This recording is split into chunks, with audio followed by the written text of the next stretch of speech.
Indoor gardening, greenhouse, and conservatory.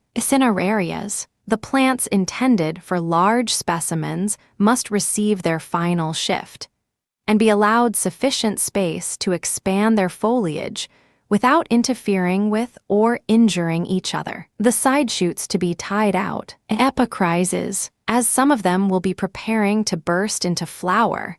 A little arrangement may be necessary in tying them out to display their spikes of bloom more advantageously. Fuchsias. If wanted early, the plants that were first put to rest should be selected and be fresh potted, cutting back the roots, beginning with a small-sized pot, to be shifted into larger when the roots have extended to the outside of the ball. Place them in a nice moist temperature of 50 degrees by day and 40 degrees by night. Heaths, to be looked over, and the dead and decaying leaves removed. The most forward in bud such as the vestidas, vernix, vassiflora, aristata, bowmantia, and many others, to be tied out and arranged for the season. Pelargoniums, when large specimens are wanted, tie out the branches at equal distances and down as near to the rim of the pot as possible. Air to be given at all favorable opportunities. Water to be given but sparingly and not overhead. Stove and orchid house. Be careful that the night temperature is not raised too high. If kept at 50 degrees in severe weather, no ill consequences will result. The atmosphere to be kept rather moist, especially if the weather is bright. And all plants indicating an appearance of starting into bloom to be removed to the warmest part of the house. Clerodendrons, to be shaken out of their pots, their roots reduced and repotted into small pots in a light, sandy, loamy compost. Sow seeds, and also of any hard-wooded stove plants. Water to be given very cautiously to the orchids, merely sufficient to prevent the plants from shriveling. And to do this effectually, it is necessary to look over them every day. The air of the house to be kept moist by sprinkling the pathways, floors, tables, and sea daily. If any plant is found not to have ripened off its bulbs, it should be placed in the warmest part of the house, and the ripening process encouraged. The brassias, cyanoches, coelogines, miltonias, and other such plants, when they are beginning to grow, to be repotted. The compost to consist of turfy peat mixed with a portion of charcoal or broken potsherds, and the pots to be at least half full of very open drainage. Forcing houses, cherries, very gentle excitement to be given by fire or artificial heat, with kindly humidity and abundance of air. Figs, although they will bear a higher degree of temperature without injury than either cherries or peaches, it is advisable to begin cautiously, as it frequently happens that the more haste with fire the less speed with fruit, and that favorable opportunities of sun and light must be embraced for making sure progress with them. Peaches, where the trees are coming into bloom, it is necessary to be cautious in the application of humidity, and when they have expanded their flowers, to withhold it altogether for a time. Fire or other artificial heat to be applied moderately, that is, from 45 degrees by night to 55 degrees by day, particularly when dark and gloomy weather prevails. The houses now commencing to force to be kept moderately moist, and in a sweet, healthy state, syringing the trees pretty freely once or twice a day with tepid water. Shut up early on sunny days and sprinkle the paths, floors, flues, or pipes frequently. Vines, when they have all broken,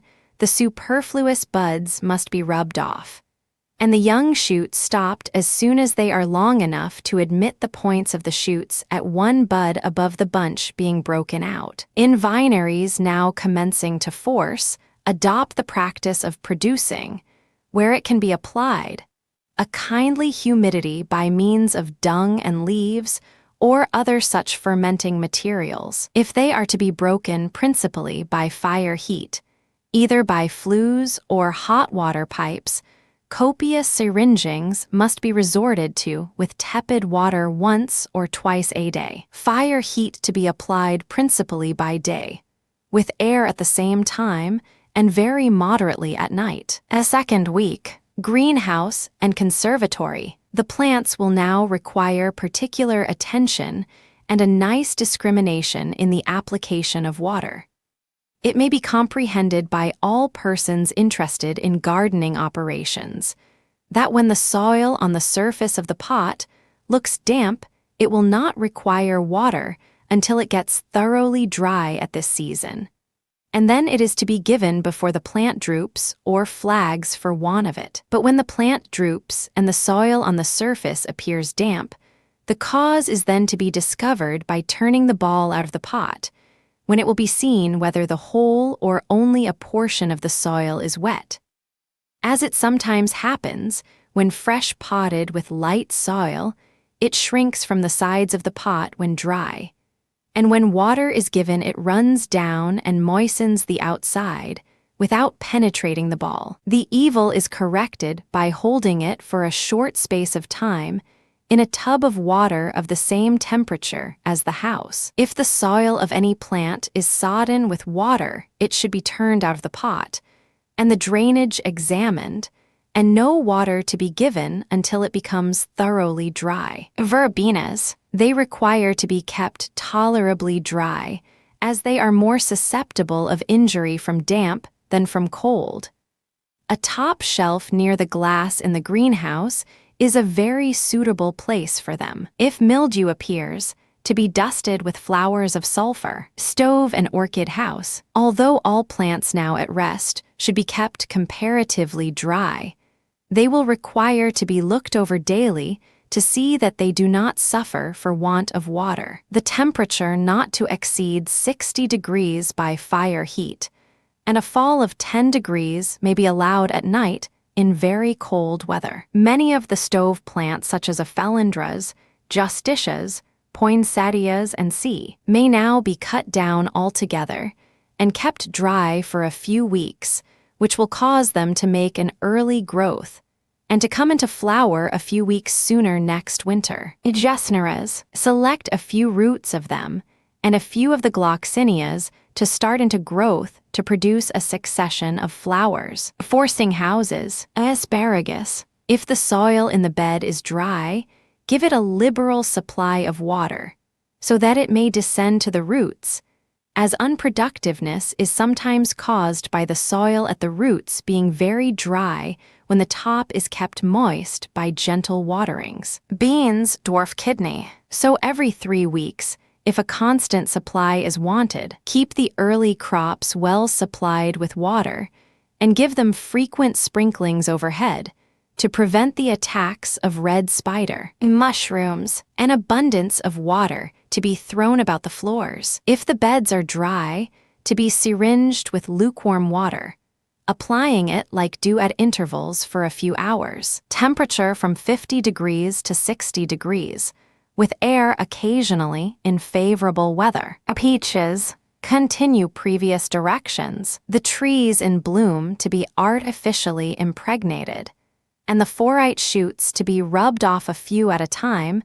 before they become too large. Currents of air to be carefully avoided, especially when the trees are in bloom, as they have been sometimes observed to sustain injury from the two end doors being left open for a short time. Air to be given at the top daily in favorable weather. Pines, as the days lengthen and the light increases, the plants that are swelling their fruit should be supplied with a gradual increase of heat, from 65 degrees at night to 75 degrees or 80 degrees in the middle of the day in clear weather, water, and atmospheric moisture, while others that are in bloom and starting into fruit require more air or more moderate temperature, care in watering, and less atmospheric humidity. Some of the strongest succession plants that are grown in pots to receive their final shift, that they may make their growth for fruiting in May or June. In old-fashioned pits or houses, where the flues run near the tan bed, the plants should be closely examined, as they are apt to be injured by fire heat in such a situation. Strawberries, a few dozens more pots may be placed in a frame where there is a gentle heat and an atmosphere more congenial to their healthy growth than in a house. Vines, when they have made shoots 2 or 3 inches long, the night temperature to range from 60 degrees to 65 degrees, with an increase of from 5 degrees to 10 degrees during the day. Pits and frames, keep the plants in these structures as hardy as possible by fully exposing them in mild weather. But do not give any more water than is absolutely necessary. Remove all decayed and decaying leaves, and keep the atmosphere in as healthy a state as possible. Make small hotbeds for sowing cucumbers and melons, radishes and early horn carrots, cauliflower and Walcheren broccoli, lettuce, and various other things, which will be found useful where the late severe weather or other cause may have diminished the autumn sowings. A third week, greenhouse and conservatory. Ventilation is requisite in mild weather, as stagnant air is always unfavorable, especially to the plants blooming in the conservatory. Water sparingly, and damp the house as moderately as possible, as water settling on the flowers will soon destroy them. When the plants, bulbs, or shrubs in the forcing pit have developed their blossoms,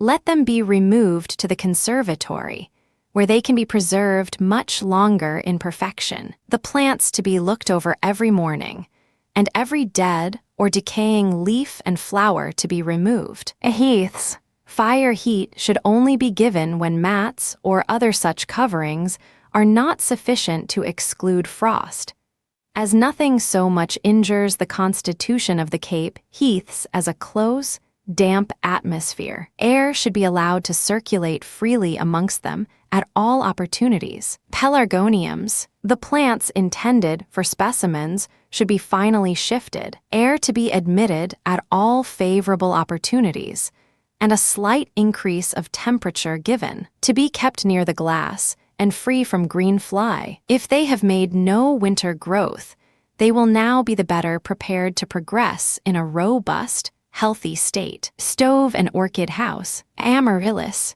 attend to the shifting of them as soon as they show signs of growth. Let them be placed in the stove and give a little water, increasing it gradually as the leaves unfold. Orchids, if other departments of gardening are likely to occupy more time than can be very well spared as spring operations accumulate very fast, it is advisable to proceed with the potting of orchids from this time forward, beginning with those that are showing signs of growth. Peat cut into from 1 to 2 inch cubes, fresh sphagnum to be soaked in boiling water to destroy insects, and charcoal lumps with an abundance of crocks are the materials to be used. Any plants that had become very dry should be immersed in tepid water for an hour, the day previous to shifting. The climate of the countries and the localities from whence the species come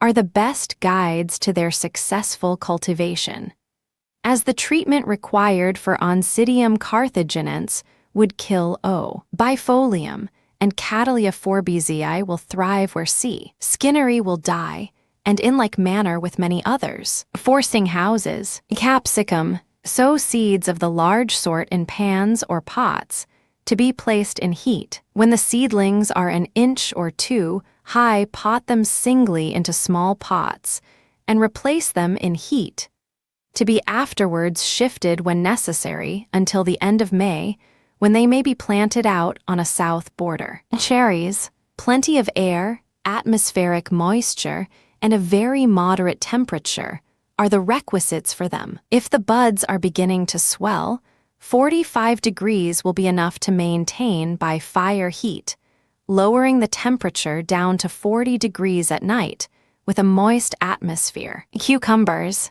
the plants in bearing to get a top dressing of fresh, rich soil. Keep a sharp lookout for the destruction of insects. When the plants in the seed bed have made one rough leaf pinch off the leading shoot above it, so as to cause the plants to throw out two shoots from the axil of the leaves. Cuttings put in and struck in the seed bed will come into bearing quicker than seedling plants. Peaches. If the weather is very dull and unfavorable for giving air where the trees are in bloom, it is advisable to shake the trellis towards noon for dispersing the pollen. Pines. Proceed with the routine as advised in last calendar. Strawberries. Keep them close to the glass and remember that they are impatient of heat.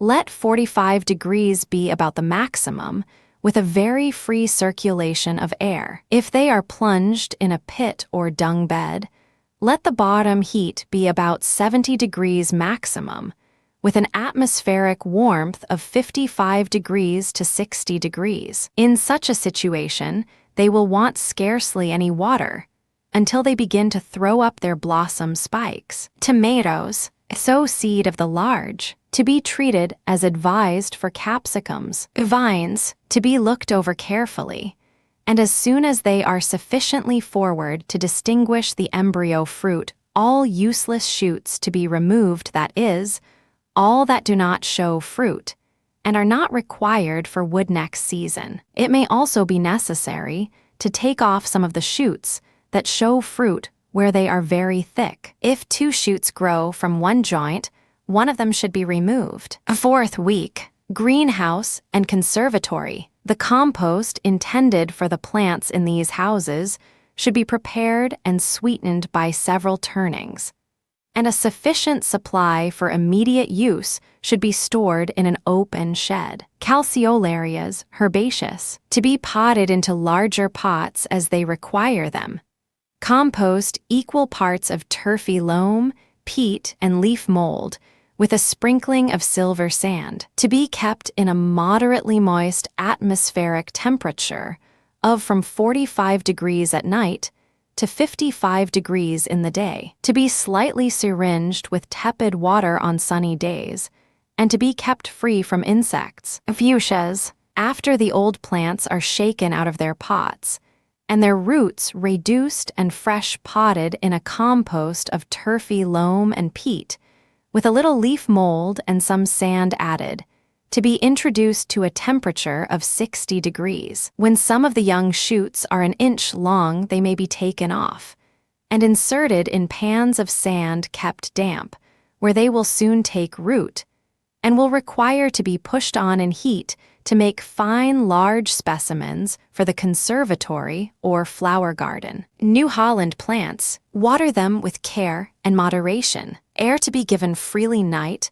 and day in mild weather. Fire heat to be applied only, and then merely sufficiently to exclude frost. The strong shoots of the vigorous young stalk to be stopped in due time as the best foundation for future good specimens. Sow seeds of thunberges, phlox drummondi, mignonette, 10-week, and other stalks, in pots to be placed upon a slight hotbed. Stove and orchid house. Chimenes. Place the tubers thickly in pans to be potted singly as they appear, in equal portions of leaf mold and sandy loam, to be started into growth in a moderate bottom heat. Gloxinias. Select a few varieties to be shaken out and fresh potted in equal parts of turfy loam and heath soil and a little sand, to be excited in bottom heat. Gesnera zebrina. Those which were first in flower should be dried off for early work next season. This is to be done by withholding water gradually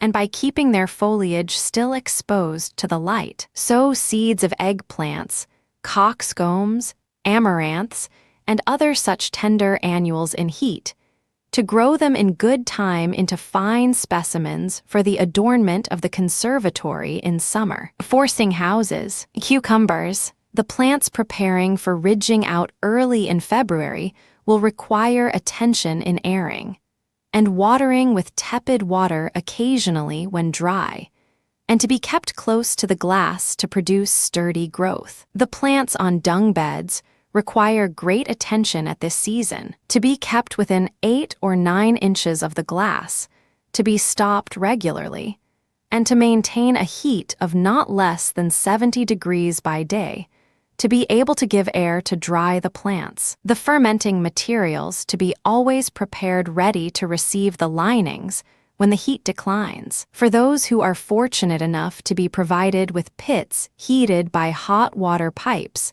such constant labor and attention will not be necessary. Melons, to be treated as advised for cucumbers. Peaches, when the blossoms are beginning to expand, discontinue syringing but sprinkle the pathways to produce a moist but not too damp and consequently a healthy state of the atmosphere. Fresh air is indispensable and should be admitted at every favorable opportunity. And if the cold external air could be made to pass over the flues or hot water pipes, so as to get warmed before coming in contact with the blossoms, a gentle circulation would be constantly kept up until the fruit is fairly set. Pines, great care is necessary when syringing, more especially those that are about throwing up their flower stems, that no more water may lodge in the hearts of the plants than will evaporate during the day. But if, from any cause, a portion remain until evening, it should be drawn away by means of a syringe having a long and narrow tube at the end of it, or by a piece of sponge tied to the point of a small stick. Strawberries, when these are throwing up their blossom spikes, a little liquid manure may be given, but it should be very weak and perfectly clear. A succession of plants to be introduced where there is a gentle heat. The decayed leaves to be trimmed off, the surface of the soil to be stirred, and the pots to be placed on shelves near the glass. Vines, continue the treatment as advised last week. Keep up a succession of kidney beans, asparagus, sea kale, and rhubarb. Pits and frames, cuttings of anagales, heliotropes, geraniums, lobelias, salvias, and verbenas may now be struck in a gentle bottom heat and pushed forward to make good-sized plants for bedding out when all danger from frost is over. February, first week, greenhouse and conservatory. Proceed with the potting of the young plants in the greenhouse and the small specimens of all kinds, using the soil tolerably rough with a liberal sprinkling of sand and good drainage, to be kept rather close until they make fresh roots. Azaleas Indian, introduce a few into heat, to be fresh potted before starting them, giving a rather liberal shift into good peat and sand, with thorough drainage. A moist growing temperature between 60 degrees and 70 degrees to be maintained, with plenty of air in favorable weather. Sow seed, as likewise rhododendron, in a gentle bottom heat. Calisanthus, to be started into growth, potting them in a compost of half-turfy loam, 1/4 turfy peat, and 1/4 decomposed leaf mold, with plenty of coarse gritty sand, and an admixture of charcoal and pebbles or potsherds broken small. A liberal shift to be given, and to be kept in a temperature of from 45 degrees to 50 degrees. New Holland plants, select young plants of the Boronias and other such families, and give them a liberal shift. They delight in good fibrous heath soil, with a good portion of sharp sand and plenty of drainage. It is advisable to pick off the flowers, and to pinch off the tops of the young shoots during their growth, to form handsome specimens. Orange trees, be vigilant that scale and all insects are removed from them and from neriums, and other such plants before they begin to grow, as young wood and foliage are more difficult to clean without injury. Stove and orchid house. Stove plants in general will now require an increase in the amount of atmospheric moisture and a slight advance in heat. Such an advance to be made, more especially on bright afternoons, when solar heat can be enclosed in good time, and with it, a moist and congenial atmosphere. Crinums, pot them if they require it, but without disturbing the ball of earth about their roots, to be favored with an increase of heat to start them afresh, and during their active growth to be liberally supplied with water. Gloriosa superba. Shake out the roots and repot in good fibrous loam with a sprinkling of sand and place them in bottom heat. No water to be applied to the tubers until they have commenced their growth. A forcing pit. Continue to introduce for succession bulbs, lilacs, roses, sweet briar, and the many other plants previously recommended as suitable and useful for that purpose. A temperature of from 65 degrees to 70 degrees to be maintained, with plenty of moisture in clear weather. Forcing houses, figs, trees in pots to have their shoots stopped when they have made 3 or 4 joints, and to be supplied occasionally with liquid manure. Melons, the fruiting beds to be prepared and in readiness for the reception of the young plants as soon as they have nearly filled their pots with roots. Peaches, if a house were started, as advised at the beginning of the year, a second should now be set to work. Syringe the trees several times a day in clear weather, and once or twice in all weathers until the flowers begin to expand. Attention to be given to the early house when the fruit is set, to thin it partially, but to leave 1/3 more on the trees than will be required to ripen off. If peaches are intended to be grown in pots for next season, the maiden plants should now be procured and potted in 9 or 10-inch pots. The Royal George peach and Violet Hative nectarine are the most eligible for that purpose. Pines, if any indications of the presence of worms appear on the surface of the pots, a watering with clear lime water will remove them. The same steady temperature to be kept up in the fruiting house or pit as lately advised. Although it is sometimes recommended, we would not advise to withhold water at the roots for the purpose of starting them into fruit. For if, by proper management, they are good, healthy plants, they will have formed their fructiferous parts before this time, and therefore should not be allowed to get dry, but be watered when they require it with tepid water. Vines, the successional houses to be treated nearly in all respects the same as the early houses.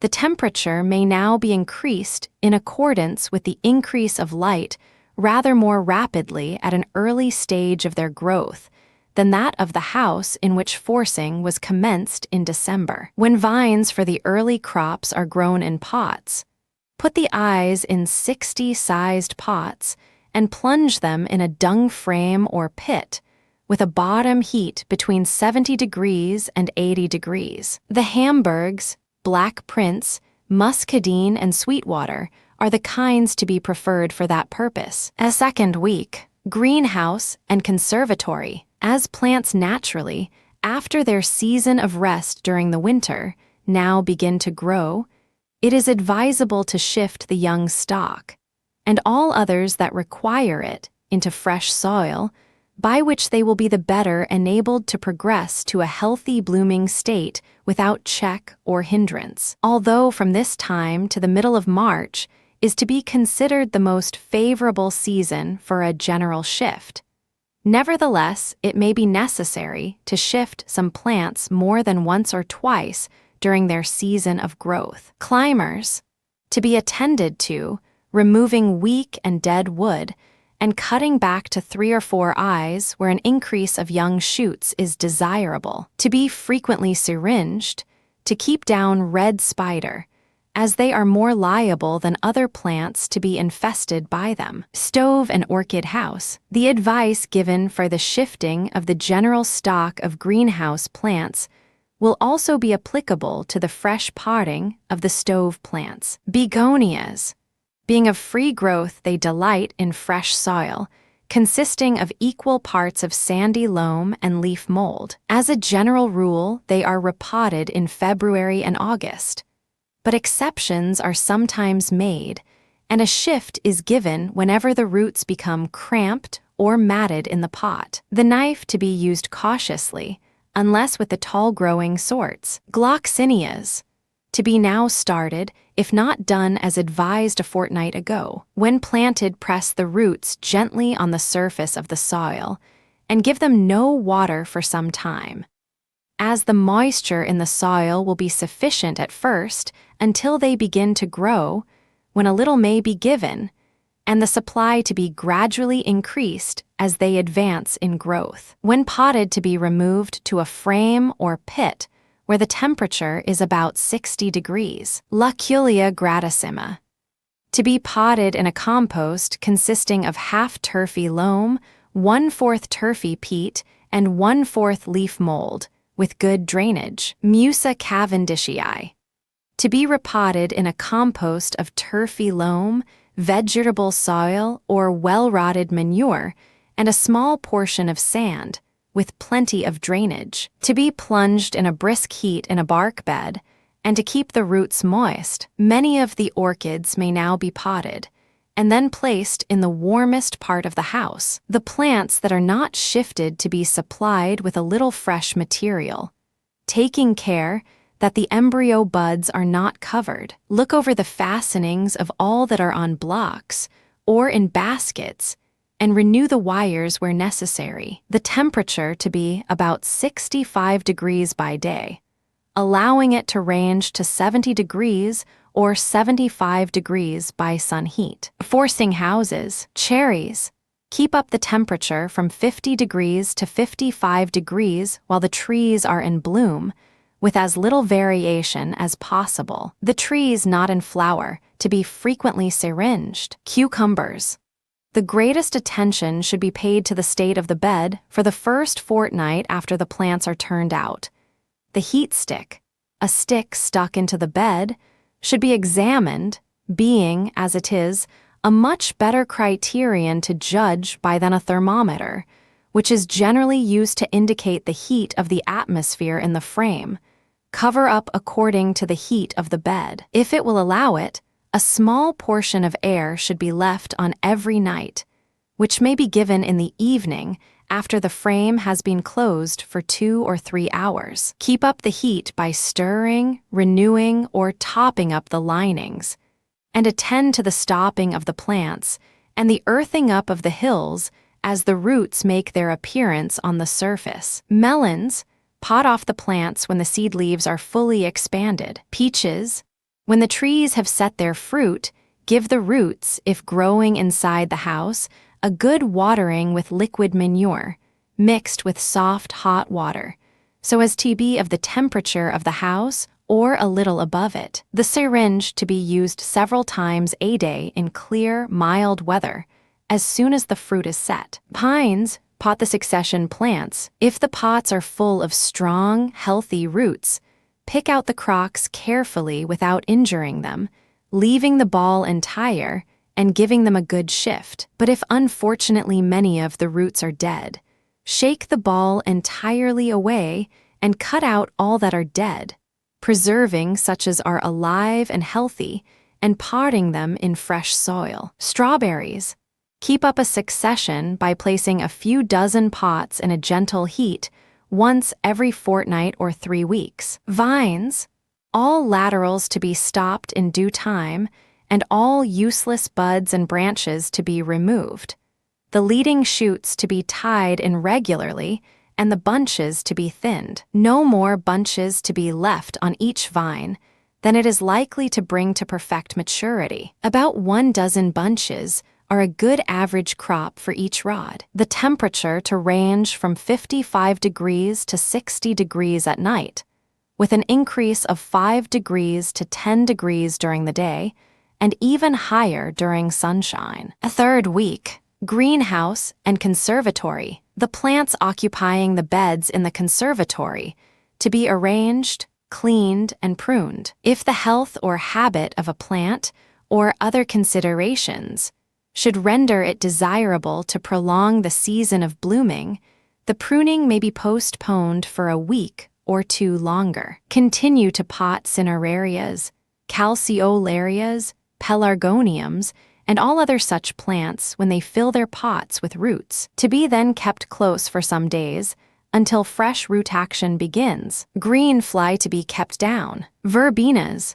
Put them in heat to get cuttings, as also heliotropes and all other such plants, of which there is a scarcity, for bedding out purposes. Stove and orchid house. Increase the moisture and temperature gradually as the days lengthen. Start old and young plants of clerodendrons, dipladenias, and stephanodes in a sweet bottom heat. Rondoletias to be cut in and started in the same manner. Shift all orchids that are starting into growth. As a high temperature causes a premature and unhealthy growth, it is advisable to keep up a healthy atmosphere of from 55 degrees to 65 degrees, with an increase of a few degrees in sunshiny weather, when a little air, if only for a very short time, should be admitted.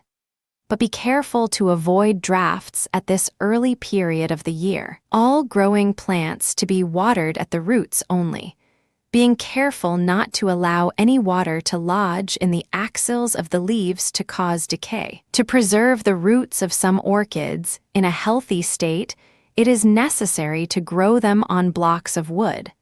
The blocks to be made proportionate to the specimens they are intended to bear, and the heel of the plant to be placed close to the end of the log, to give as much space as possible for the plant to grow upon. The following thrive well on blocks without moss: Barkeria spectabilis, Leptotes bicolor, Phalaenopsis amabilis, and Sophronitis cernua, the Brassavolas, the Cattleyas, nearly all the dwarf epidendrums, all the Lalias, and nearly all the dwarf maxillarias and oncidiums, and all the scomerges. Forcing houses. Cucumbers. Attend to the thinning and stopping, and impregnate the fruit blossom when open. Figs. Care to be taken that cold currents and sudden changes of air are excluded from the trees. The roots to be well supplied with water, and the trees to be occasionally syringed overhead. Peaches. When set, thin the fruit and shoots as required. To be done gradually, a little at one time, to prevent any sudden and injurious change in the system of the tree. A liberal supply of moisture to be kept up, with a temperature ranging from 55 degrees to 65 degrees and 70 degrees by sun heat. A drier atmosphere is advised for trees in bloom, the bloom to be thinned if the trees are weak, and if shy setters, to be artificially impregnated, using a camel hair pencil for that purpose. Pines.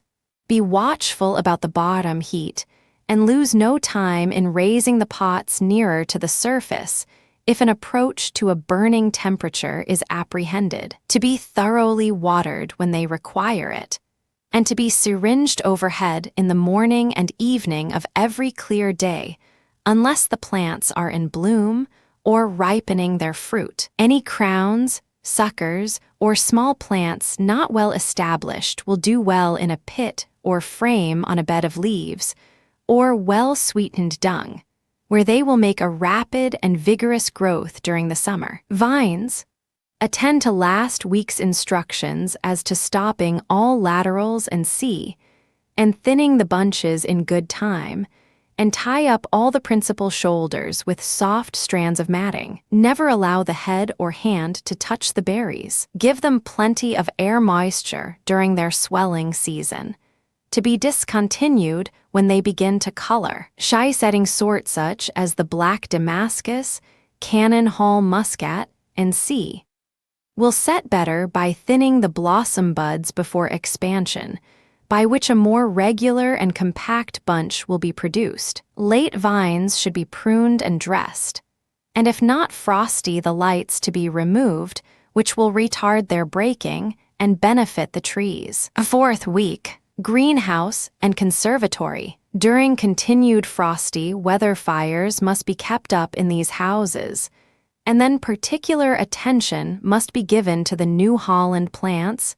heaths, and such like, which are impatient of heat, that they do not suffer from want of water. Be sure that the ball is thoroughly moistened at least once a week. Pits and frames. Amongst climbers, calimpelizes, cabias, lophispermums, morandias, rhodocitons, and tropiolums deserve attention at this time, increasing them by cuttings or by seeds. Some annuals are also worthy of attention, such as brachycomas, phloxes, portulacas, schizanthuses, with others which may all be forwarded in heat. Whoever has not yet attended to the propagation of plants for bedding out should now begin, without further delay, to put in cuttings of fuchsias, verbenas, heliotropes, petunias, salvias, scarlet geraniums, and C. To have good plants in May and June, all straggling and weak shoots to be topped back to form robust, bushy plants. Stove and orchid house. Some of the stove plants that have done blooming should be cut back, such as the Eranthemum pulchellum, Euphorbia jacquiniflora, Jasomeria longiflora, Gesnera lateritia, justitias, Linum triginum, Poinsettia pulcherrima, and others. A bottom heat will be necessary when they are repotted, which may be done in about 3 weeks or a month. Such of the most forward plants as they require shifting to be attended to. The condition or fitness for this must, in a great measure, be determined by the progress the shoots and roots have made. A forcing pit. Continue to introduce plants of azaleas, hyacinths, heliotropes, hydrangeas, kalmias, sedums, lilacs, narcissus, pelargoniums, pinks, rhododendrons, and roses in varieties. A batch of last year's young fuchsias, erythrinas, and salvia patens, to be shaken out, repotted, and placed in bottom heat. Sow balsams, coxcombs, globe amaranths, and C. Forcing houses. Cucumbers. Attend as previously advised to thinning and stopping. Set the fruit blossom when open. Keep the inside of the frames watered with warm water and apply some occasionally to the roots. Water overhead on fine days, shutting up with 75 degrees or 80 degrees of heat. Cherries. They will be benefited by frequent syringings at all times except when in bloom. Air to be given on all favorable occasions, shutting up with as much solar heat as possible. Keep down the green fly and look well after caterpillars. Figs. Maintain a kindly humidity, but do not syringe overhead except on very fine days, as too much moisture is apt to cause the fruit to drop off or to turn yellow. Peaches. Tie in the forwardest shoots in the early house as they advance. Gradually disbud and thin out all the shoots that are not wanted. Thin the fruit, but not too much at once, and, with water of the temperature of the house, syringe the trees that have set their fruit. Remove large shoots cautiously, and reserve, in tying and disbudding, merely sufficient wood for next spring. Pines. The atmospheric heat to be gradually increased in the fruiting house, and the plants to be frequently syringed, taking care that no water is allowed to lodge in the hearts of the plants. The plants swelling their fruit to be watered occasionally with clean soot water. Air to be admitted on every favorable opportunity, but cold drafts to be avoided. A good heat to be kept up in succession pits worked with linings. Strawberries. To be placed near the glass with plenty of air, and in favorable weather to be liberally supplied with warm manure water, and the surface of the pots to be frequently stirred. Vines. As soon as the first swelling is completed and the stoning process commences, allow a little more liberty to the laterals to induce a corresponding increase of root action. All shoots to be properly trained up, but none to be allowed to touch the glass. All small bunches to be removed when in flower. When the fruit is set, the heat by day may be allowed to rise from 70 degrees to 80 degrees. See to the border coverings, if outdoors, as also border waterings if indoors. Be careful when admitting air to the early vines to avoid cold currents and changes. For in the space of an hour, we have sometimes strong sunshine, sleet or snow, and cutting winds. Vines in pots to be supplied with plenty of manure water in all stages of growth, but especially when swelling off their fruit. March, first week, greenhouse and conservatory, frequent attention is now necessary in the giving and taking away of air as the alternations of bright sunshine and clouds occur, and also to temper cold winds by the admission of air on the south side. If severe weather has been now experienced and extra fire heat used in consequence, many plants that may appear all right may, nevertheless, be very dry. And if they are not examined, and when very dry, well soaked with water, they will soon show unmistakable signs of approaching death. Azaleas, Indian, young plants that have commenced their growth to be repotted, shift achymines, begonias, gesneras, and C, and keep them in a warm, moist situation. Bulbs, pot cape and other bulbs in a compost of loam, leaf mold, with a good sprinkling of sand, as soon as they begin to make growth in foliage. Heaths continue to shift as they may require, using sandy heath soil full of fibers with an abundance of drainage. Be sure that the ball is thoroughly moist before shifting, for if perfectly dry when that operation is performed, the waterings afterwards given will pass freely through the fresh soil without penetrating the old ball. Give them all the air possible,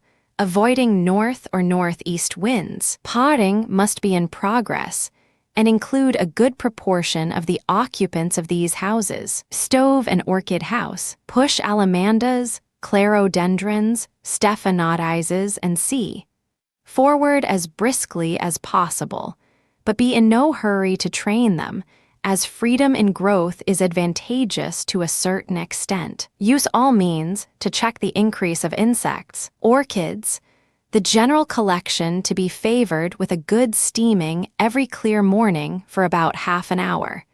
This to be done by sprinkling the flues or pipes when warm. Plants in a growing state to be slightly shaded, to prevent flagging from too copious a perspiration during a sudden midday bright sunshine. Orchids are generally increased by passing a sharp knife between the pseudobulbs, taking care to leave at least 2 or 3 undisturbed next the growing shoots, so as to sever 1 or more of the dormant bulbs from the parent plant, which should remain until it shows signs of growth, when it may be taken off and potted. Forcing houses, cherries, the syringe to be used freely except when in bloom, plenty of air to be given, and the green fly kept down, shutting up with a little extra solar heat in the afternoons of bright days. Figs, abundance of syringing and good waterings with liquid manure may now be given them. Sudden changes in their treatment will cause the fruit to drop. All the shoots, when 6 or 8 inches long, to be stopped to encourage the formation of a second crop. Melons, use strongish maiden loam by itself to grow them. See to the linings, attend well to setting, and maintain an airy and dry atmosphere when in blossom. Keep the shoots at all times thin. Peaches, frequent attention to be given in arranging the young shoots, disbudding and thinning. A knowledge of the state of the border is necessary, whether retentive or porous, that no serious errors may be made by withholding a sufficient supply of water or by giving too much. The temperature of the early house to be from 55 degrees to 60 degrees by night, ranging from 75 degrees to 80 degrees by sun heat, and allowing 65 degrees by artificial heat on dull days. Pines, a day temperature of 75 degrees to 80 degrees to be maintained during the progress of the fruit to maturity, accompanied by atmospheric moisture. Succession plants to be supplied with a steady moist heat, and to be carefully sustained after potting, to induce a healthy action of the roots. Shading is sometimes necessary during bright sunshine. Vines, as the lower parts of the stems are generally close to the heating apparatus, it is advisable to bind them up with moss or hay bands, neatly clipped, as far as the parching heat extends. The moss or hay bands being damped morning and evening with the syringe will keep the bark and stems in a healthy state, and will frequently induce a mass of roots to be produced there. That by watering occasionally with liquid manure will contribute to sustain the vigor of the trees. A second week, greenhouse and conservatory, as the boisterous gales and violent showers that frequently occur at this season, succeeded by intervals of mild weather and brilliant sunshine, are frequently difficult to deal with. Constant attention is necessary that a free admission of air, when in a genial state, may be given, and the cold, cutting east or northeast winds excluded. Frequent watering will also be necessary, and fires to be dispensed with or only used occasionally, merely to ward off the rigor of sharp nights. The plants in good health and well-rooted to receive a liberal shift. All plants when shifted to be accommodated with a little extra heat and moisture in the atmosphere until they begin to make fresh roots, when they will require to be more freely exposed to produce a sturdy, vigorous growth. Camellias, the plants that have finished flowering, to be removed to a higher temperature, where a moist atmosphere is kept up by frequent syringings. Cinerarias, tie out the principal shoots of the most forward to form handsome plants. Manure water of the temperature of the house, to be given occasionally. The more backward to be shifted into larger pots as they may require them, and all to receive plenty of air, light, and room. Fuchsias, they require to be accommodated with a warm, moist temperature, both at top and bottom, and the free use of the syringe, to make them large pyramidal specimens. Pelargoniums, attention to be paid to their training, to watering, and to the admission of air. Shift on young plants, and stop all that may be wanted for late blooming. Stove and orchid house, finish the shifting of all specimen plants in the stove as soon as possible. A brisk, growing, moist temperature to be kept up during the day, and to shut up early. They delight in a tan bed, where the bottom heat ranges from 70 degrees to 80 degrees. Orchids will now require a regular looking over. Those on blocks of wood with moss should have the moss renewed,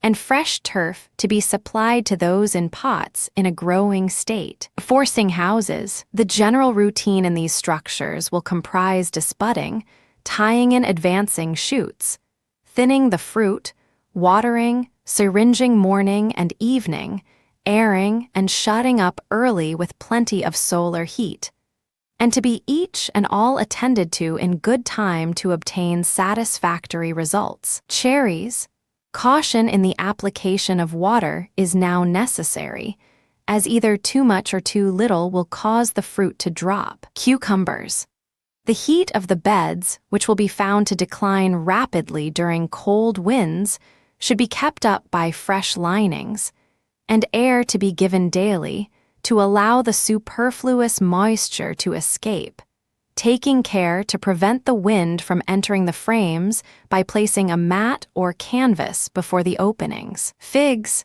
a free supply of water with liquid manure occasionally to be given to the most forward crop. Where there is the convenience, the trees in pots are generally placed in a pit of rotten leaves into which they root, and where they are allowed to remain until they have borne their crops and ripened their wood, when the roots are cut back to the pot. Trees planted out succeed best when confined in brick pits, where short-jointed, fruitful wood is produced without root pruning, which is necessary when the roots are allowed to ramble without control. Melons, this is a good time to ridge out plants, as the sun will have a powerful and beneficial influence at the time when it will be most wanted to ripen off the fruit. Pot off young plants and sow seed for a succession. Pines continue to keep up a regular and moist heat, to be supplied with soot or other manure water occasionally during the whole time they are swelling the fruit until they attain their full size.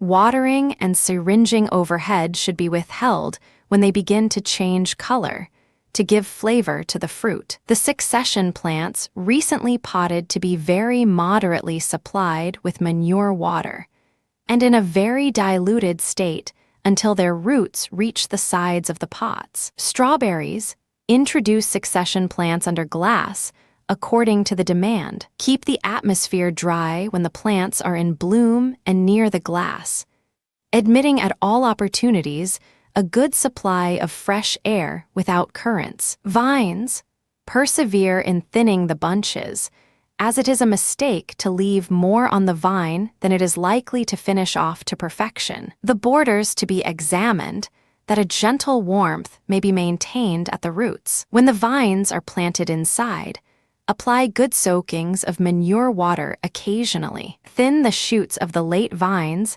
as soon as the bunches are perceptible. A third week, greenhouse and conservatory. Proceed as diligently as possible with the repotting of such of the hardwooded greenhouse plants as require it, so as to start them in good time to acquire a vigorous growth. Cacti. The chief point in managing these plants is to allow them an alternate period of rest and growth, to be grown in a mixture of lime, rubbish, and loam, with a little cow dung, and in well-drained pots. In summer to be fully exposed to the sun and well watered, and from October to March to be kept perfectly dry. Calceolarias herbaceous. To be shifted into larger pots in a compost of equal quantities of decayed turf, leaf mold, good sandy peat, old cow dung, and silver sand, with plenty of drainage and moss on the crocks. To be kept close for a week, after which air may be freely given, avoiding currents of cold air. Heaths, every vigorous shoot that is taking the lead to be stopped, to produce a more uniform and compact plant. Lilium lancifolium. To be potted either in a good peat with a little silver sand or in a light sandy loam, using also some silver sand. The bulb to be placed 2 or 3 inches deep from the top of the pot, to allow room for the stem fibers to penetrate the soil. Pelargoniums, the plants potted last month to be stopped back. The house to be kept rather close for a week or 10 days, to assist them to push out their eyes. Those intended to bloom in May that have not been stopped since cutting down will be putting up their trusses. On sunny days syringe them lightly, and shut the house up warm with the sun upon it about 3 or 4 o'clock in the afternoon. Stove and orchid house. Keep a lively growing temperature here during the day, with a plentiful supply of moisture. Syringe and shut up early with 80 degrees or more, allowing a fall of 20 degrees during the night. Shake out and repot in succession the stove plants that have been previously recommended to be headed back, and encourage a free growth by plunging them, if possible, in bottom heat. Smaller pots to be used until they have filled them with roots. They may then receive 1 bold shift that might probably be sufficient for the season. Forcing houses. Cherries. These may now want thinning if too thickly set, but the operation must be influenced by the energies of the tree and the action of the roots. Endeavor to keep the atmosphere like fine, mild weather in May. During the period of the stoning of the fruit, give the trees no water at the roots, as this is generally one of the chief causes of so much of it falling off at that time. Figs, when the fruit is swelling off, the trees to be liberally supplied with water, the young shoots to be stopped to 4 or 5 eyes, with the exception of those that are required to fill up vacancies. Melons, continue the thinning, stopping, training, and see, as required. Set the early crops when in blossom.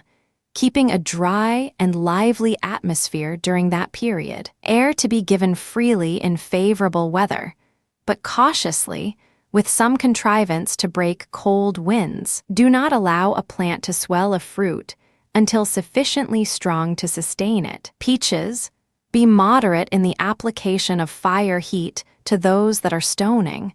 They make little or no progress in swelling during the period, say 65 degrees by day and 60 degrees by night.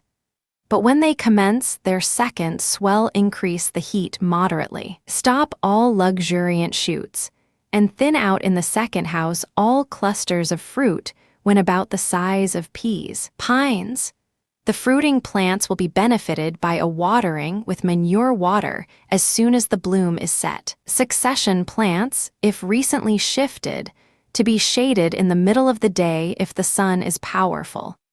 To be kept rather close and dry, except slight sprinklings over the tops, until they have taken root, when they may be watered freely, and will generally require no more to be given for a week or 10 days. Vines, the atmosphere in the early house, where the bunches have been thinned, to be kept pure by a gradual increase of air and moisture. The night temperature to be kept up to 65 degrees, with an increase of 10 degrees by day and even more in bright sunshine. The second house may now be in bloom, and will require attention in tying the shoots and keeping up the necessary amount of heat with less moisture. Where the fruit is set, give the vines a good syringing to wash off the flowers, after which the leaves and fruit should not be again wetted, but to be supplied with atmospheric moisture by watering the floor of the house and sprinkling the flues or pipes, or from evaporating troughs or pans. Give plenty of tepid manure water to the vines fruiting in pots. Fourth week, greenhouse and conservatory. As the great proportion of greenhouse plants are now commencing, or are in active growth, constant attention will be required for the judicious regulation of temperature, and for the admission of fresh air during fickle and ungenial weather, and in the supply of water to the roots and atmospheric moisture. When settled fine spring weather has arrived, every plant which inhabits a pot should be brought at once under review and put in proper condition for the growing season. No fear need then be apprehended from potting. Keep up a moist atmosphere by sprinkling and and admit plenty of air, bearing in mind former directions as to drafts and If the plants in the borders or any of the climbers are dry, give them a good soaking of weak, tepid manure water. Trellis climbers to be frequently attended stopping, training, and arranging their shoots. Balsams, encourage the growth of them and other such tender annuals by potting them when the roots begin to cluster round the side of the pot. Calceolarias, herbaceous. Shift on the young stalk, keeping the plants well down in the pots so as to bring the earth in the pots up to the lowermost leaves to induce the plants to throw out fresh rootlets from the stem. Keep a sharp lookout for green fly. Climbers, prune off superfluous shoots, stop or pinch out the tops of gross leaders, and keep them neatly tied and trained. Coxcombs, to remain in small pots until they begin to show flower. Dahlias, pot off cuttings as soon as struck. Fuchsias, continue to shift young plants into larger-sized pots, according to their height and strength, to be kept growing by placing them in a brisk, moist heat. Cuttings to be potted off as soon as they are sufficiently rooted, to be placed in a temperature similar to that in which they were struck. Sow and heat seeds of stove and greenhouse plants. Stove and orchid house, attend to regular shifting, watering, and a free and healthy circulation of air.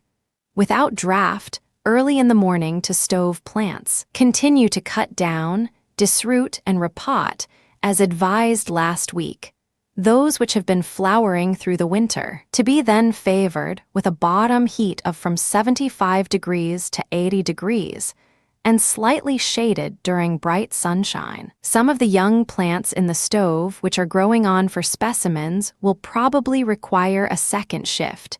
See to them in time.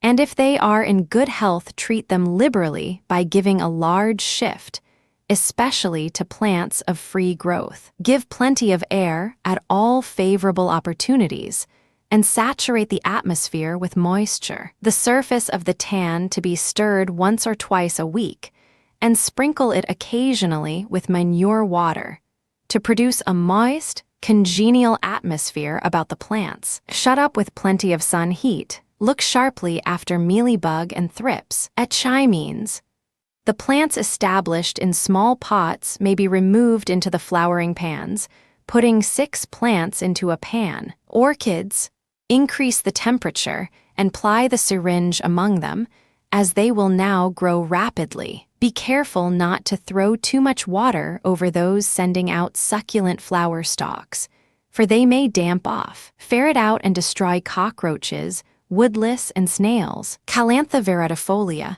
Neodia picta, N. Elata, Phaeus of sorts, some varieties of Stanhopea, Zygoptaltum macaei, and other such orchids that are now making their growth, would be benefited by an application of clear, diluted manure water occasionally.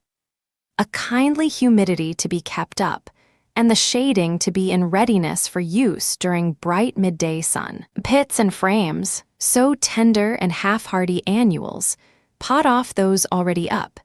Give air daily and never allow the plants to flag for want of water. Pot off cuttings of dahlias and continue the propagation of fuchsias, heliotropes, petunias, verbenas, and bedding plants generally. Forcing houses, beans French. Give them, when in a bearing state, a liberal supply of manure water and see to keeping up a succession of them. Cherries, when you are sure that the fruit is finally stoned, the temperature may be raised a few degrees. Air and water overhead to be liberally supplied. Cucumbers. As soon as the frames are uncovered in the morning, give a little air for an hour, to let the stagnant and foul air pass off, when they may be closed again till the day is further advanced. As soon as the principal shoots have reached the side of the frame, never allow any of the laterals to grow more than 2 joints before being stopped. Stop frequently and thin liberally, where 2 fruit show at a joint pinch one away. Figs, if red spider should be observed, wash the flues or the walls exposed to the sun with lime and sulfur. Melons, those lately planted out to be encouraged with a close, moist heat, to get them into free growth as quickly as possible. The plants that are fairly established to be kept cooler, admitting air at every favorable opportunity, to produce short-jointed, fruitful wood. The shoots to be kept thin and regular, pinching out any that are not wanted. The night temperature not to exceed 65 degrees, and air to be admitted as soon as the thermometer rises to 75 degrees. But to be given very cautiously during cold winds. Prepare for raising plenty of young plants for succession crops, and endeavor to have them strong and vigorous by keeping them near the glass, to be provided, when they require it, with plenty of pot room. Keep up the heat in the beds by renewing the linings. The coverings at night to be regulated in accordance with the heat of the beds, taking care that the mats do not hang over either the front or back of the frames. Mushrooms. Collect materials for fresh beds and give those that have been some time in bearing good soakings of manure water. Sprinkle the floor and heating apparatus occasionally. The conditions of success are to have the materials for making the beds well prepared, and sweet that is, free from rank steam, and the spawn to be put in whilst the heat keeps regular and moderate, and the beds are coated over to keep it so until the spawn is well established. Peaches, remove all superfluous shoots and tie in neatly those that are left. Thin the fruit that is swelling off before stoning, leaving more than may be ultimately required, as in stoning, it is liable to drop off. Syringe the trees daily in fine weather, where it is intended to force peaches, cherries, and C. In pots next season, and some suitable trees have to be provided, it should be no longer postponed. It is a good plan to pot some maiden plants every year, to succeed any that may become useless. Pines give plants swelling their fruit plenty of manure water and a humid atmosphere. The fruiting house may range from 80 degrees to 85 degrees during the day, and as near 70 degrees as possible at night. The succession pits from 75 degrees to 80 degrees during day, and 60 degrees to 65 degrees at night. These particulars to be modified by the state of the weather, whether sunny or dull. Strawberries. They require plenty of light and air to set their fruit, when they may be removed without fear of injury to a stove, or any other house or pit possessing a higher temperature. The plants swelling their fruit require a liberal supply of water, and a sprinkling overhead daily. When the fruit begins to change color, the sprinkling to be dispensed with, and the supply of water at the roots to be given sparingly. Vines. If the grapes are coloring, a free circulation of air, accompanied with a high temperature, will be advantageous. Attention to be given where fermenting materials have been used for warming the borders, that the heat is not allowed to decline at present under the influence of the March winds. Attend to last week's advice as to tying, disbudding, and C, and proceed with the thinning the fruit in the succession house as soon as the berries are fairly set. When thinning, be as careful as possible of the bunches, neither pull them about with the hand, by which rust on the berries is frequently produced, nor with whatever the shoulders may be held up by at the time of thinning, as, by the twisting of the stalks, shanking is not unfrequently produced. Attention to be given in stopping all laterals, and breaking off all useless shoots for the more free admission of light, which is most beneficial in every stage of their growth. Look over houses where the fruit is swelling, and see if any of the bunches would be improved by tying up the shoulders. Any healthy vines, but not of good kinds, should be enarched before the wood gets too old. April, first week, greenhouse and conservatory. The shifting and repotting of all specimen plants in these houses have been completed, I hope, before this time. But if not, the sooner they are done the better. Keep up a moist atmosphere, sprinkling the plants with tepid water twice or thrice a week, and pay attention to the destruction of insects the moment you can perceive them. Camellias. As the plants go out of bloom, it is advisable to syringe them freely, shutting up early with solar heat and maintaining a kindly humidity during the time they are making their growth. Fuchsias. Supply them liberally with water when in full growth, and shade slightly during bright sunshine. Heaths. To be kept free from strong currents of dry air, rambling growth to be stopped. Liliums. Give them a liberal supply of water and a top dressing of turfy peat, sand, and well-decomposed cow dung. New Holland plants. Give such plants as young boronias, dilwinias, dracophyllums, eriostemens, leschenolches, pimelias, polygalas, and C. A tolerably close corner of the house. Stop the young growth as it may require it, keep them clean, and repot them when necessary. Pelargoniums. Tie and stake the larger plants neatly, without loss of time, and shift the smaller ones into larger pots. The roots will feed greedily on oyster shells, broken very fine at the bottom of the pot. Put in cuttings for flowering in September and October. Stove and orchid house. Keep up a sweet, moist atmosphere with a regular circulation of air, using an abundance of water about the floors, and syringe frequently air plants and others suspended. Shut up a solar heat, if possible, of 80 degrees towards 3 or 4 o'clock. Echimines. Shift them and also gesneras and pot others for succession. Begonias. When the flowers begin to decline, the plants may be reduced and potted into smaller pots and be kept close for some time afterwards. Put in cuttings of them, if not attended to before, and also cuttings of eranthemums, euphorbias, gesneras, justicias, linums, and clerodendrons. Give them plenty of room and encouragement to grow. Orchids. They should have a mild but regularly moist atmosphere for a few weeks until they begin to grow. No water to be applied until that period, and then with moderation. Forcing pit. Get in balsams, coxcombs, globe amaranthuses, and other such plants from the dung frame. That will be useful for the summer and autumn decoration of the greenhouse and conservatory. Forcing house. Cherries.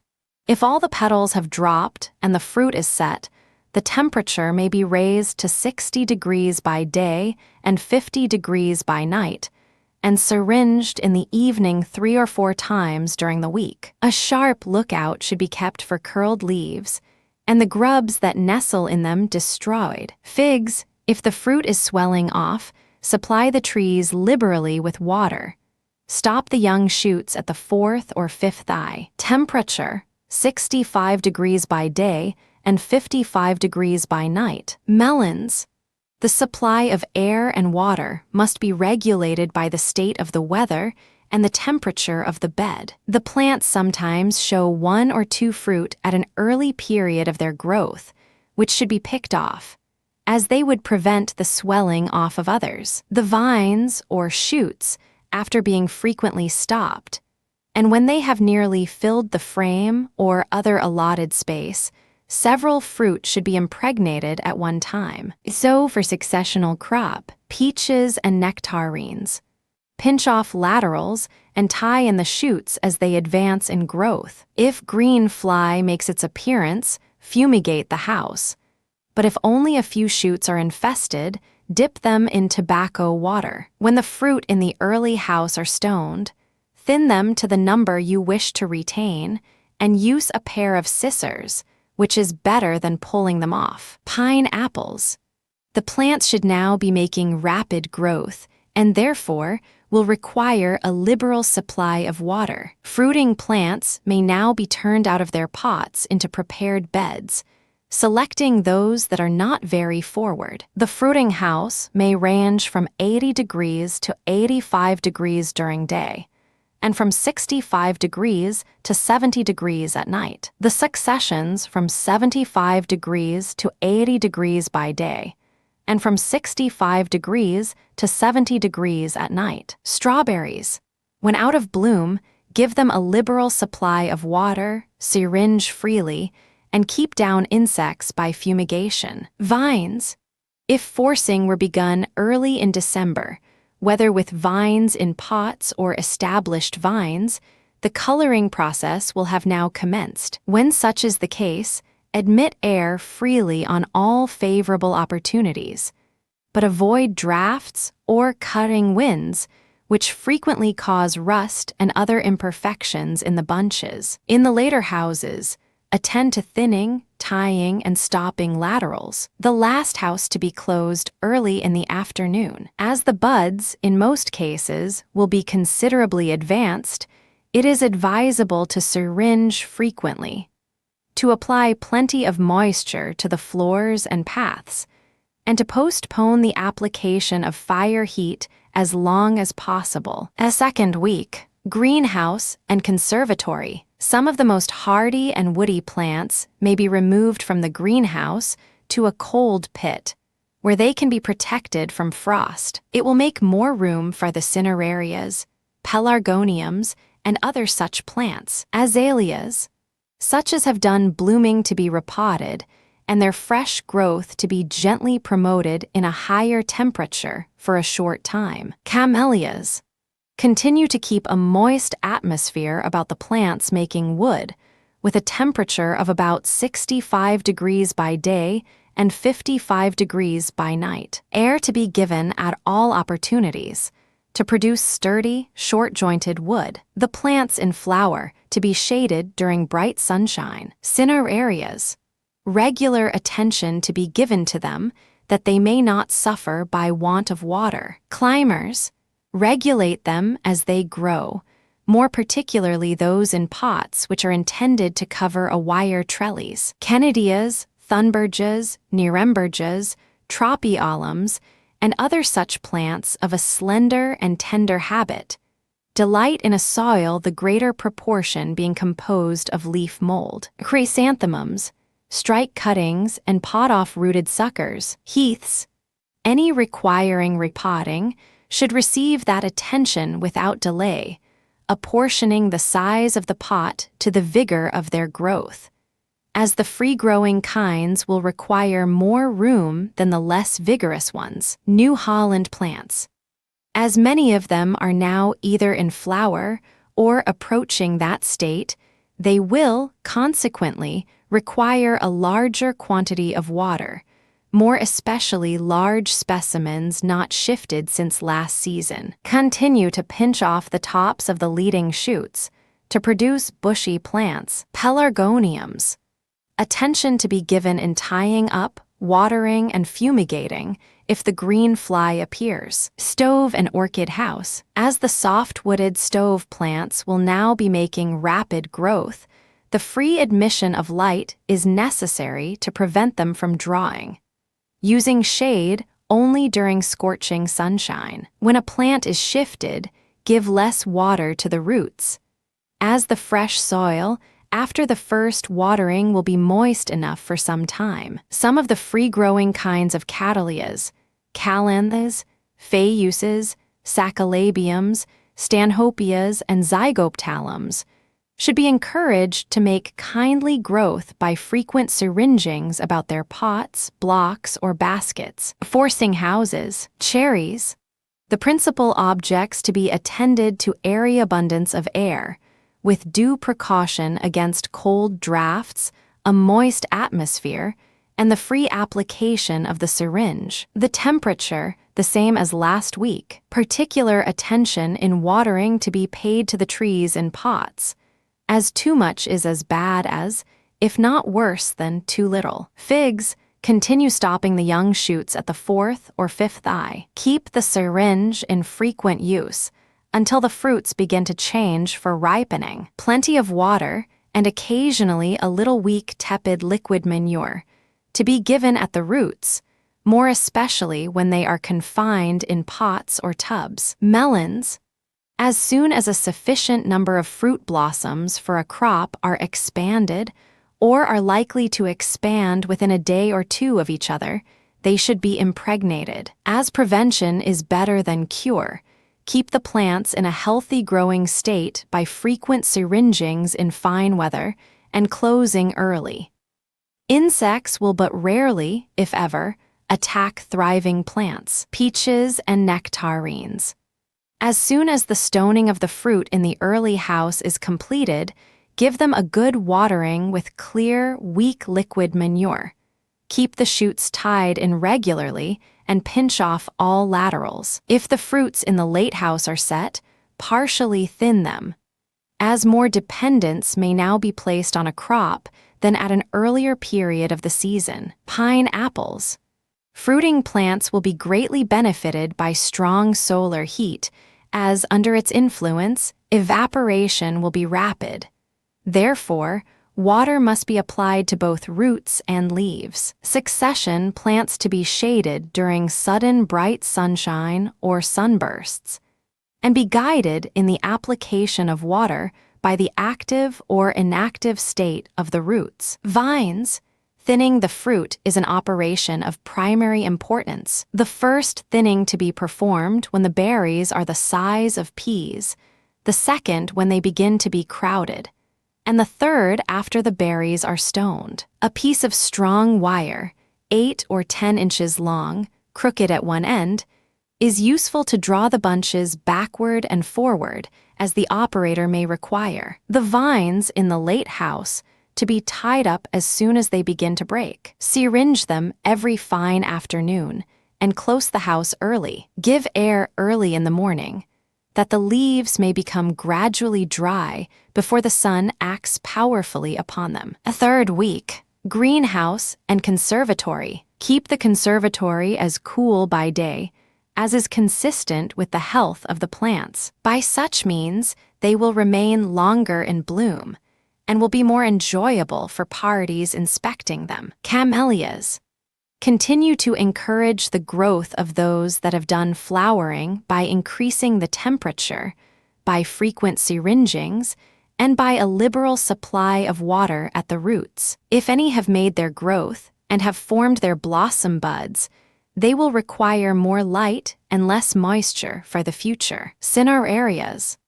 To continue them in a healthy blooming state, it is necessary to attend to them carefully, that they may not droop for want of water, nor be saturated with it. When the sun is powerful, slight shading is necessary for a few hours in the middle of the day to prevent the blooms from losing their brilliancy, and plenty of air to be given when the weather is mild. Fuchsias, having been treated with plenty of heat and moisture, they will now be making rapid growth and will be fit to shift into their blooming pots, using a light, rich soil for the purpose. New Holland plants.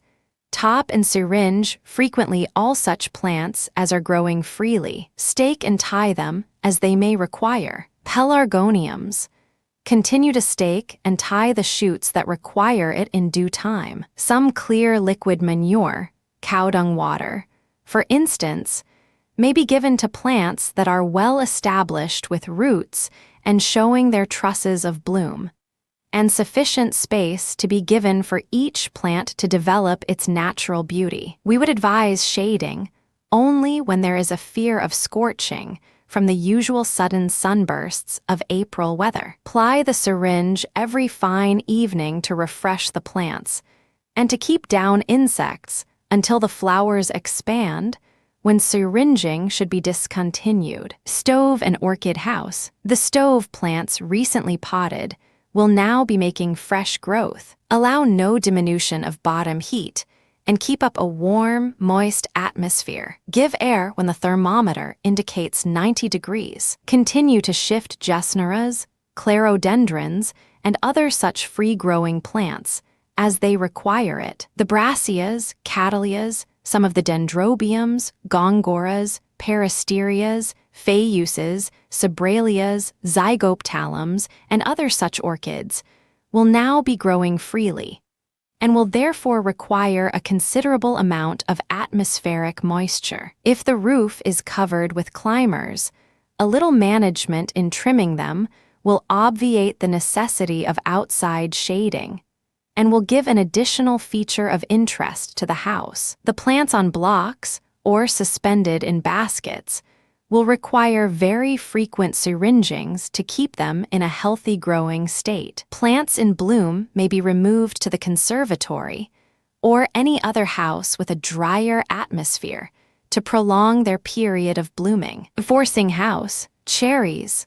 When they begin to change, they will require free exposure to light and abundance of air to bring out their color, and at the same time, a diminution in the supply of water. Carefully examine all curled leaves and destroy the grubs they contain. If the trees are very luxuriant and are making strong forite shoots, stop them to within a few buds of the main branch. Figs, give the trees in pots some clear liquid manure when they are swelling off. Stop the shoots at about 6 or 8 inches and thin out any useless shoots. Syringe and water freely. Melons, keep the vines thin and stop regularly. Shade only in very hot weather. Water sparingly overhead. Plant out succession crops, peaches and nectarines.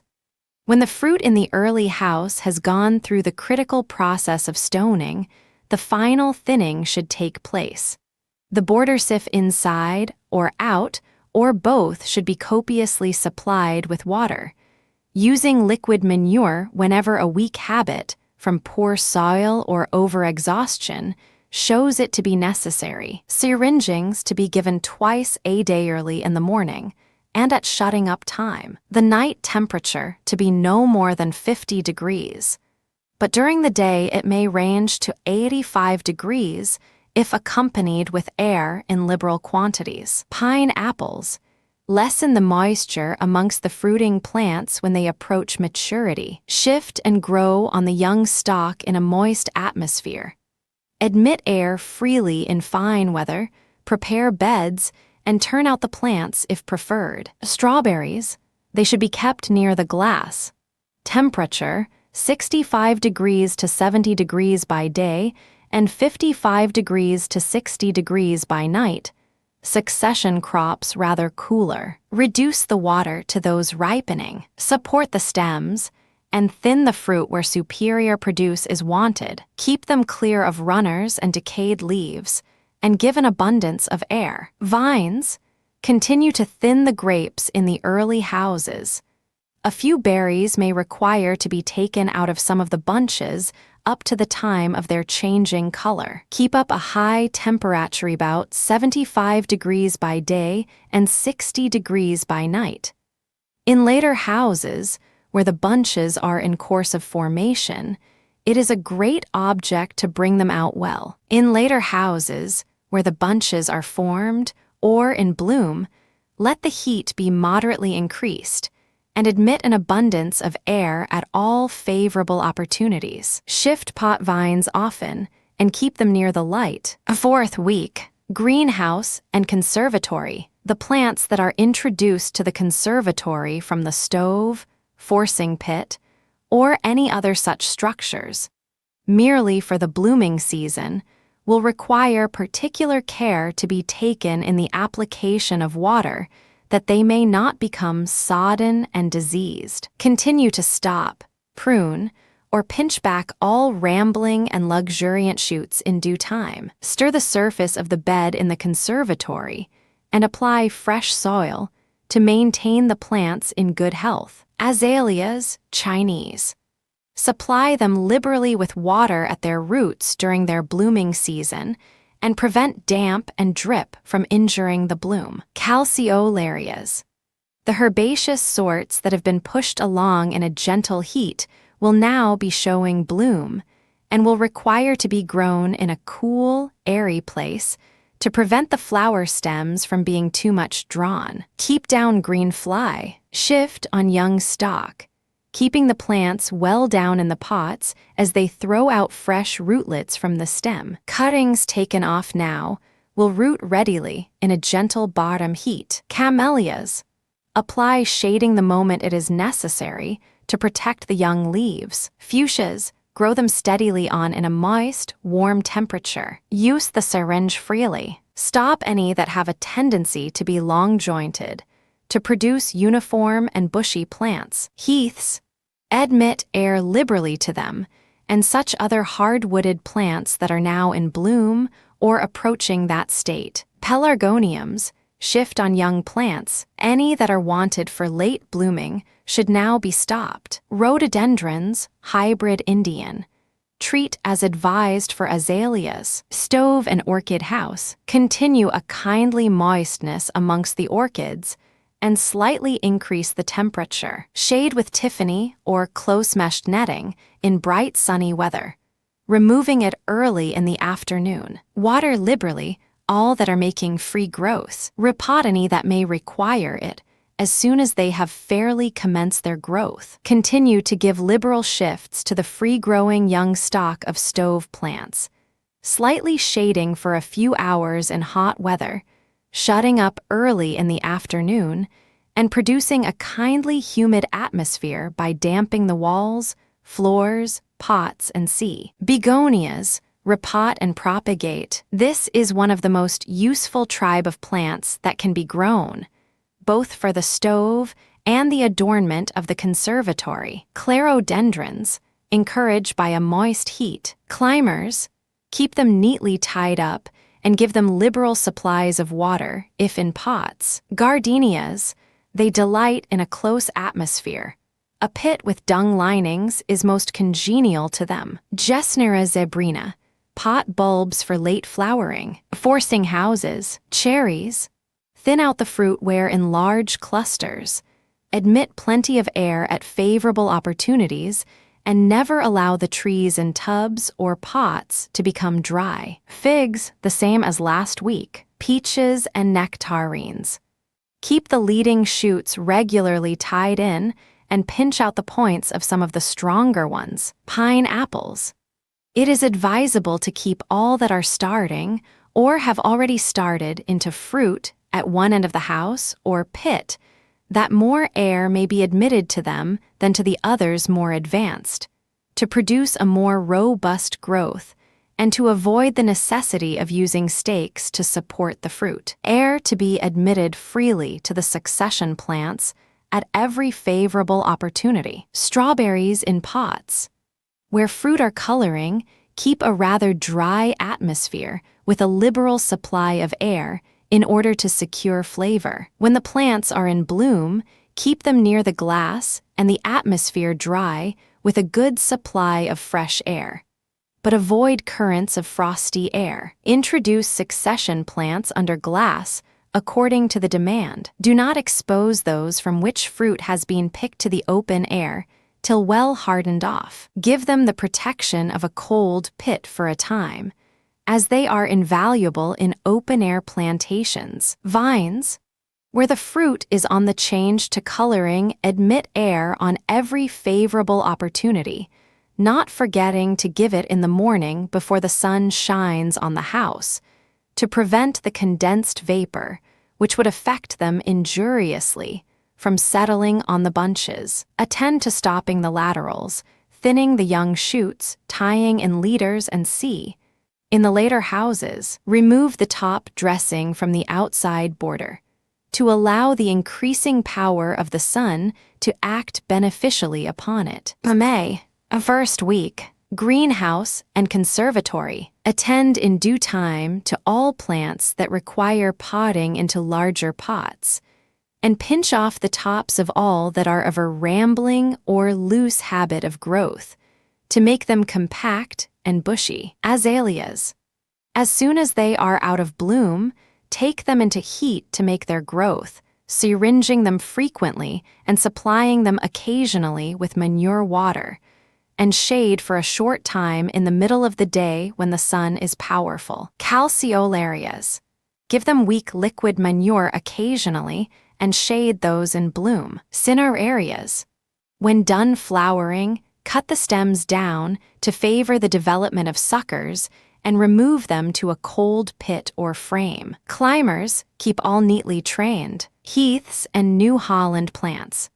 The late flowering sorts, or such as have already flowered, and the young stock intended for another season, may be removed to cold pits or frames. Such plants as require it must be shifted, stopped, and shaded, particular attention being paid that they do not get dry at the root. Pelargoniums. Shade such as are in flower, and shift and stop such as are wanted to flower late. Stove and orchid house. Keep up a kind humidity and a gradual increase of temperature in correspondence with the increase of solar light, and shut up early in the afternoon with sun heat. Continue to propagate the choice stove plants and keep all free from insects. Echimines, pot off. Begonias. Continue to repot as they go out of bloom, pruning in any straggling shoots, and propagate as advised last week. Keep them close and syringe frequently, when they will soon commence growing. Keep them some distance apart to allow their fine foliage to expand. The following are good sorts: Prestoniensis, Cinnabarina, Fuchsioides, Martiana, Zebrina, Barkery, Rubra, and Argyrostigma. Gloxinias, repot where necessary. Succulents, Opuntias, Mellicacti, and Epiphyllum, to be excited into vigorous growth by intense light and abundance of heat and moisture. Forcing house, cherries. Temperature 65 degrees to 70 degrees by day and 50 degrees at night, and give plenty of air. But guard against wet and cold. Figs, stop and thin the shoots. Keep a damp atmosphere and use the syringe over the foliage.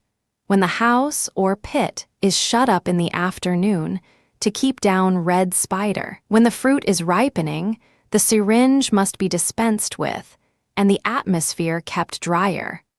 But as there is generally a succession of fruit on the trees, water must not be wholly withheld at the time of the first crop ripening, as it would endanger the succeeding one. But it may be given more sparingly. Melons stop and keep the shoots very thin. When the crop is safely set, give the soil a good soaking of clear, tepid manure water. Let swelling fruit be exposed as much as possible to the light. Peaches continue to stop all gross shoots, which will both increase the size of the fruit and the smaller shoots at the bottom of the tree. The syringe, when used frequently, is useful for the same purpose, and to keep down insects. Air and light to be admitted, to give flavor and coloring to the ripening fruit. Pines, the fruiting plants now swelling and in pots, may be treated with a little clear liquid manure. Guano water or soot water, or both combined, will produce a perceptible improvement in foliage and growth, with the caution that it be given in a warm, clear state and not too strong. Ply the syringe freely on warm afternoons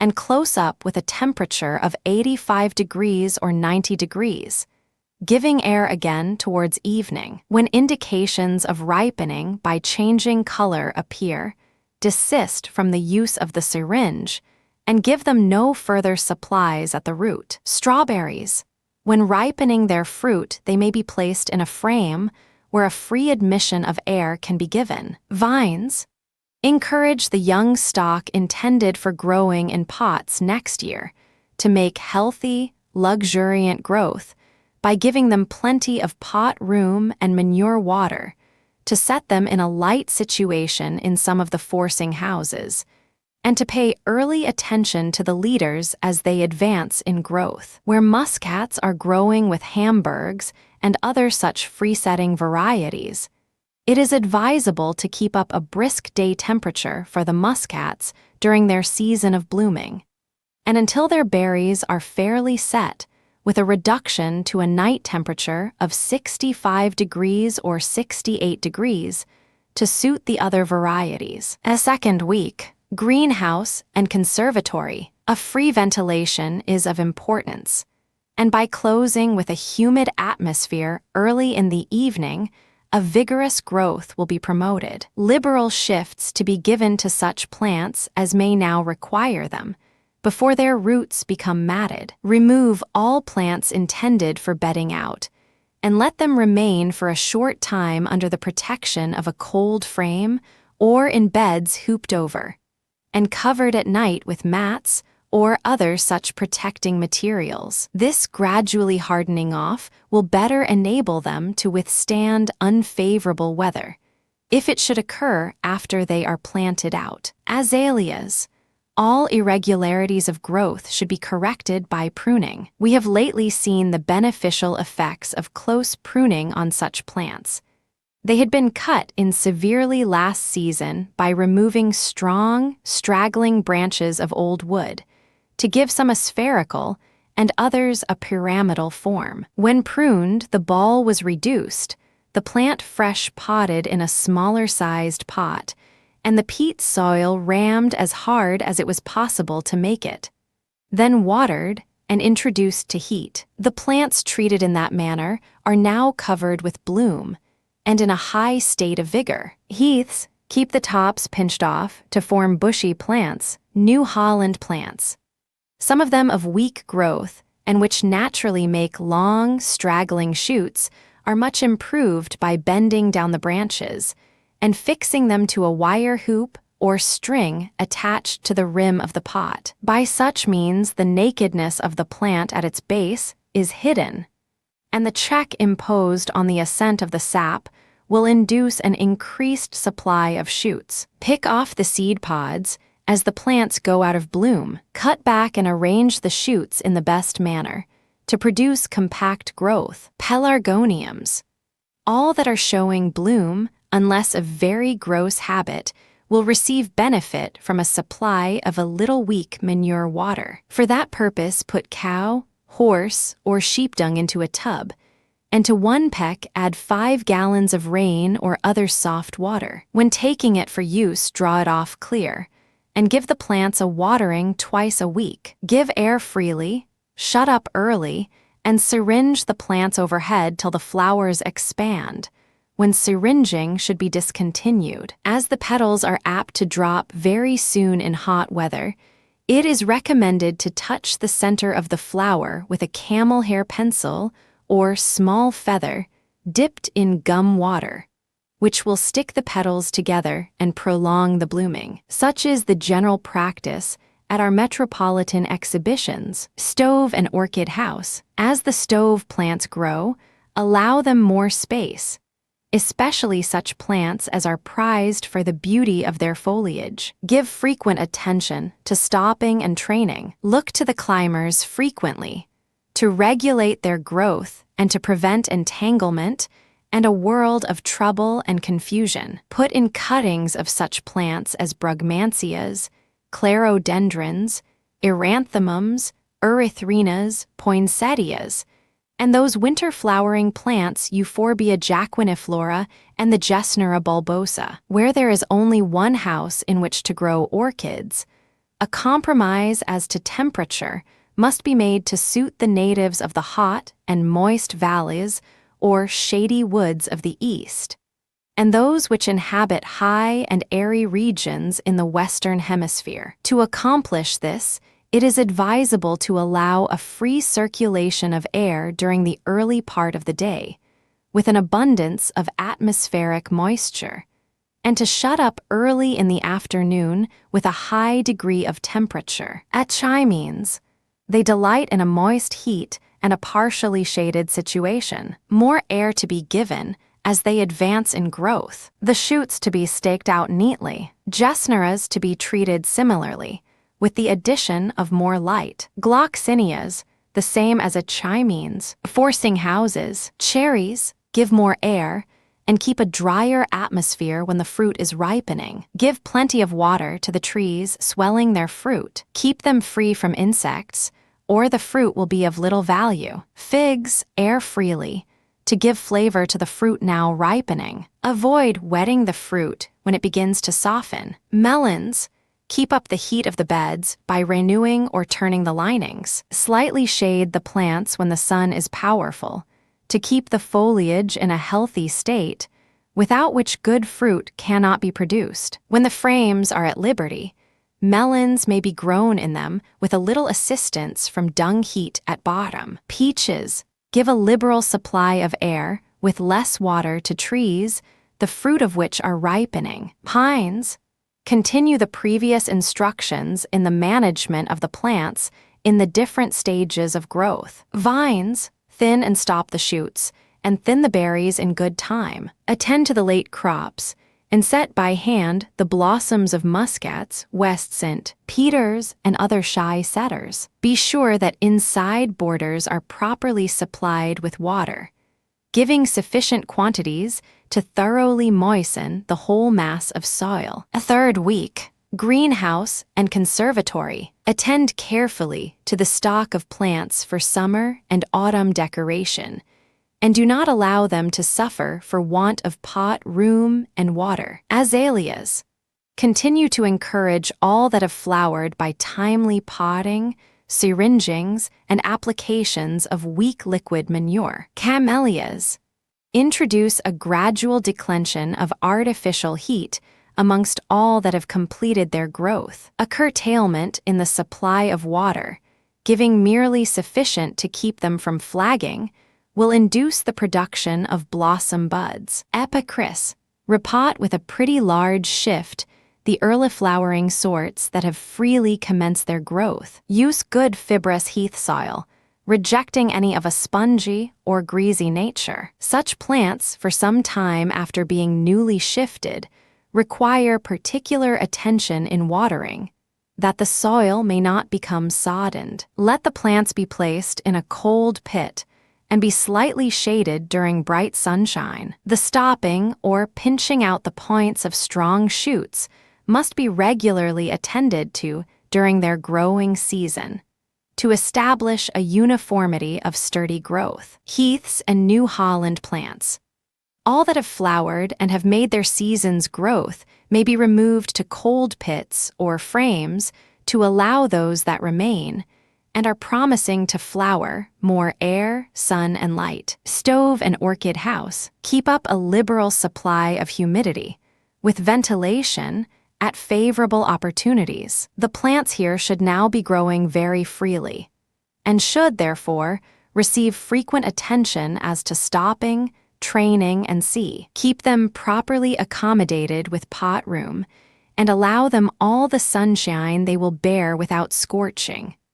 Also, allow them sufficient space for the development of their foliage. Plenty of moisture is now requisite to encourage a free growth in orchids, to get their pseudobulbs firm, well-nourished, and ripened in good time. Free ventilation in favorable weather and a slight shading in bright sunshine are also requisites for their healthy growth. Forcing houses. Cherries.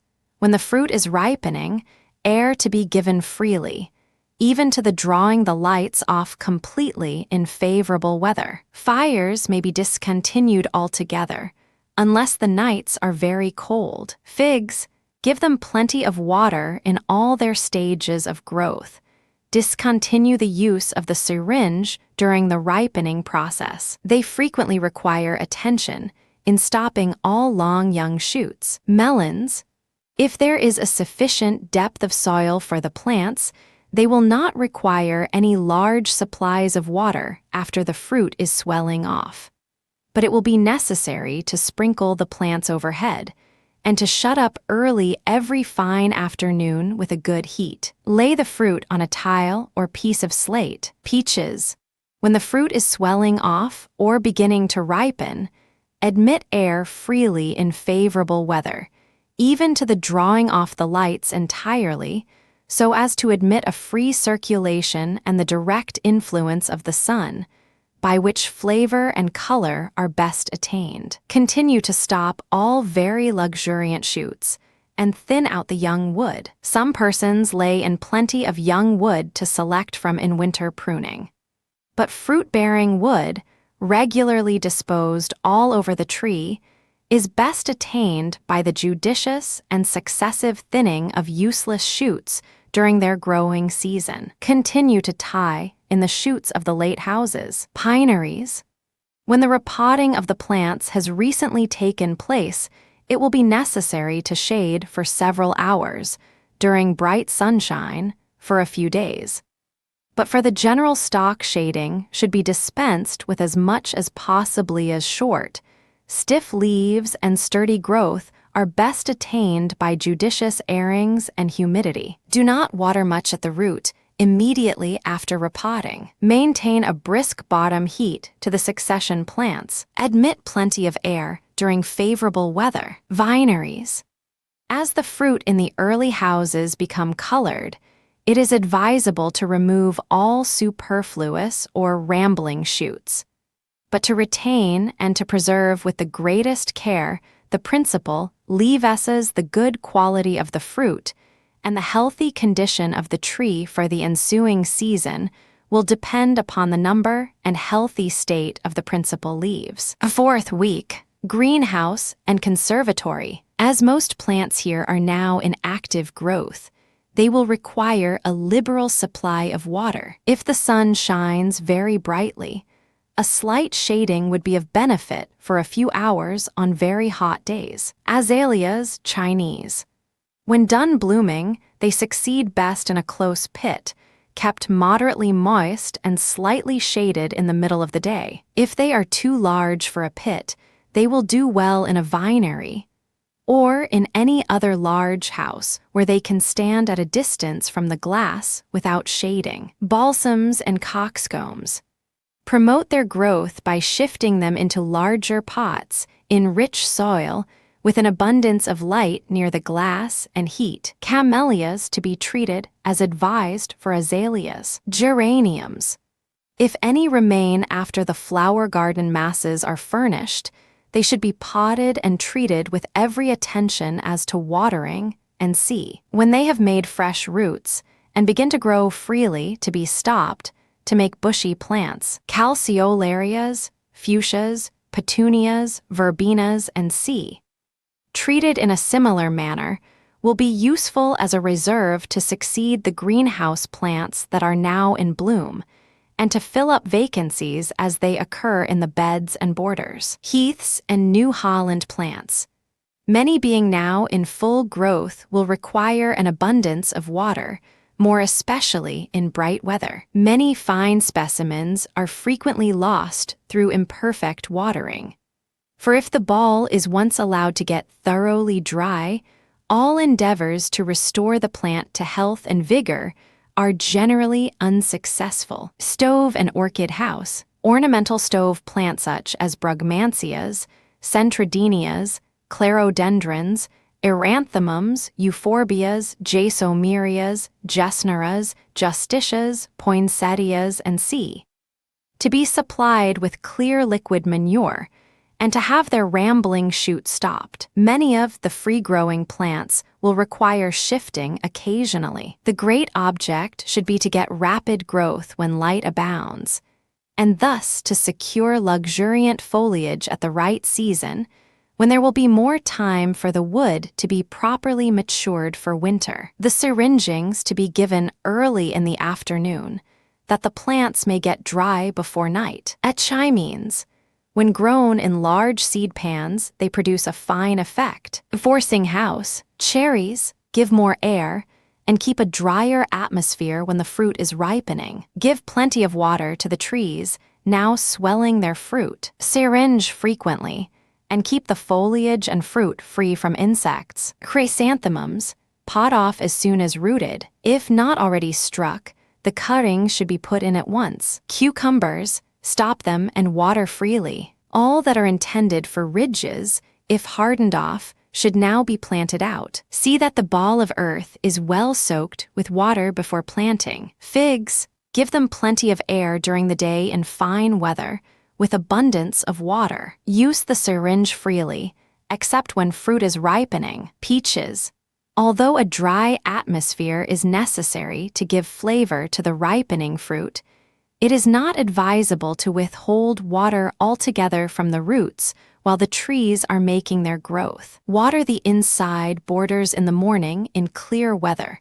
so that any vapor that arises may pass off during the day. The outside borders, if dry, should also be watered as far as the roots extend, and then mulched to prevent evaporation during hot, dry weather. If the earliforced trees have naked branches, some of the earliest made wood may be taken from the trees, and buds inserted from it in the barren parts. Buds inserted now may start into growth in July and be stopped when about 6 inches long to get the wood well ripened. Pines, a bottom heat from 80 degrees to 85 degrees must be kept up to the plants intended for fruiting in the autumn. It is advisable, where practicable, to allow the stools from which fruit has been cut to remain in the house for some time, to supply them liberally with water and occasionally with liquid manure,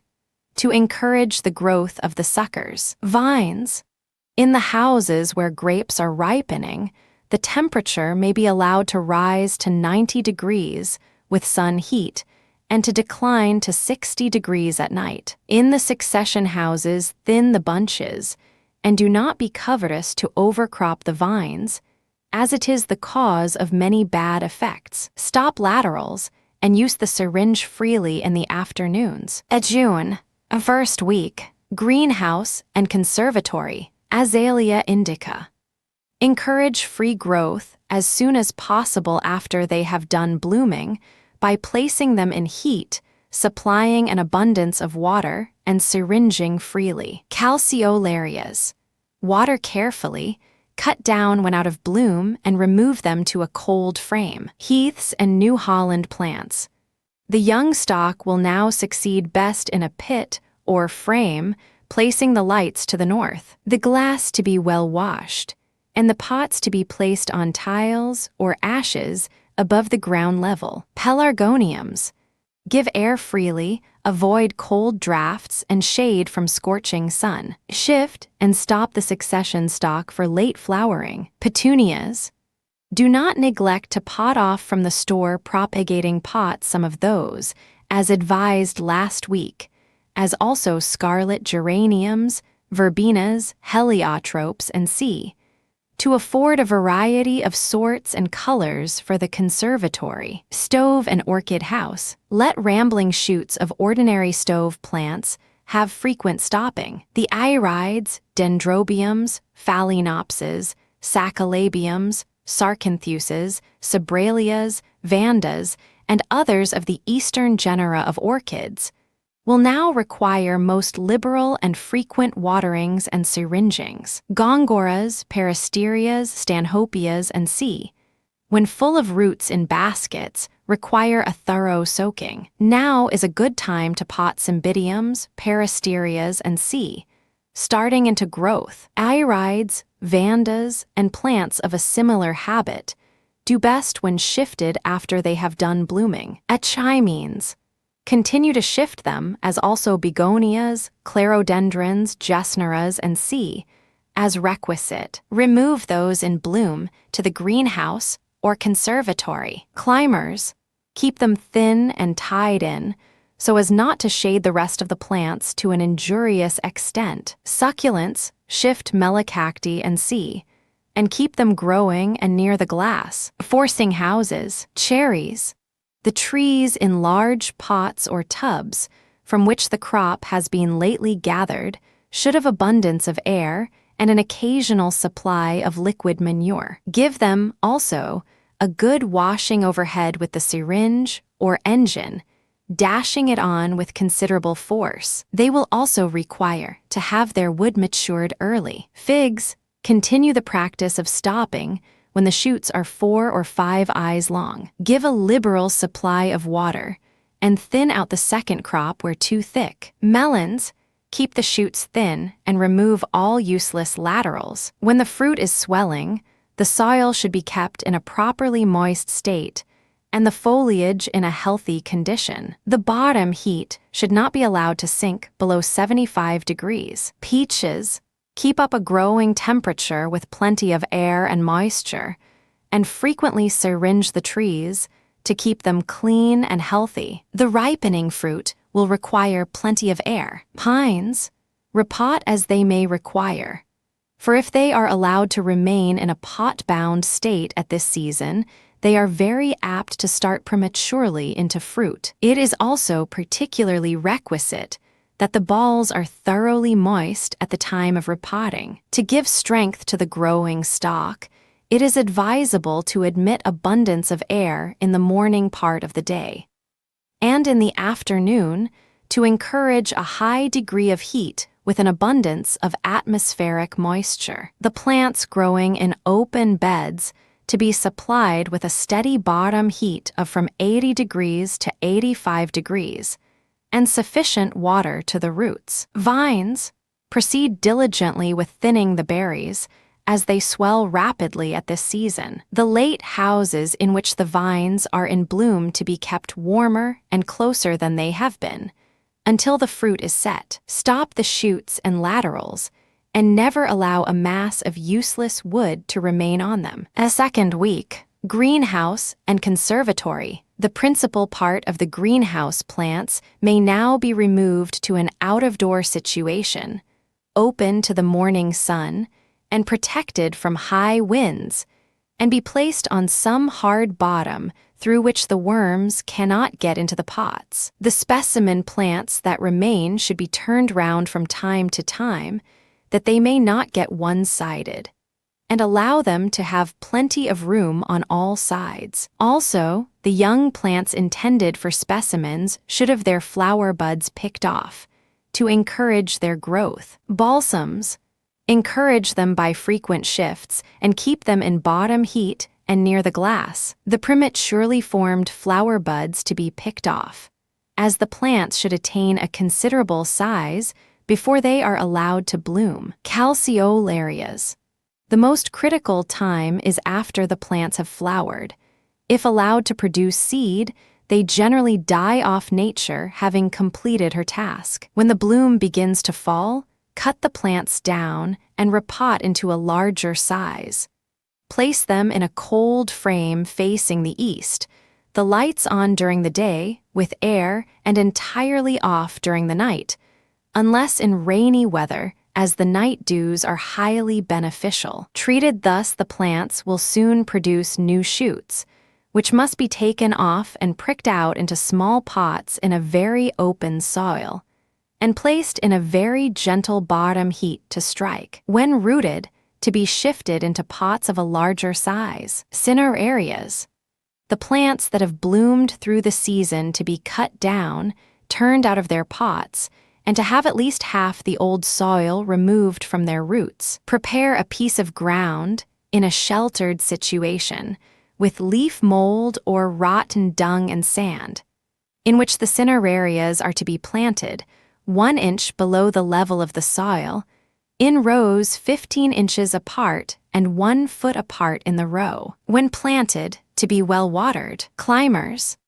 The passifloras, Mandevilla suevolens, Tecoma jasminoids, and other such climbers in the conservatory will now be growing very freely, and will therefore require frequent attention to keep them in order. The young shoots may be allowed to grow in a natural manner, merely preventing them from getting too much entangled or growing into masses. Fuchsias, when in a healthy growing state, they require an abundance of water and frequent syringings. Train them in the desired form and pinch back all weak and straggling shoots. Heaths and New Holland plants. Examine them very carefully and be sure that they are in a proper state as to moisture. The young plants which are not blooming will do best if placed in a pit where they can be exposed or not, as may appear necessary. To lay a proper foundation for a good specimen, it is necessary to stop and to train the shoots into form. Calisanths. Train them neatly, increase the supply of water, and give them liquid manure occasionally. Stove and orchid house. Continue to shift the young and growing stock of stove plants to harden the wood of the early grown plants or autumn or winter flowering. It is advisable to remove them to some cooler place, such as the shelves of the greenhouse. The baskets, in which the stanhopeias will now be blooming, should be carefully examined to see that the buds, as they protrude, may not be injured by contact with the side. Many stove plants and orchids in flower, if taken to a late vinery or such intermediate house, will thus be prepared, in a short time, for removal to the conservatory during the summer. Climbers. When the shrubby plants are large, the climbers hanging loosely give a sort of tropical character to the house, but either hanging or trained in wreaths or festoons, they require pruning and regulating to prevent them becoming entangled, and therefore a confused mass of wood and foliage. Forcing houses. Cherries give air night and day in fine weather. Figs, when the ripest of the fruit is gathered, give the trees a good syringing overhead to cleanse and refresh the leaves and to keep down insects. Melons, to be slightly shaded with a net or a few pea sticks during bright sunshine in the middle of the day to prevent the scorching of the leaves. For if such occurs, the fruit ripens prematurely and is, in consequence, without flavor. Peaches, when the fruit is ripening, give as much air as possible during the day, and when the nights are mild and warm, leave the lights open. When the fruit in the succession house is stoned, give a good watering to the roots and syringe the trees frequently, as previously advised. Pines, apply an abundance of moisture to the pathways of the fruiting house during bright weather. Give plenty of air, but allow at the same time the thermometer to range from 90 degrees to 95 degrees. Shut up when the rays of the sun are getting partially off the house, and ply the syringe freely about the leaves and stems of the plants and the surface of the plunging material. Air to be given an hour or two afterwards for the night. Vines. Keep thinning the berries and stopping the laterals as they advance, which, with syringing and giving air, is the principal work to be done. A third week. Greenhouse and conservatory. The stock of plants out of doors to be carefully looked over in showery, whether that they may not suffer from imperfect drainage. The more delicate sorts to be returned to the houses, or protected by some means during heavy rains. Camellias. When they are kept indoors, given abundance of air night and day, with an occasional application of the syringe, keeping the paths and floors damp. When they have ceased growing and have formed their flower buds, discontinue to syringe the plants overhead, as it sometimes starts them into a fresh growth that will be the destruction of the flower buds. Chrysanthemums. Plant them out 18 or 20 inches apart in an open piece of ground, some to be left to grow as standards on one stem and others to be topped, to make them bushy. Cinerarias. In raising seedlings, it is advisable to select each parent plant, distinguished for its dwarf habit and decided color, and to place them by themselves in a pit or frame. The seed should be carefully gathered as it ripens. It should be sown in shallow pots or pans well drained with crocks, then some siftings, and over that some light soil with some finer and more sandy on the surface, covering the seeds very lightly with the same, and slightly sprinkling or watering through a very fine rose and the surface covered with a little moss to prevent evaporation. In a few days the seedlings will be up. Then remove the moss and let them remain in the pots or pans until they are large enough to be handled with safety. Then pot them in small pots and keep close for a day or two. Lilium lancifolium.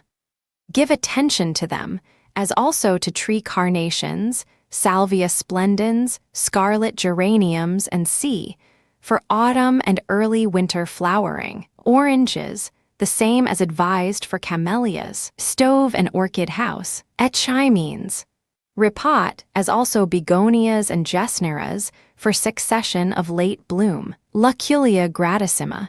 Propagate by cuttings. Some of the orchids will now require to be topped up a little with fresh soil. The Barkeria spectabilis, Epidendrum skinneri, the Lycasts, Odontoglossum grand, and C, will now enjoy the temperature of the conservatory. Forcing house. Figs continue to stop all shoots when 5 or 6 joints long. Never allow the trees in tubs or pots to want water.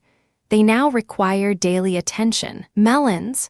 Shade them during bright sunshine for a few hours in the middle of the day. If the red spider appears, rub sulfur vivum, mixed with water on slates or tiles, and place them in the pit or frame where the sun's rays may fall upon them. Peaches admit plenty of air when the fruit is ripe, or nearly so. When the crop is gathered, give them a good washing with the syringe, those changing for ripening, if the trees are young and vigorous, to have a general stopping of the strong shoots all over the higher parts of the tree. To keep down red spider, it is advisable to wash the walls, pipes, or flues with sulfur vivum reduced to the consistency of paint, or to paint some slates, tiles, or common saucers with the mixture, and to place them in different parts of the house where the sun can shine upon them. Pines. If the pot plants in fruit are in a healthy condition, well furnished with roots, an occasional supply of clear manure water in a warm state may be given with advantage to them. Strawberries. As it is necessary by early attention to ensure a healthy, vigorous growth, therefore, as soon as the runners have emitted the least portion of root, take them off and prick them out on a rich piece of ground or on an old hotbed where radishes or early potatoes have been grown under hoops, where, when the weather is hot, they are more convenient to shade and require less water. Vines. When the fruit is cut in the early houses, ripen the wood by exposing it night and day, except during heavy rains. Water to be gradually withheld as the growth of the plants declines, and somewhat in the proportion in which you would have vegetation stop, not all at once, but gradually. The vines with fruit now stoning may be allowed to produce a few redundant shoots, if there is sufficient room to lay them in without crowding, or overlapping the old wood, or shading the old leaves. The late grapes to be finely thinned, their shoulders to be tied out, and every useless shoot to be removed. Keep the vines in pots trained and exposed to light, and apply weak liquid manure frequently. Fourth week, greenhouse and conservatory. Many of the finer kinds of hardwooded plants such as boronias, epicrizes, and C will now be out of bloom and will require cutting in rather closely to form neat bushy plants. Some of the greenhouse plants will most probably require shifting and should receive that attention now, or, at latest, by the middle of next month. Keep a sharp lookout for insects of all kinds, and also for mildew, and give the plants, if the weather is dry, a sprinkling once or twice a week from the syringe or garden engine. New Holland plants. If any are retained in the house, let them be placed where they can have a sufficiency of light and fresh air, and at the same time in a place where the sun has no power on the pots. But if such cannot be avoided, place the pot containing the plant in another 2 sizes larger, and fill the intervening space with moss. Pelargoniums. When out of bloom, they should be placed in the open ground for a fortnight or 3 weeks to ripen the wood before they are cut down. Scarlet geraniums. To prepare them for winter blooming, it is advisable to place the pots during the summer on a hard bottom out of doors and in the full sun, and to pinch out the flower stems as they appear. To be carefully attended with water. Stove and orchid house. Keep up a kindly humidity by frequent syringings, and keeping the floors, paths, and sea damp. Many of the stove plants viz. Clerodendrons, erythrinas, gardenias, ixoras, jasmines, liliums, pergularias, stephanotises, and C may be removed to the conservatory, where the flowers will attain a deeper color and retain it for a longer period than if they had remained in the stove. Euphorbias. Propagate jacinae flora and fulgens and grow them on a successional system of culture for furnishing the conservatory and stove throughout the autumn, winter, and spring. Gesnera zebrina. Keep up a succession in various stages of growth and place another batch of tubers in a pan. Forcing houses. Give particular attention to the preservation of the foliage in houses where the fruit has been gathered, keeping the atmosphere cool and moist, and give the trees an occasional washing with the engine to keep down red spider and the leaves clean and healthy. Cherries. When the trees are planted in the house and the fruit has been gathered, give all the air possible by throwing it entirely open. Give them a good washing occasionally with the garden engine. When the plants are in pots, it is advisable to place them on a hard bottom on the north side of a wall or fence. Melons. Bottom heat is necessary for their healthy growth.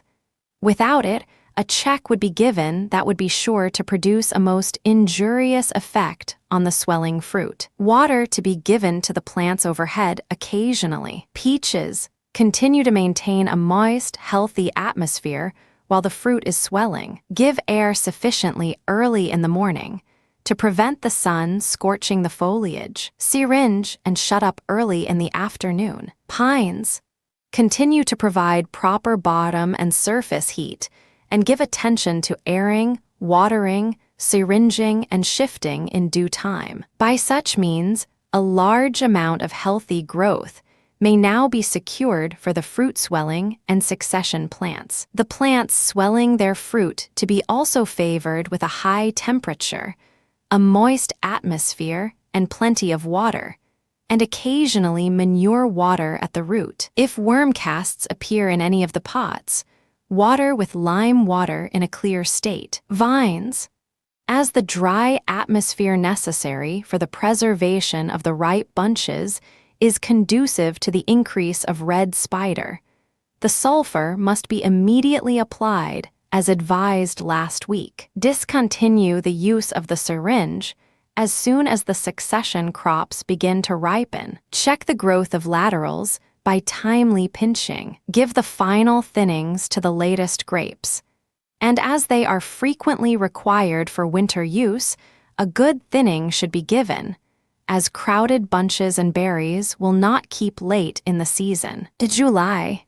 First week. Greenhouse and conservatory. The plants permanently planted out in the borders of the conservatory should have a thorough soaking of weak liquid manure. Give all the air possible at this season, both night and day, and keep the house as neat and clean as possible. If it contains many tender stove plants, shut it up for an hour while the sun is on it in the evening, so as to produce a more genial atmosphere for them. Echimines.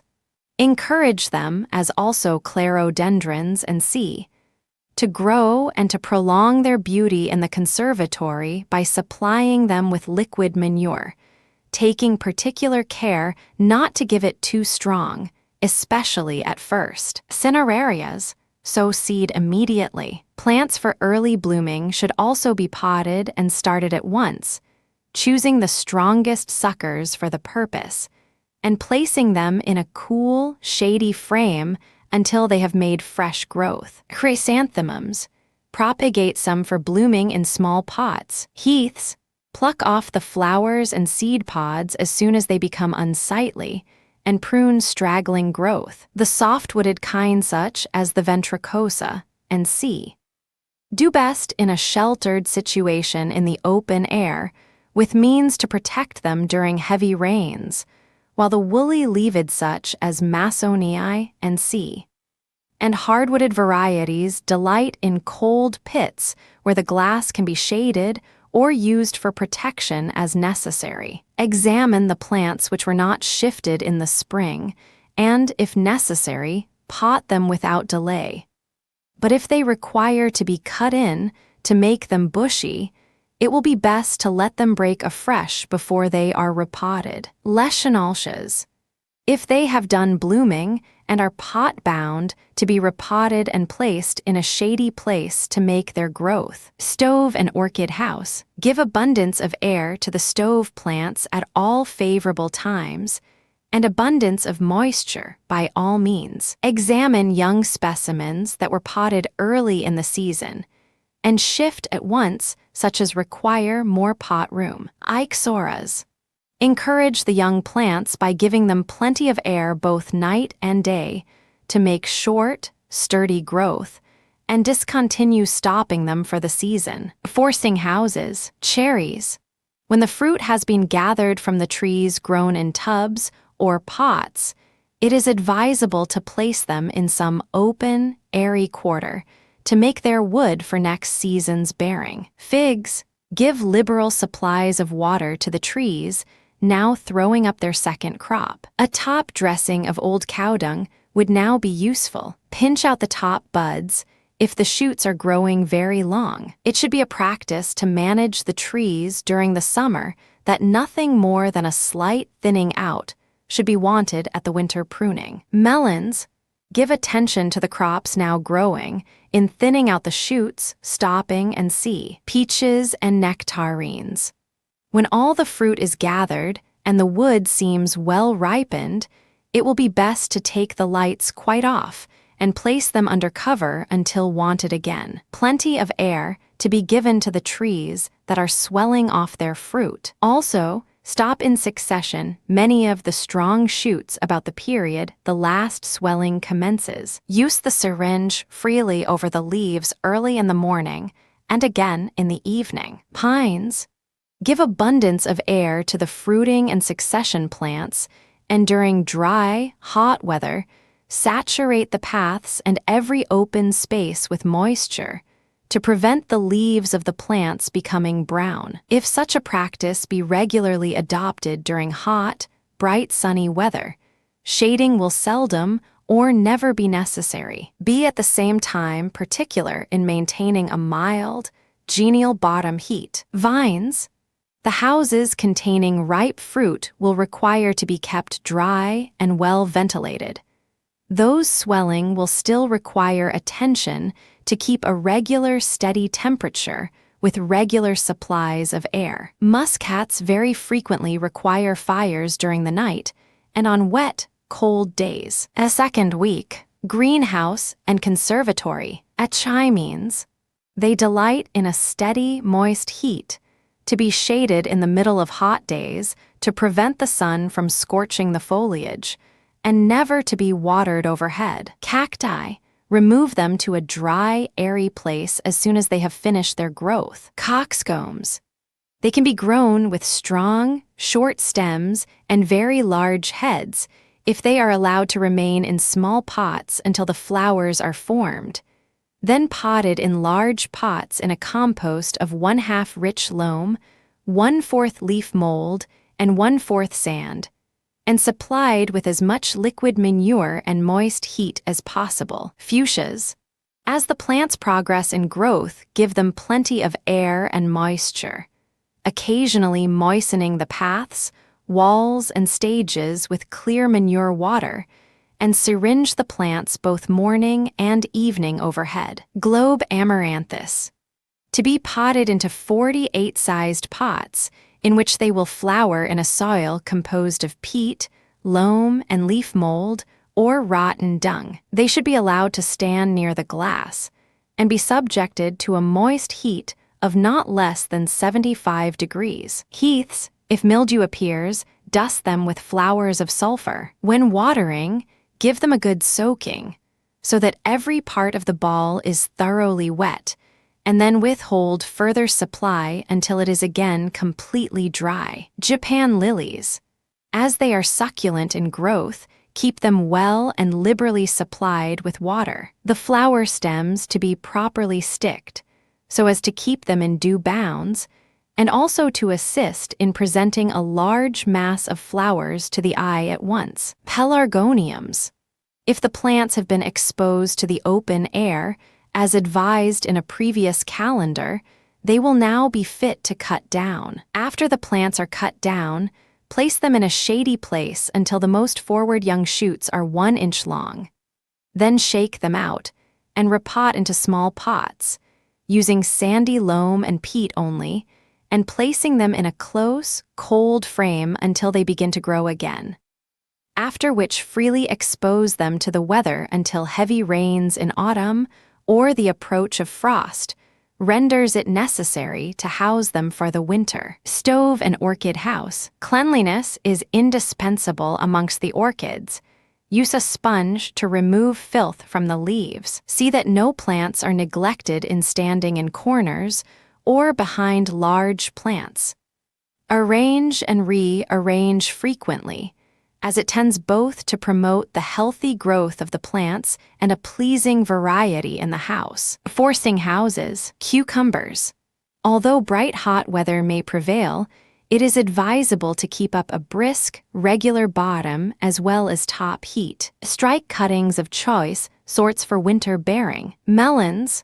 The same as advised for cucumbers, as they both delight in plenty of heat to keep them healthy and in regular bearing. Give them good soakings of weak manure water occasionally, and shut up early on all fine days, sprinkling the sides of the pits or frames and the plants at times overhead. When watering the plants, never allow any to fall on the main stem. If gum or canker appears, apply lime to the parts affected. Old plants cut back should be stimulated to grow freely. Peaches.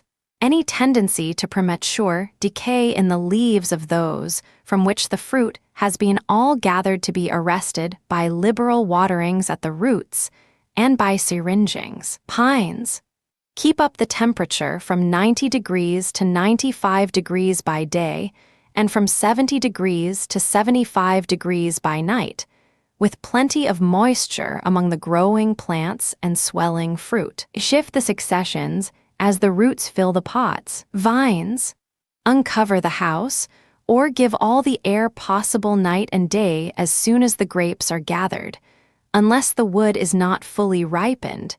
In that case, the house should be closed in the afternoon at a good heat. Stop the laterals on the later vines, thin and tie up the bunches, and maintain a steady, moist temperature, with plenty of air, but do not syringe the bunches. A third week, greenhouse and conservatory. If any of the stove plants, as lately recommended, have been brought into the conservatory, they will require a free admission of air at every favorable opportunity to keep the atmosphere of the house dry. The plants must be kept clear of decaying leaves and flowers. Some judgment is also required in watering recently repotted plants, that they may not be injured by saturation in cloudy weather, nor by drought in hot sunny days. The growth of twiners should be carefully regulated, allowing them sufficient freedom to develop their natural habits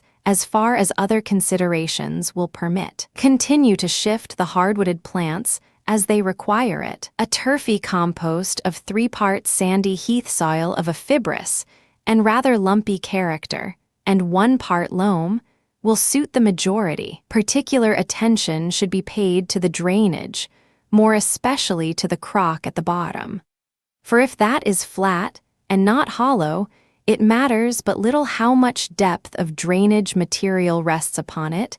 The soil will soon become saturated and sour. Remember that the final shift should be given in good time to those intended to flower in the autumn. Calceolarias herbaceous.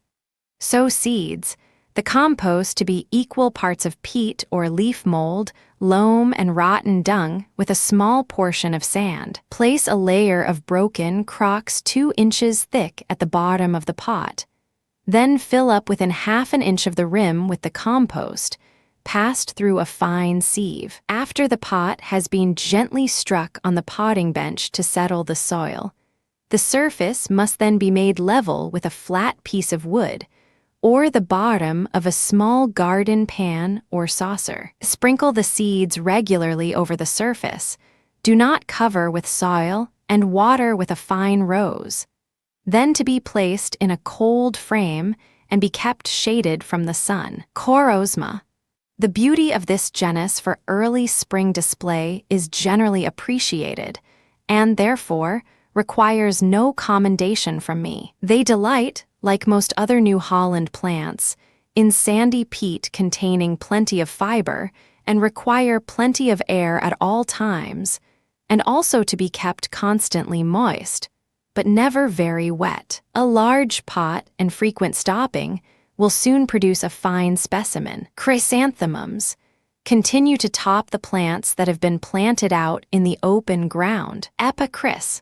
The varieties of this genus are most useful for the adornment of the conservatory in early spring. They delight in fibrous peat, broken rough, mixed with fine white sand. The young plants to be frequently stopped by pinching off the points of the shoots while growing, to induce them to throw out laterals. Those again to be stopped until the plants have attained a size sufficient to warrant their blooming. Gardenias. If any have been removed to the conservatory, while in bloom they should be returned to heat as soon as the bloom is over, to encourage growth and to allow them sufficient time to mature their growth. Eustacia myrtifolia.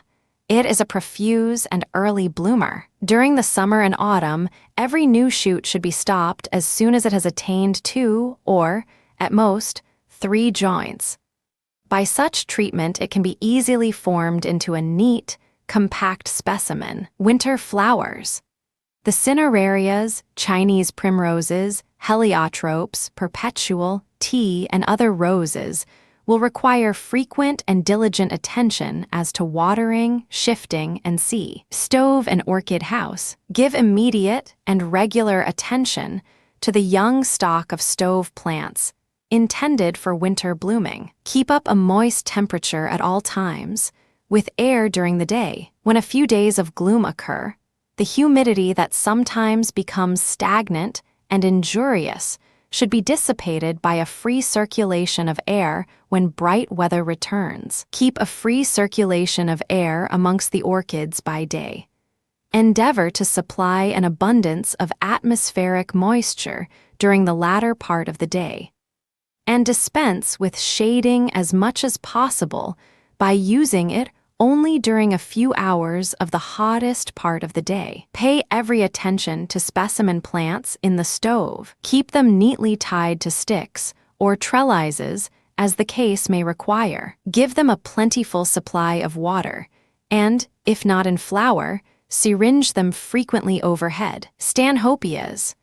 About the end of this or the beginning of next month is the most proper time to remove and repot them. Persons who wish to grow fine specimens ought to put them in large baskets or pots so that they may not require to be shifted for several years, as then the plants grow much finer and flower better than when annually shifted. Now, as soon as they have done flowering, they commence growing, when they should have plenty of heat and moisture until they have completed their pseudobulbs, when they should be reduced to a comparative state of rest by gradually withholding water until they show flower, then to be supplied with atmospheric moisture, but should have no water at the root, or at least but a small portion, until they begin to grow. As all the plants belonging to this genus push their flowers downwards, it is advisable to have them elevated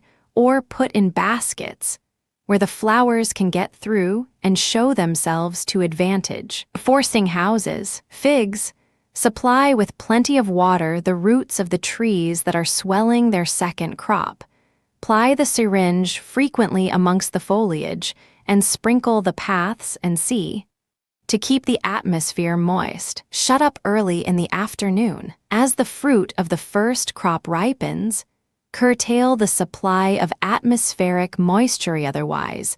Before they reach maturity, they are apt to turn moldy. The roots to be regularly supplied with water, and some liquid manure added about once a week to assist the second crop. Keep down red spider by the application of sulfur in the manner so frequently advised of late. Give the fruit that is ripening the benefit of the sun by fastening on one side the leaves that shade it. Peaches. The fruit will be all the more delicious for a comparatively cool temperature while ripening. Examine the fruit daily and gather before it is overripe and loses its flavor. Pines.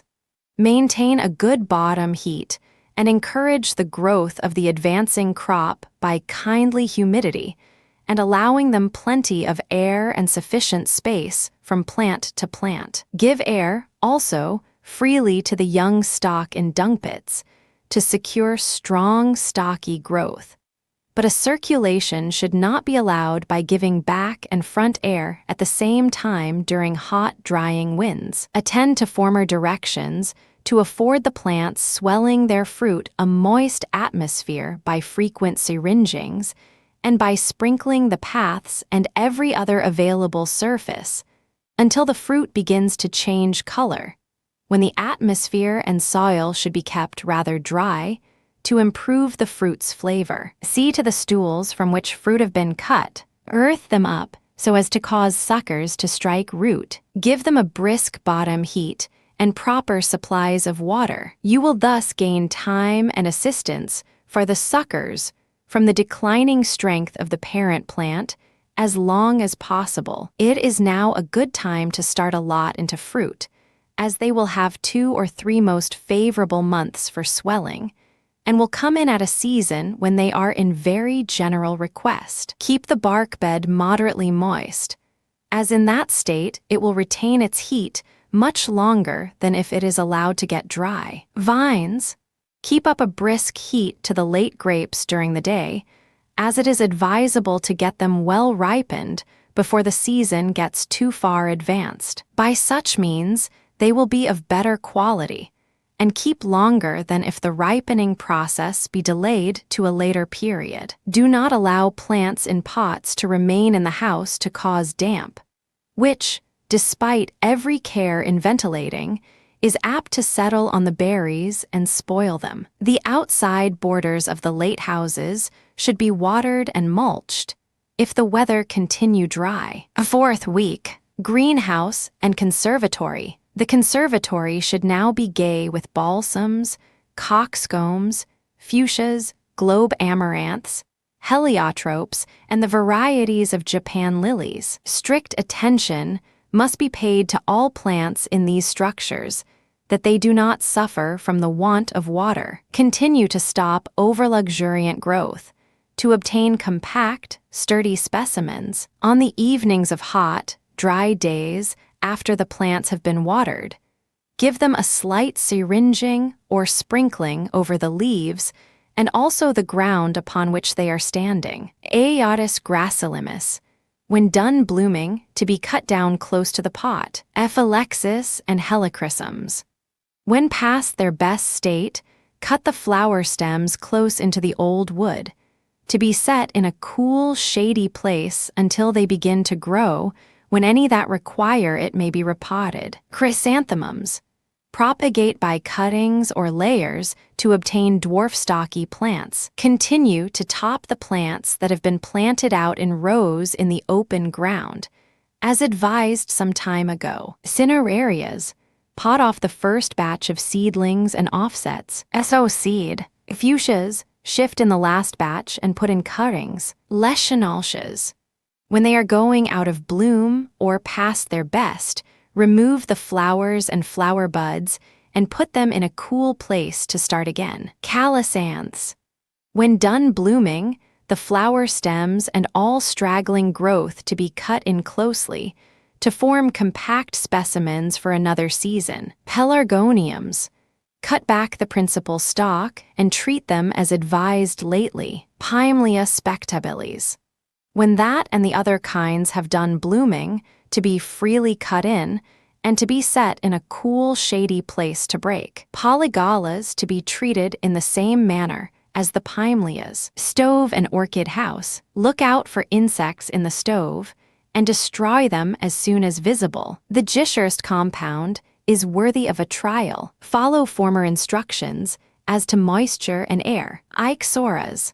When done blooming, to be cut in rather closely, to be started in a gentle heat to make fresh growth. The orchids suspended on baskets or on blocks of wood require a soaking of water at the roots and frequent, but slight, syringings overhead. A little fire heat applied in the afternoon will be of service to them. Forcing houses. Figs.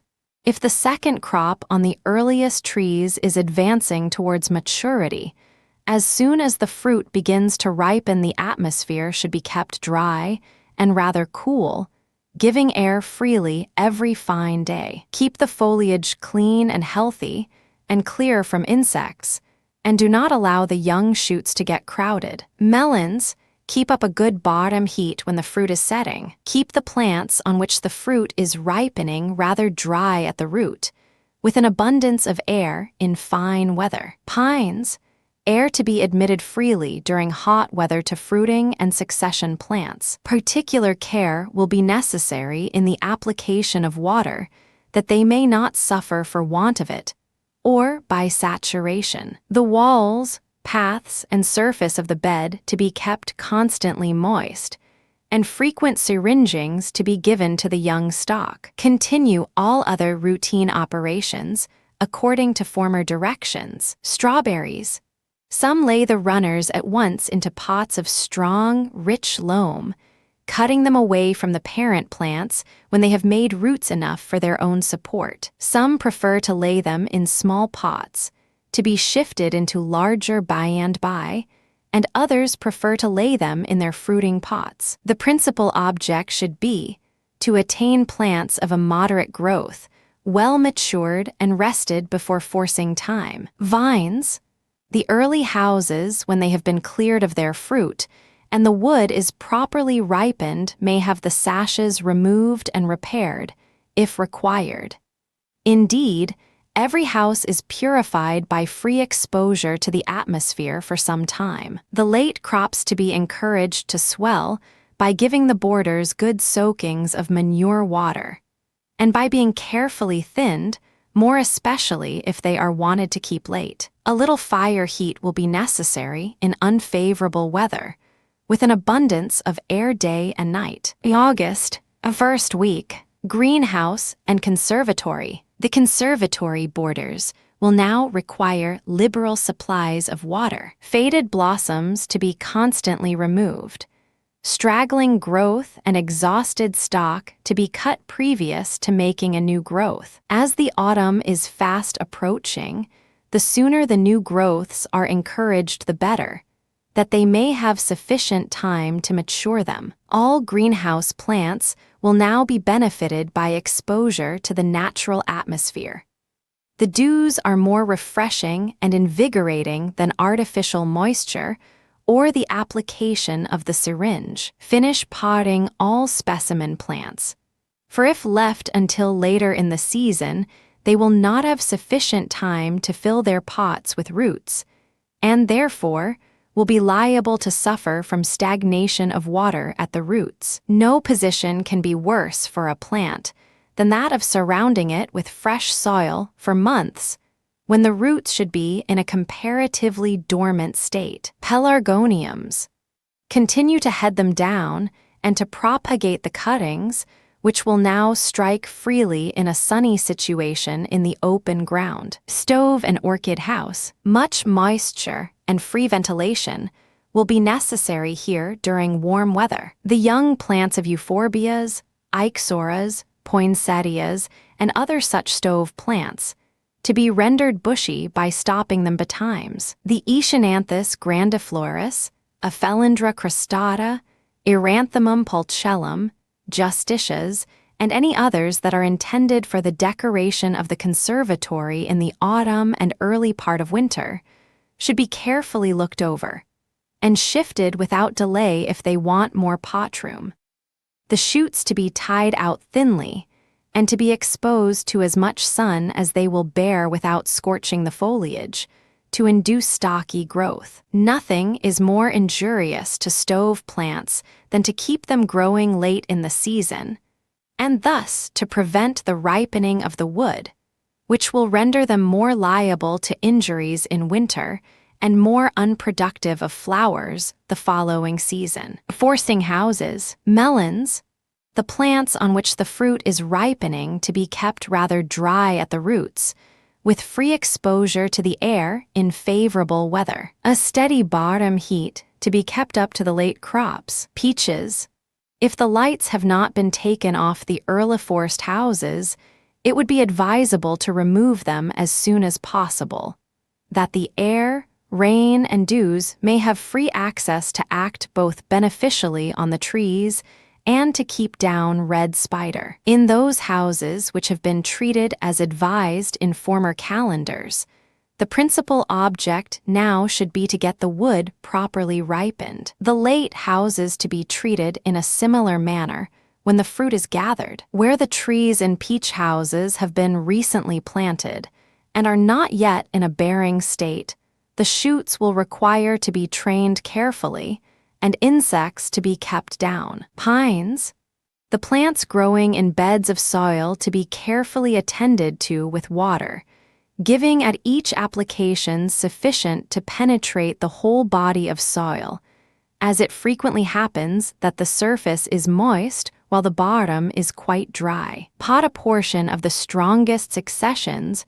for early forcing next season. Strawberries, continue to lay the runners of the kinds you wish to force in pots until you have a sufficient number. Vines, muscats, now beginning to ripen, will generally require a little fire heat to push them on. When ripened in good time, they are better flavored and keep longer than when the ripening process is delayed to a late period of the season. Continue to remove the stray laterals that begin to shade the larger leaves. To be done a little at a time, as disbudding on an extensive scale is prejudicial to fruit trees. The young vines in pots to have every attention, to secure as much growth and healthy vigor as possible while the growing season lasts. Allow all young planted vines to ramble freely without stopping them so closely, as is frequently practiced, before wasps and flies do much mischief to ripe grapes.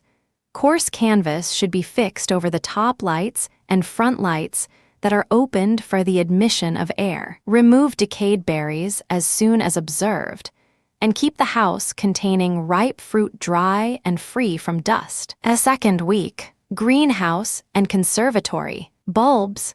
The selections for winter and spring flowering to be made as soon as possible, choosing the most suitable varieties for each season. To be potted at 2 or 3 intervals for succession. To be potted in light fibrous turfy loam of a sandy quality, and placed in a dry situation. To be covered with 3 or 4 inches of old tan or coal ashes. Camellias. The large, old specimens that have set their flower buds to be carefully supplied with water, for if they are allowed to get too dry at the roots, they are apt to drop their buds. Young, vigorous plants, on the contrary, will require to be watered rather sparingly, to prevent them making a second growth. Cinerarias. Shift as they require it, and let no neglect as to watering and cause a check to their growth. Climbers. To have a succession late in the season when flowers become scarce, it is advisable to cut them back for that purpose, more especially the climbers on rafters or ornamental trellises. New Holland plants.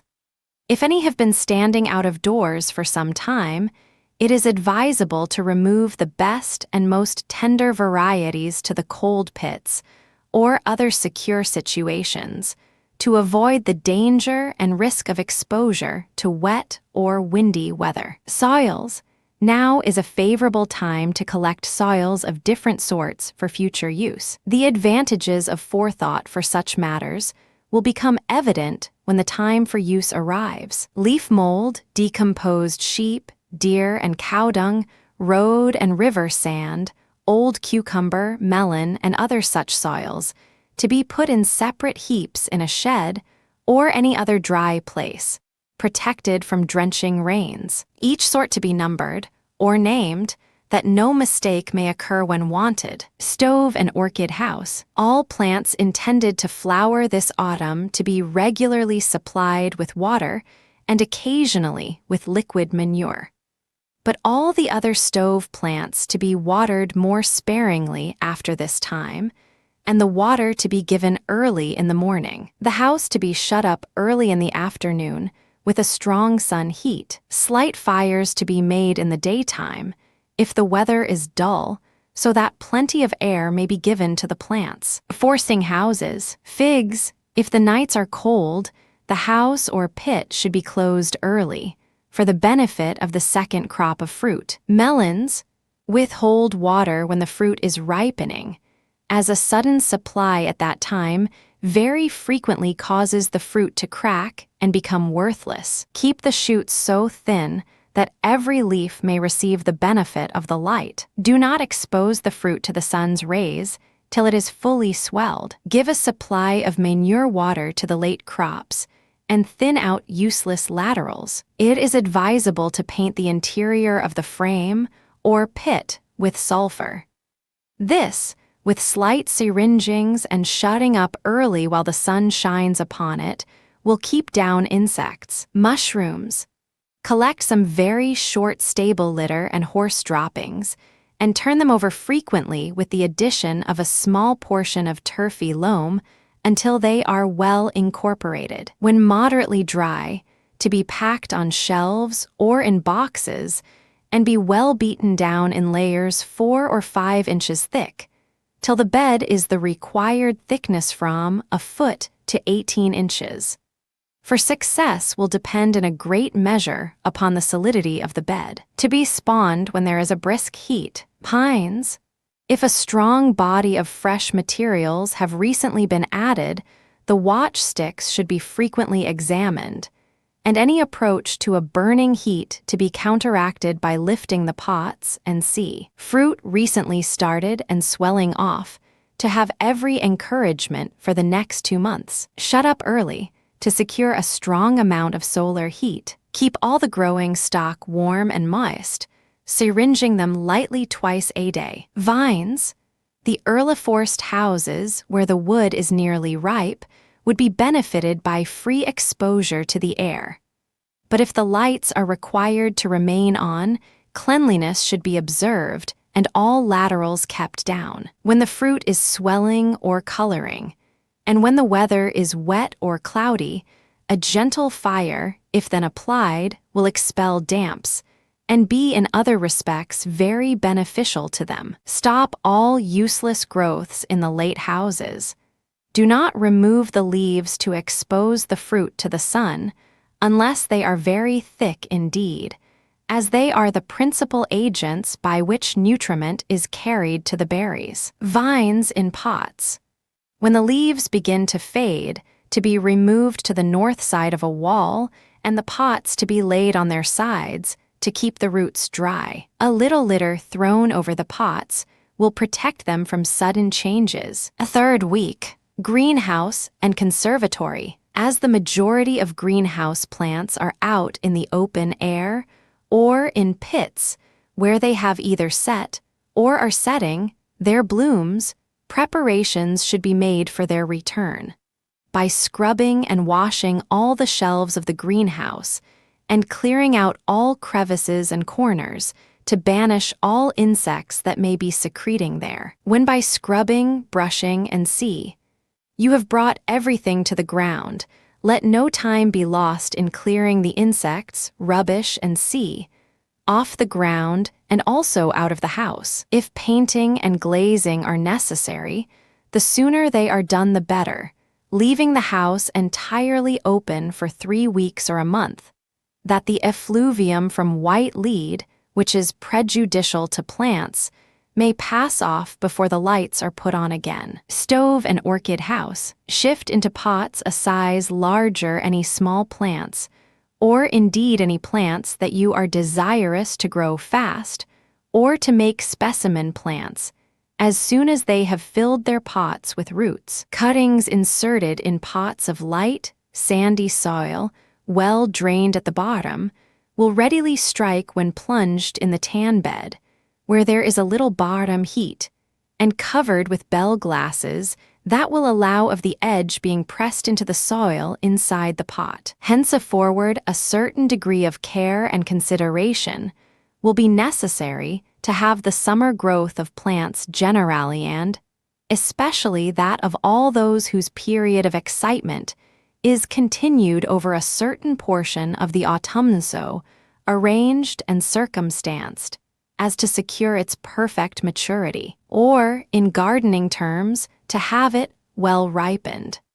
For that purpose, it is necessary to avoid the application of moisture beyond what is necessary to prevent a decided check in the growth of the plants, to expose them to the influence of light by not suffering them to crowd or overhang each other, and to prevent from what cause soever the too sudden declension of the average temperature to which they are exposed. The orchidaceous plants that are growing to have plenty of moisture and heat, it will be easily seen when their growth is completed. And then it is proper to let them go to rest by gradually lessening the supply of water and removing them to a cooler part of the house. Any orchids that you are desirous of increasing may be separated or potted into small pots, or fastened to blocks, or placed in baskets. Fill pots with pieces of turfy peat the size of walnuts, and peg them all together until they form a cone above the pot. On the summit place your plant, which is, in fact, a piece cut off another plant, and with 4 pegs or wires make it fast. Let the roots go where they please in the pot or outside it. Orchids depend more for sustenance upon the atmosphere and moisture than upon the soil. Forcing houses, peaches, it is advisable, when practicable, to get the lights off the early houses, presuming that the trees are fast advancing towards a state of rest. The practice is certainly not absolutely indispensable, but it is of much benefit to the trees. Whether the lights are off or on, attention may now be given to the repairs of glass or woodwork where necessary, and to finish with a coat of paint and whitewashing, if possible. Pines, the plants swelling their fruit to be carefully looked over in hot weather that they may receive no check for want of water. Continue to pot or plant suckers as soon as they are taken off the parent plants, as they are apt to shrivel much at this season if left out of the ground. Attend to the state of the linings to dung pits, as all pine plants, in whatever situation, will require a lively bottom heat of 90 degrees. Vines, the houses containing late grapes to be shut up warm and rather early, about 4 o'clock, in order to dispense, if possible, with fires, giving air by 7 o'clock in the morning and increasing it abundantly towards noon, and to be then diminished at intervals in accordance with the state of the weather. 4th week, greenhouse and conservatory. The plants in these houses should receive particular attention that they do not suffer from want of water or fresh potting. The water to be given in the morning or forenoon, that the plants and houses may be dry towards night, to prevent the ill effects arising from damps. Camellias, look over them and dispud where too many are set in a cluster. Resurface the soil and see that the drainage is efficient. New Holland plants. Heaths and other such hardwooded plants that have been placed out of doors will now do best in a cold pit or frame where they can be protected from heavy rains. Pelargoniums. When the shoots of the plants that have been cut down are about an inch long, the old soil must be shaken away, the roots slightly trimmed, and then repotted into small pots and as advised early in July. Some of the cuttings may now be fit for potting off. When potted, to be placed in a pit or frame, kept close, and shaded until they have made fresh roots, when they should be placed out in an open situation to grow firm and stocky, pinching out the leading shoots, and to be placed on coal ashes, slates, or boards to prevent the admission of worms. Sow the seed immediately it is gathered, and also that of fuchsias, or of any other perennial plant, if ripe before the middle of September. Stove and orchid house. The stove plants of strong and early growth may be allowed a gradual increase of ventilation and more sunlight. Plenty of moisture is still essential for the general stock. Shading may now be dispensed with, except during bright sunbursts. Careful attention to be given to the alamandas, etchites, euphorbias, loculias, stephanotises, dipladenias, and other such valuable stove plants. The surface soil of large specimens to be stirred, and weeds and moss removed. Gesnera zebrina. Shift them for winter flowering. They delight in a mixture composed of equal parts of fibrous loam, heath soil, and leaf mold. All plants after shifting do best when placed in a gentle bottom heat, to be syringed occasionally and shaded during bright sunshine. Shift on all orchids that now require it and are making their growth. Top dress others if they require it. All that are growing freely in pots or baskets or on blocks, to be syringed with clear, tepid, soft water in the afternoons of fine days, and to be shut up early. Forcing houses. Figs, if any are growing against the back wall of a vinery or other such structure, it may be advisable to give them a good soaking of water, and but very little, if any, after as a dry atmosphere is necessary to ripen the fruit. Melons, continue to supply them with bottom heat. If they are growing in pits or frames, keep the linings well topped up or renewed to produce a comfortable heat inside. For without it, canker is apt to set in and destroy the plants. Mushrooms. In making beds for these on shelves or in boxes, as recommended a fortnight ago, or on the floor, let the whole mass be made very firm by well beating it as it is put on in layers. It is advisable when the spawn is put in to cover it with good, strong, fresh loam at least from 2 to 3 inches thick, and to make it as firm as possible. The mushrooms will come stronger and of much better quality than if partly exhausted soil is used. Pines. If the winter fruit have finished blossoming, supply them occasionally with clear liquid manure when they want water. The growth of the crown to be checked, and all useless suckers, gills, and to be removed. When a house or pit is devoted to late pines alone, an abundance of moisture should be supplied. Give abundance of air to the young stock in dung pits, and increase the dryness of the atmosphere to induce maturity of growth and a hardy constitution against winter. Shift, if not already done, succession plants into larger pots. Any plants recently potted to be shaded during bright sunshine, sprinkled overhead every afternoon, and the house closed early. The sprinkling will be sufficient without watering at the root until the plants begin to grow. Vineries.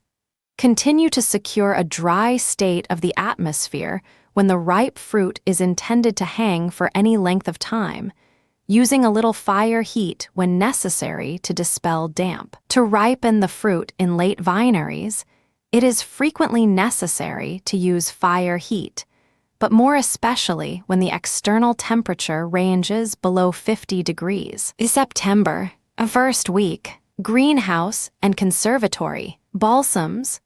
Give them a good watering when they show indications of drooping, but be cautious in watering when the least stagnation appears, as saturation will be death to them. Bulbs, pot hyacinths, and other such bulbs for forcing. When potted, to be placed in a dry, cool situation, as advised in the early part of the month, and covered with some porous material such as coal ashes, old spent tanner's bark, coarse sand, or any other material that will serve to keep the roots not only cool and unacted on by atmospheric changes, but which, from being moderately damp, will not abstract moisture from the roots, but keep them uniformly and evenly moistened. The Cape bulbs, if obtained now, may be had in flower at various periods throughout the winter and early spring. Amaryllis johnsoni, vittata, and many other varieties are splendid. Ornithogalum, both the white and orange-flowered species, the free-growing species of Ixia, and the varieties of Sparaxis tricolor, are desirable plants that may be easily bloomed by gentle forcing. Calceolarias, herbaceous. Pot off seedlings into small pots and keep them close in a frame for some days. Put in cuttings of the best kinds. They will strike readily in a common frame. Chrysanthemums. They should now be stopped for the last time to produce a late succession of bloom. Climbers. Be careful to train the shoots, that the trellis or stakes may be furnished and clothed with foliage and flowers from the rim of the pot upwards. Fuchsias. To have a late bloom, cut back about half of the young wood, trimming the plants to handsome shapes. If placed or plunged in a little bottom heat, they will break again, and continue blooming till Christmas. Lilium lancifolium. Supply them cautiously with water, as advised for balsams, and shade the flowers from bright sunshine to prolong their beauty. When they have done blooming, to be removed to the foot of a south wall or fence to ripen their growth. Water to be given sparingly until their tops show signs of decay, when they may be laid on their sides till potting time. The same treatment is recommended for gladioli and plants of like habit. Stove and orchid house. Some judgment will now be necessary to arrange the plants that are finishing or have completed their season's growth in the coolest part of the house, where they should be freely supplied with air and rather cautiously and sparingly with water, while others in free growth should be encouraged with warmth and moisture by giving but very little air and a liberal supply of water during very fine sunshiny weather. Forcing houses. When the fruit in the early houses is gathered, the great object should be to ripen the wood. A certain degree of attention is necessary to be given by exposing them to light and air, and preserving the leaves from injury, as it is upon their healthy action that the future crop depends. Cherries. Trees in tubs or large pots, if intended for early forcing, to be removed to a cool and plunged in an open airy situation to continue the regular root action, upon which much of their future success will depend. Figs. Withhold water from the borders, where the second crop of fruit is ripening. Trees in tubs or large pots, intended for early forcing, to be treated as advised for cherries. Peaches. If mildew attack the trees before the leaves have performed their necessary functions, dust the affected shoots with sulfur. Trees in pots to be treated as recommended for cherries. Pines. Take advantage of fine weather to encourage free growth where it is desirable. Plants swelling their fruit to be supplied occasionally with clear liquid manure. The succession, plants to be supplied with water at the roots, as inattention to that particular during hot weather is very likely to cause some of the plants to fruit prematurely. Strawberries. The stalk intended for forcing to be carefully attended to be kept free from runners and weeds, and when necessary, to be liberally watered. Free exposure to sun and air and a little weak liquid manure will assist to produce stout, healthy plants for forcing. Vines.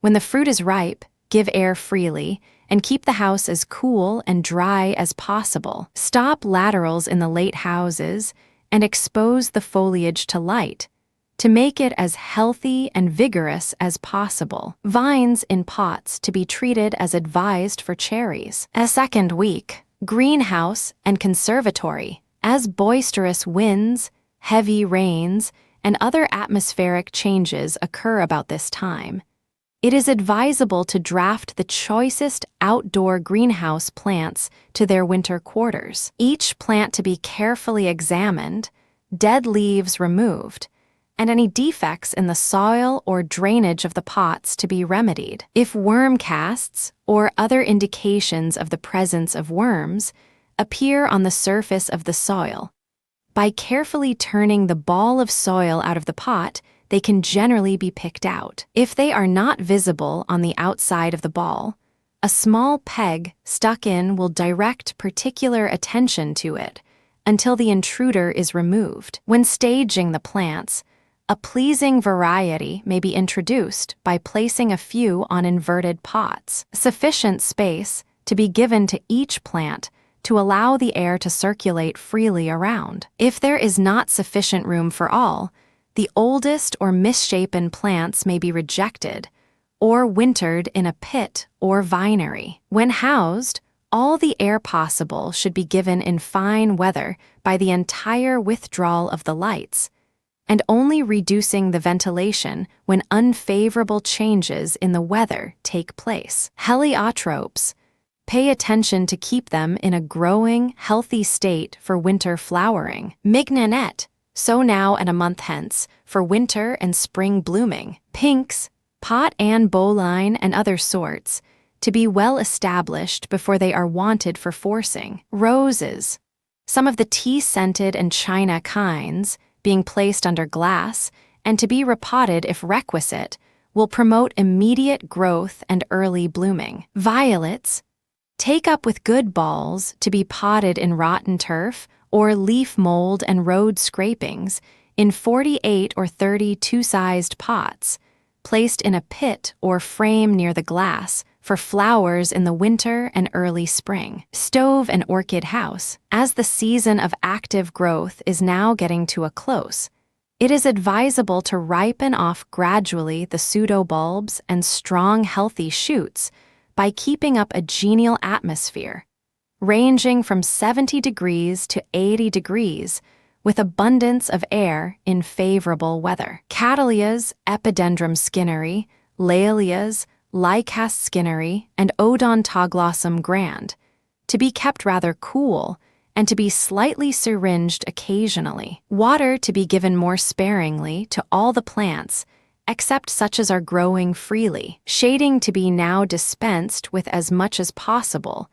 that the plants may have the benefit of the ripening influence of the sun. Forcing houses. Figs continue to pay strict attention to the state of the atmosphere. Where the fruit is still swelling and ripening, slight fires will be useful in dull, cold weather to assist in ripening the fruit, and but little syringing and watering will be required from this time forward. Melons take advantage of fine weather by giving plenty of air, shutting up early, and keeping the shoots regularly thinned. In whatever structure they may be growing, it is advisable to keep up the bottom heat by a gentle fire or by linings. Peaches. We will suppose the trees to be now fully exposed to the air night and day, and will, therefore, require but little attention, except an occasional washing with the engine, to remove insects and to allow the foliage to perform its functions to a natural decay. If a blank in the house is to be filled up, it may be done as soon as the crop is gathered from the open wall. And the crop to be expected from the same tree next season will depend upon the care with which it is removed, as there will be sufficient time for the wood to be ripened and the tree to make fresh roots, and to get sufficiently established before winter. Pines. Where young stock is grown in dung pits, care to be taken by giving air freely in favorable weather, to avoid growing the plants weakly in a close and warm temperature, and by a sufficient command of heat from the linings to allow a little air to be given at night and on cloudy days. Vines, all long growths, whether bearing or not, to be stopped, as it is getting too late for them to be benefited by the foliage made after this period of the year. A gentle fire in damp weather is useful to keep the atmosphere dry when the fruit is ripe. The bunches to be frequently and carefully looked over and all tainted berries removed, and the foliage kept free from insects. Fire heat is also necessary where the fruit is not yet ripe, and where the fruit is cut, it is sometimes necessary to keep the atmosphere dry and rather warm to ripen the wood. A third week. Greenhouse and conservatory. Finish housing the greenhouse plants and give them as much air as possible. For if air is too sparingly admitted at this season, when many of the plants have not finished their growth, it will cause them to produce weak and tender shoots, which will be very liable to damp off at a more advanced period when the inclemency of the external air will cause them to be kept close. Water to be liberally supplied when they are first taken into the house, as the dry boards on which they may stand, or the elevated situation and free circulation of air will occasion a more frequent want of that element than when they stood on the moist earth. However, by no means go to the extreme, but give it only when evidently necessary. Azaleas, plants that have set their blooms to be removed to the greenhouse, but the late kinds to remain in heat until their growth is matured and the blooms set. If a few are required to bloom at Christmas, or a little after, they should be kept in heat until the bloom buds have swelled to a good size, when they will require but very little forcing to start them into bloom. Bulbs, procure and pot them as soon as possible, as much of the success of early forcing depends upon early potting. Camellias, treat them as advised for azaleas. Heaths, Look sharply after mildew, as plants that have been growing freely in a shady situation in the open air and are in a rather succulent state when taken indoors are liable to be attacked by this pest, which should be removed on its first appearance by an application of sulfur. Stove and orchid house. Commence a gradual reduction of the temperature in correspondence with the decline of external heat. By such means, the plants will be better prepared to withstand the gloom and other vicissitudes of the winter season. Begonias. Encourage the different kinds for winter flowering by shifting them, if necessary, into larger pots. They succeed best in a compost of half-leaf mold and half-loam. They grow luxuriantly in a soil composed entirely of decayed vegetable matter. But in that, they are liable to rot off at the base of the stem. Forcing houses, figs, trees in tubs or pots, still bearing to be assisted with a little liquid manure when dry. Withhold water gradually from the borders, to induce an early, but not a too premature, ripeness of the wood and an early rest. Peaches, the flues of the early house may now be cleaned, and, if not yet done, the lights washed and painted, if necessary. Pines. If there are some of the spring fruiting plants still remaining in the fruiting house, they should either be placed at one end of the pit or removed to a small house by themselves. The house should then be prepared for the best of the succession plants for the second crop next summer. Plants showing fruit after this time, although they cannot be expected to produce as fine fruit as if earlier in the season, will nevertheless be found very useful, and should have every attention given to them while the season continues favorable. To be placed in the warmest corner of the house, and to be supplied when dry with a little liquid manure. Continue to grow on the young stalk while the weather continues favorable. For fine sunny days and moist growing nights are all that we can desire. A good portion of solar heat to be secured by shutting up early. On cold nights, gentle fires will be necessary to keep up the temperature to 70 degrees towards morning. Vines. The vines that are to be forced early, if the wood is well ripened and all the leaves nearly off, may be pruned without much fear of bleeding, keeping the house as cool as possible.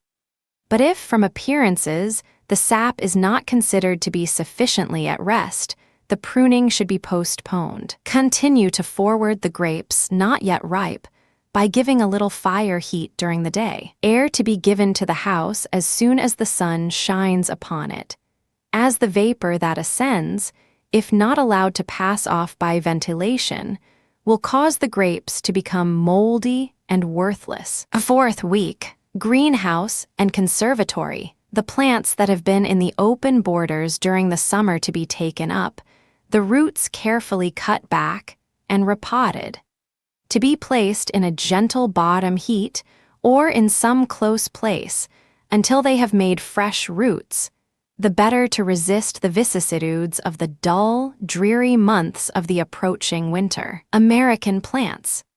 If a rich display of bloom is desired in early spring, the plants should be now potted in rather small pots, to be plunged in the warmest part of the garden, and introduced to the forcing house from November until February, as they may be required. The most suitable for such a purpose are the azaleas of the nudiflora class with various hybrids, Andromeda pulverulenta, Daphne cineorum, Kalmias of sorts, Ledum latifolium and L. thymifolium, Polygala chemibuxus, rhododendrons, and Rhodora canadense, calceolarias, herbaceous.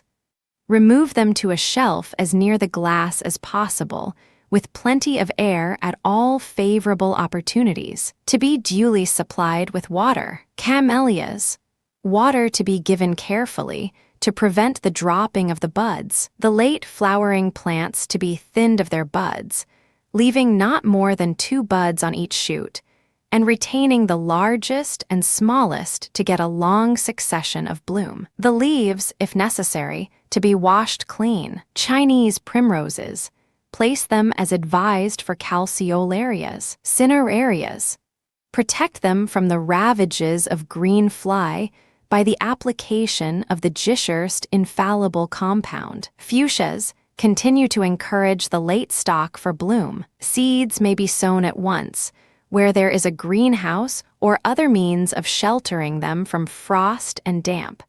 But if you have no such convenience, it is advisable to postpone the sowing until spring. The seed is separated most easily from the pulp by bruising the berries amongst dry sand, and allowing it to stand in the sun or in a warm place until the moisture has evaporated, when the seed and sand will be intermixed and in a fit state to be sown. Heaths. On fine mornings, syringe them, and epicrizes and pimelias, and give all possible ventilation, both night and day, while the weather continues favorable. New Holland plants. Place them in situations to enjoy a considerable share of air and light. All luxuriant shoots to be stopped, to maintain symmetry and uniformity of growth. A vigilant eye should be kept upon them almost daily, to see that neither mildew, green fly, nor other such enemies be allowed to injure them. Orange trees. If they have been standing out during the summer, the sooner they are returned to their winter quarters the better. Clean the leaves, if necessary, and fresh surface the soil in which they are growing. Succulents. Cacti, euphorbiae, and other such plants to be gradually curtailed in the supply of water as they approach the winter and their season of rest. Tropiolums.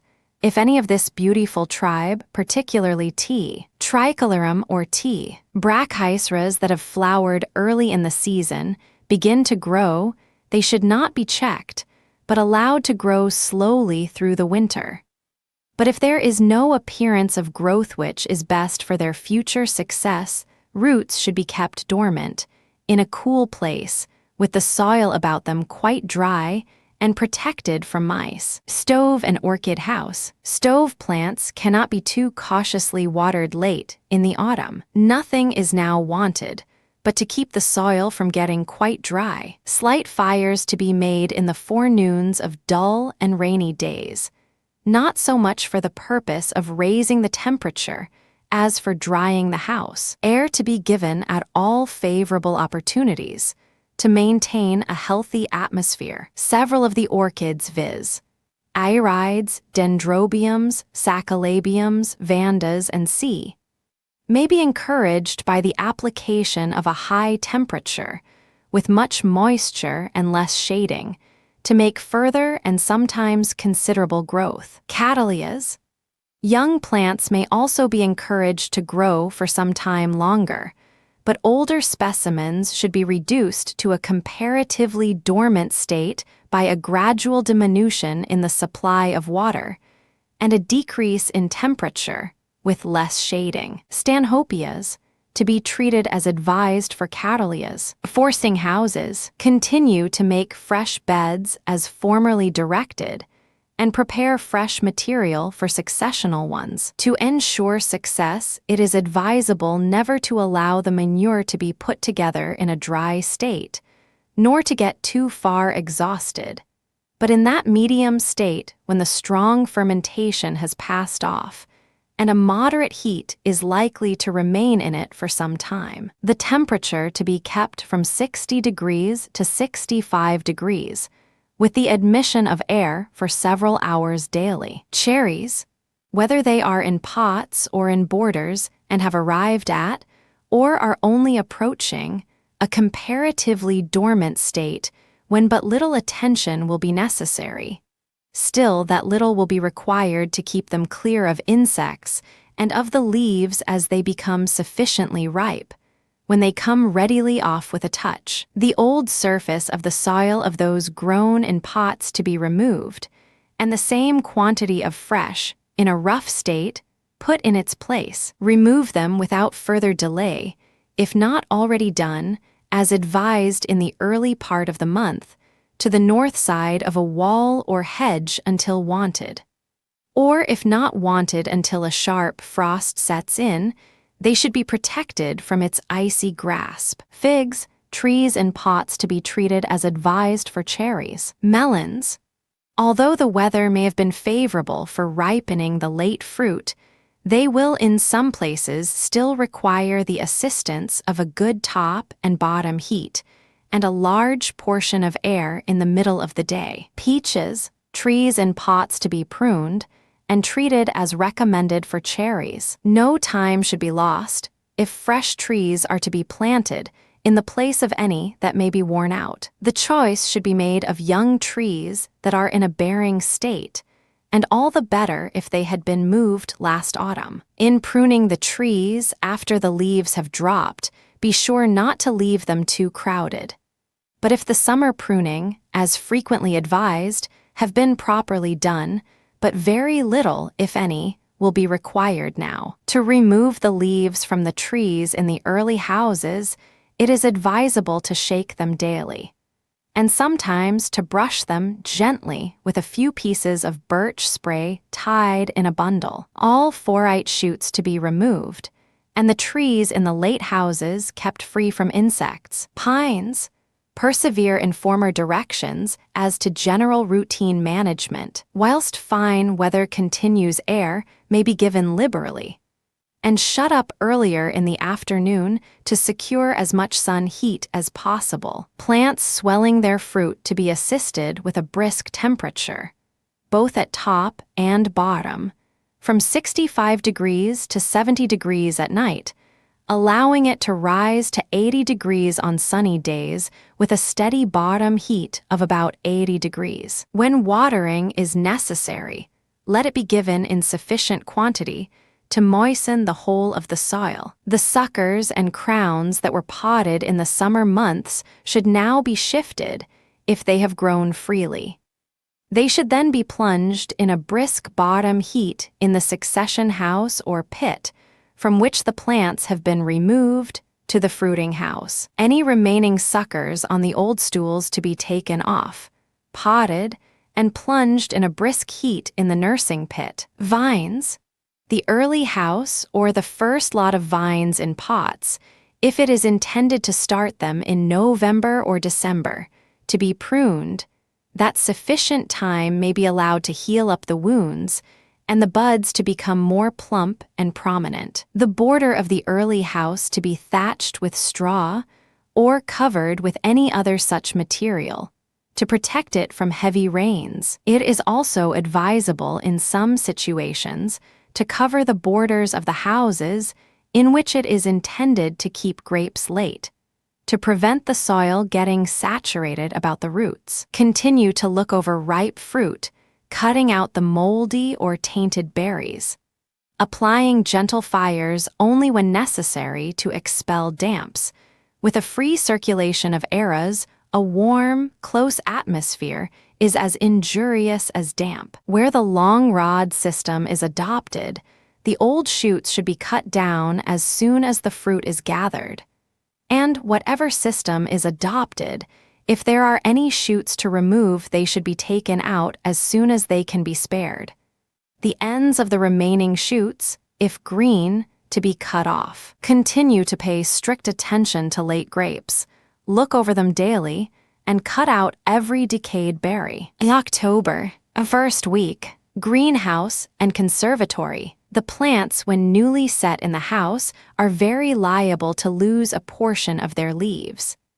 These should be removed, and the plants kept supplied with water, so as to preserve the soil moderately moist throughout. Air to be given every day, and also a portion at night, if the weather continue mild. Bulbs, Dutch. All kinds to be immediately potted and plunged in a convenient situation, ready to be removed, when wanted, to the forcing house or pit. If potted and treated as advised some time ago, a few of them may now be excited into growth. Chrysanthemums.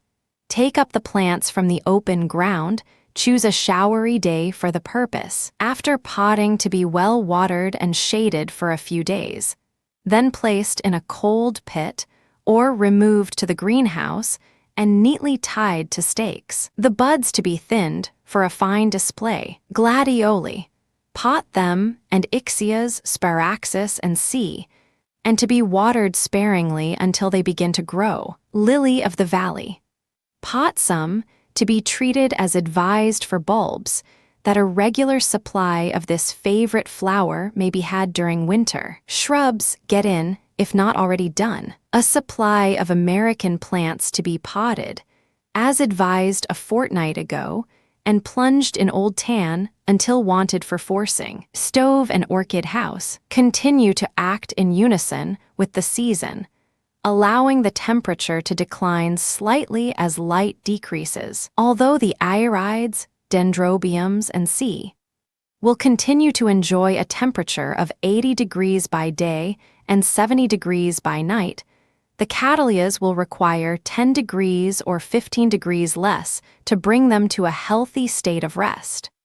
For if kept in constant excitement, they will continue to sprout buds from their pseudo-bulbs, which generally adds to the size of the plant at the expense of the blooms. Echimines picta. Promote their growth by every attention, also Gesnera zebrina, which adds much to the beauty of the stove during winter. Begonias. Encourage the different kinds for winter flowering by giving them larger pots if required. Euphorbia fulgens and splendens. These are also worthy of especial attention, as they contribute to enliven the house at the dullest season of the year when flowers are scarce. Forcing houses, cucumbers. To prolong the season of fine crisp fruit, it is necessary to keep the plants clean and healthy by giving them plenty of top and bottom heat. Figs, the trees having no fruit likely to come to perfection, and whose leaves are fading, to be kept cool and dry, to induce an early rest. A seasonal rest should also be given by the same means to trees in pots, that they may be in a fit state for forcing early. Melons continue to maintain a warm, dry atmosphere to give flavor to the fruit. They will require little or no water after this. Peaches, vacancies to be filled with trees from the walls on the open ground. This is a plan preferable to having young trees from the nursery, which are usually some years in covering the space allotted to them, where the lights have been wholly removed. After being repaired and painted, they should be put upon the houses to protect the trees and borders from unfavorable weather. Pines, ripening fruit to be kept in a dry, warm atmosphere to give it flavor. The swelling fruit to have a warm, moist atmosphere. Water to be given to the plants cautiously. Everyone to be examined before it receives any, and manure water to be dispensed with altogether. The heat of the dung pits to be kept up by renewing the linings. The crowns and suckers that are planted in the tan to have no water. All they require is attention in giving air and keeping up the heat. Vines, attention to be given to the young vines in pots that are intended for forcing, that they may not become soddened, which would injure the young roots considerably. Where netting or any other such material had been used over the lights that open in houses containing fruit to prevent the ingress of wasps, it may be taken down, as little mischief will now be apprehended from their attacks. Mice are sometimes very troublesome in vineries at this season, and will spoil a whole house of grapes in a short time if not prevented. Traps should, therefore, be kept set, and every means used to prevent their ingress from the garden. Cover the border when the trees are planted outside, with a good coat of fern or any other such material before they become saturated and chilled by the autumnal rains, to be laid on thickly in layers, beginning at the front of the border, the whole to be covered with a thin layer of good straw, and fastened down as a thatcher does the straw on stacks. A second week, greenhouse and conservatory, The plants being cleaned, surfaced, staked, and arranged, they will require but little beyond the ordinary attentions of watering and regulating the admission of air. Plants, when fresh surfaced, sometimes droop without any apparent cause, which generally arises from the roots being very dry, the fresh soil absorbing most of the moisture, and the water escaping between the pot and ball of earth. This is usually brought on by surfacing the plants when dry. As soon, therefore, as the consequences are observed, the plants should be examined, and sufficient water given to wet the ball of earth thoroughly. Chrysanthemums, treat them without further delay as advised in a late calendar. An occasional and moderate supply of clear liquid manure will assist to develop their flowers to greater perfection. If any indication of mildew appear in application of the flowers of sulfur, when the foliage is damp, will banish it. Fuchsias, encourage the young stock to continue their blooming by the application of a little weak liquid manure. When the flowering is over and they have lost most of their leaves, they may then be set aside in any corner free from frost for the winter, to be kept moderately dry. Myrtles, these and other such evergreen plants requiring protection to be placed in pits or frames or in any other structure, as near the glass as possible, to be watered regularly. But like all other plants, care must be taken that they do not get too much at any time during the winter. Stove and orchid house, the plants that have taken their rest should be shaken out and repotted, pruning back such as require it and placing them in a gentle bottom heat. The orchids showing bloom such as the cypripediums, Fagus grandifolius, and Stenorhynchus speciosusto, be supplied with plenty of heat and moisture. Some of the other sorts such as the catasetums, the cycnoches, lycasts, and C, that are approaching their dormant statito be accommodated, if possible, with a drier and cooler atmosphere. All fast-growing plants such as clerodendrums, vincas, and C, that require large pots in summer to be now turned out of their pots, the soil to be shaken from them,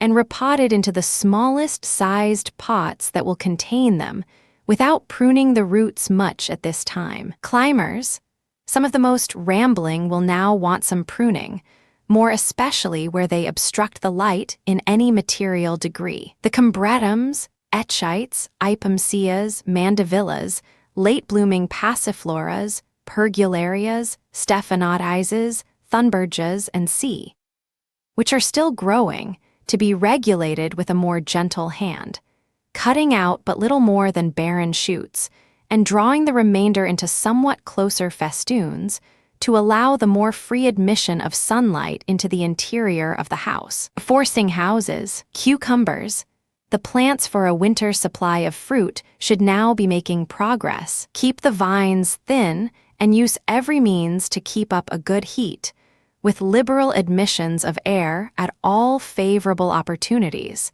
to get them strong and vigorous against the winter months. Stop mildew by dusting the leaves with sulfur. Mushrooms, succession beds to be made according to previous directions. Give a good sprinkling to those in bearing, to produce a genial humidity, and turn the covering material occasionally to keep them sweet and free from moldiness. Peaches, when the trees in the early house are pruned, it is advisable to cover the cuts, when dry, with white lead, to prevent the admission of air and water to the wound. Wash the trellis, whitewash the flues and walls, and make every part of the house clean. Dress the trees with a mixture of soft soap and sulfur in hot water, to be well rubbed in with a brush or sponge. Vines, continue to look over the ripe grapes, cutting out any decaying berries. If the fruit is to be kept for any length of time,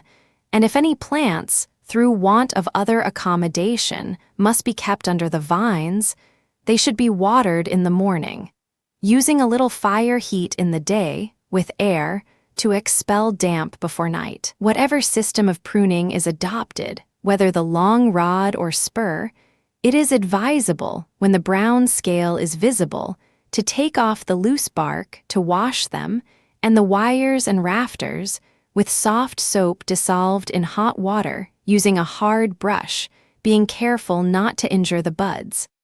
Afterwards, to apply hot lime, made to the consistency of thick paint. A third week, greenhouse and conservatory. The decline of temperature and less watering must go on progressively, more especially in dull weather, with free ventilation at all favorable opportunities. If the weather be cold, use a little fire heat occasionally during the day. Especially where there are many plants in bloom, that ventilation may be given to expel damp and stagnant air. Cinerarias, plants that have filled their small pots with roots to be shifted, according to their size and strength, into larger pots. The compost to be 1 part turfy loam, 1 part peat or leaf mold, and 1 part rotten horse dung. They delight on a cool bottom and will thrive tolerably well in a cold pit, protected from frost during the winter. They should be placed on a dry bottom of coal ashes and kept as near to the glass as possible. Heaths, they may, if there is no room for them in the greenhouse, be kept in a cold pit or frame during the winter. Water to be given carefully on the forenoon of a fine day. Frost to be excluded by mats or other covering. But they can be grown sufficiently hardy by free exposure to bear a few degrees of frost without injury if they are shaded from the sun's rays until gradually thawed. Mignonette, so to come into bloom about the end of February. The soil to be rich, light, and the pots to have a good supply of crocks at the bottom.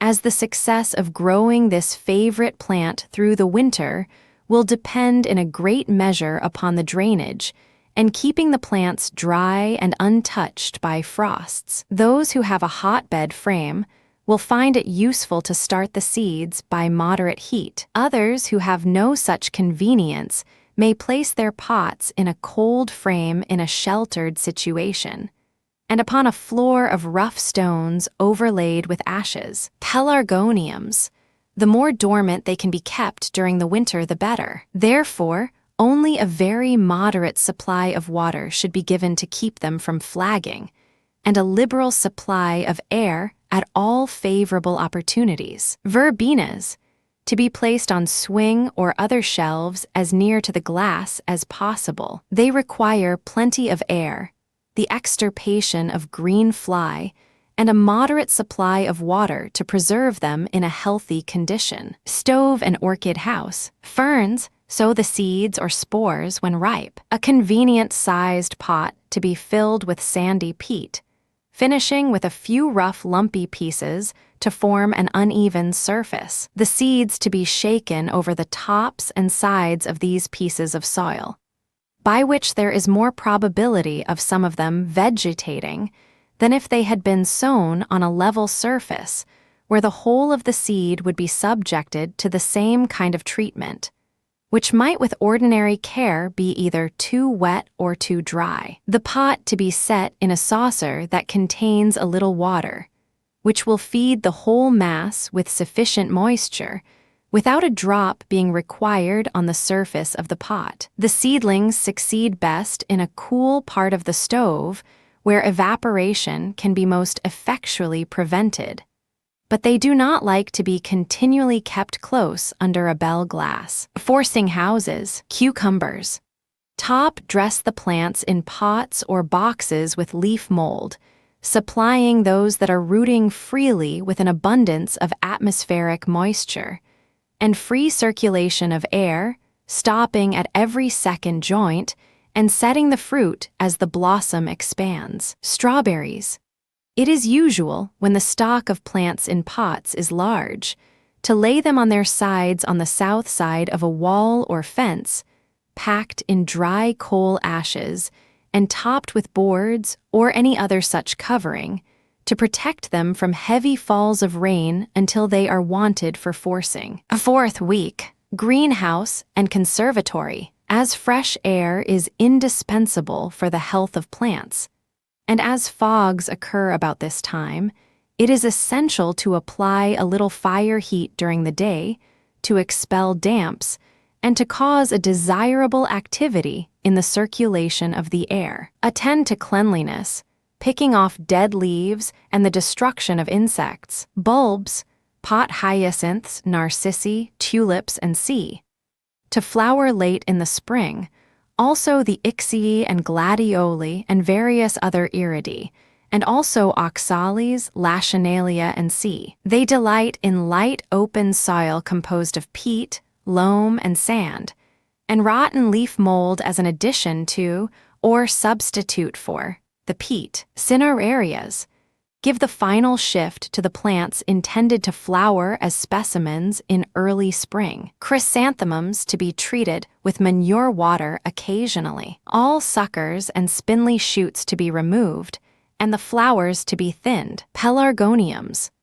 A little fire heat by day, with plenty of air, will be of service to drive off the damp and stagnant atmosphere caused by heavy rains. Watering, if necessary, to be given in the morning. The principal shoots to be tied into a regular form and the weakly and useless ones removed, to be placed near the glass to encourage a sturdy, short-jointed growth. 2 ounces of the Gischerst compound, dissolved in 1 gallon of soft water, will speedily banish the green fly. Forcing houses, cucumbers. Keep them tied in as they grow. Stop the side shoots at the second joint. Allow the leader to grow to the required length before stopping it, and pinch off the young fruit if you think they are not sufficiently strong to carry a crop. Peaches. Prune and dress the trees as soon as they lose their leaves. If the lights are still off any of the early houses, the sooner they are put on the better. An abundance of air to be given. Pines.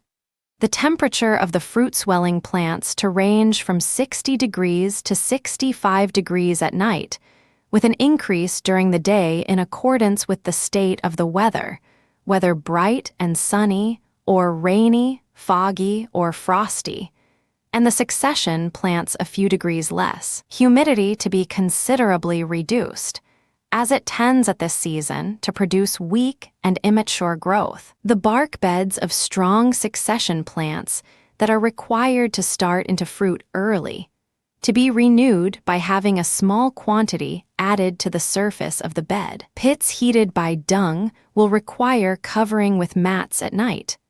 When covered, let every other light be slightly raised to allow the steam to pass off. When the covering is off, it will escape through the laps of the glass. Take advantage of all opportunities for giving a little air. If it can be done every day, so much the better for the health of the plants. Vines. The vines in late houses that will not require to be pruned for some time should have the tops or other portions of the immature wood cut off, to give strength and plumpness to the back eyes. If the houses are dry, kept free from drip, and the scissors employed amongst decaying berries, the fruit that now remains will be in a good condition for holding on for a long time. November, first week, greenhouse and conservatory. Now that the dull, foggy days and sharp, frosty nights have arrived, it is necessary to keep all plants that have finished their growth free from excitement, and rather dry at their roots. A gentle fire to be applied during the day, which will allow the advantage of a free circulation of fresh air, and by closing up early in the afternoon, will retain sufficient heat to resist the encroachments of ordinary frosts during the night. But if the frost should set in severely, night coverings, if possible, should be applied in preference to fire heat. American plants and C. Pot, if not done, rhododendrons, kalmias, hardy azaleas, lily of the valley, and other plants usually required for winter forcing. Chrysanthemums. They will require an abundance of air to prevent the flowers expanding weakly. Keep them well supplied with water and the leaves in a healthy state, for a great portion of their beauty depends upon so doing. They may sometimes be seen almost entirely denuded of leaves when in flower, which considerably detracts from what should be their ornamental appearance in the greenhouse or conservatory. Primroses, Chinese. Give a few of the strongest and most forward a shift into larger pots. The double varieties are very useful for cutting where bouquets are much in request, as they do not drop the flowers like the single varieties. Stove and orchid house. Great caution will now be necessary in the application of atmospheric heat and humidity, as an excess of either will cause a premature and unseasonable growth, which no aftercare could thoroughly rectify. The thermometer for the majority of stove plants need not at any time of the day exceed 60 degrees, with a fall of 8 degrees or 10 degrees during the night. Begonias. They deserve a place in every stove as they are plants of easy cultivation and bloom at a season when flowers are scarce. They can also be introduced to the conservatory or sitting room when in bloom. Forcing houses, hotbeds. Keep up the heat of dung by adding leaves and dung to the linings, but not sufficient of the latter to cause a rank steam in the frames. Peaches. If any vacancies occur in the late houses, they should now be filled up. We have before recommended trees of large size to be taken from the walls for this purpose, but in so doing care should be taken to select such sorts as the murrey, El Rouge, and violet-hattive nectarines. Noblesse, Royal George, Gros Megnon, and Chancellor peaches, being the best adapted for forcing. Some sorts are of little value as forced fruit, although they may bear abundantly. Pines. Coverings to be used, and as little fire heat as possible, to keep up the required heat during the night. The heat of the spring fruiting and succession houses to be gradually decreased, so that it may range from 60 degrees to 65 degrees. The winter fruiting plants to range 10 degrees higher. Vines. The grapes will require unremitting attention to keep the house dry and to cut out the decayed berries. It will, we suppose, be generally observed that the fruit that was ripe before wet weather sets in will keep better than the more backward ones, which may be a useful hint to make hay while the sun shines, or, in other words, to ripen the fruit in good time. Prune and dress the vines in the succession houses, as recommended for the early ones. When vines have been taken out of the house, they should be protected from the vicissitudes of the weather, as they are sometimes greatly injured by being exposed to excessive wet and severe frosts. A second week, greenhouse and conservatory continue to admit air in favorable weather, but not in currents. Shut up early, use water sparingly, and always tepid-giving little or none to succulents and plants in a state of rest. Flowers. Where there is a pit at liberty, it may now be prepared for forcing flowers. The glass must be thoroughly cleaned, as light is of importance at this season. The tree leaves, when gathered, to be mixed with a portion of well-prepared dung, to produce an early action, and about 9 inches of tan or sawdust placed over them in which to plunge the pots. The plants, if in proper condition, may be introduced immediately as azaleas, camellias, Persian lilacs, gardenias, moss and Provence roses, rhododendrons, sweetbriars, honeysuckles, and the hyacinths, narcissi, tulips, and other bulbs that have been potted early, as advised in due season, may be introduced successively in small quantities when the buds are an inch or 2 long, plunging them in any out-of-the-way part of the pit, covering them for a time with 4 or 5 inches of old tan. Heaths and New Holland plants, water them sparingly, dry the atmosphere if necessary, by lighting a slight fire on fine days. Give air freely. Pelargoniums shift and tie out as they may require. A few of the most forward may be accelerated by a little heat. Primroses Chinese, water with caution. 2 or 3 small pegs to be stuck into the soil around each, to keep the stem and plant erect in the pot. Thin out weak and deformed bloom buds. Stove and orchid house. The resting section of orchids should now be allowed to settle down gently to their annual repose by withholding water at the root, by diminishing the amount of atmospheric moisture, and by giving a more liberal ventilation than in the growing season. The more evergreen kinds such as some of the irides, dendrobiums, sacalabiums, vandas, and C, to be favored with the warmest situation. Forcing houses, asparagus.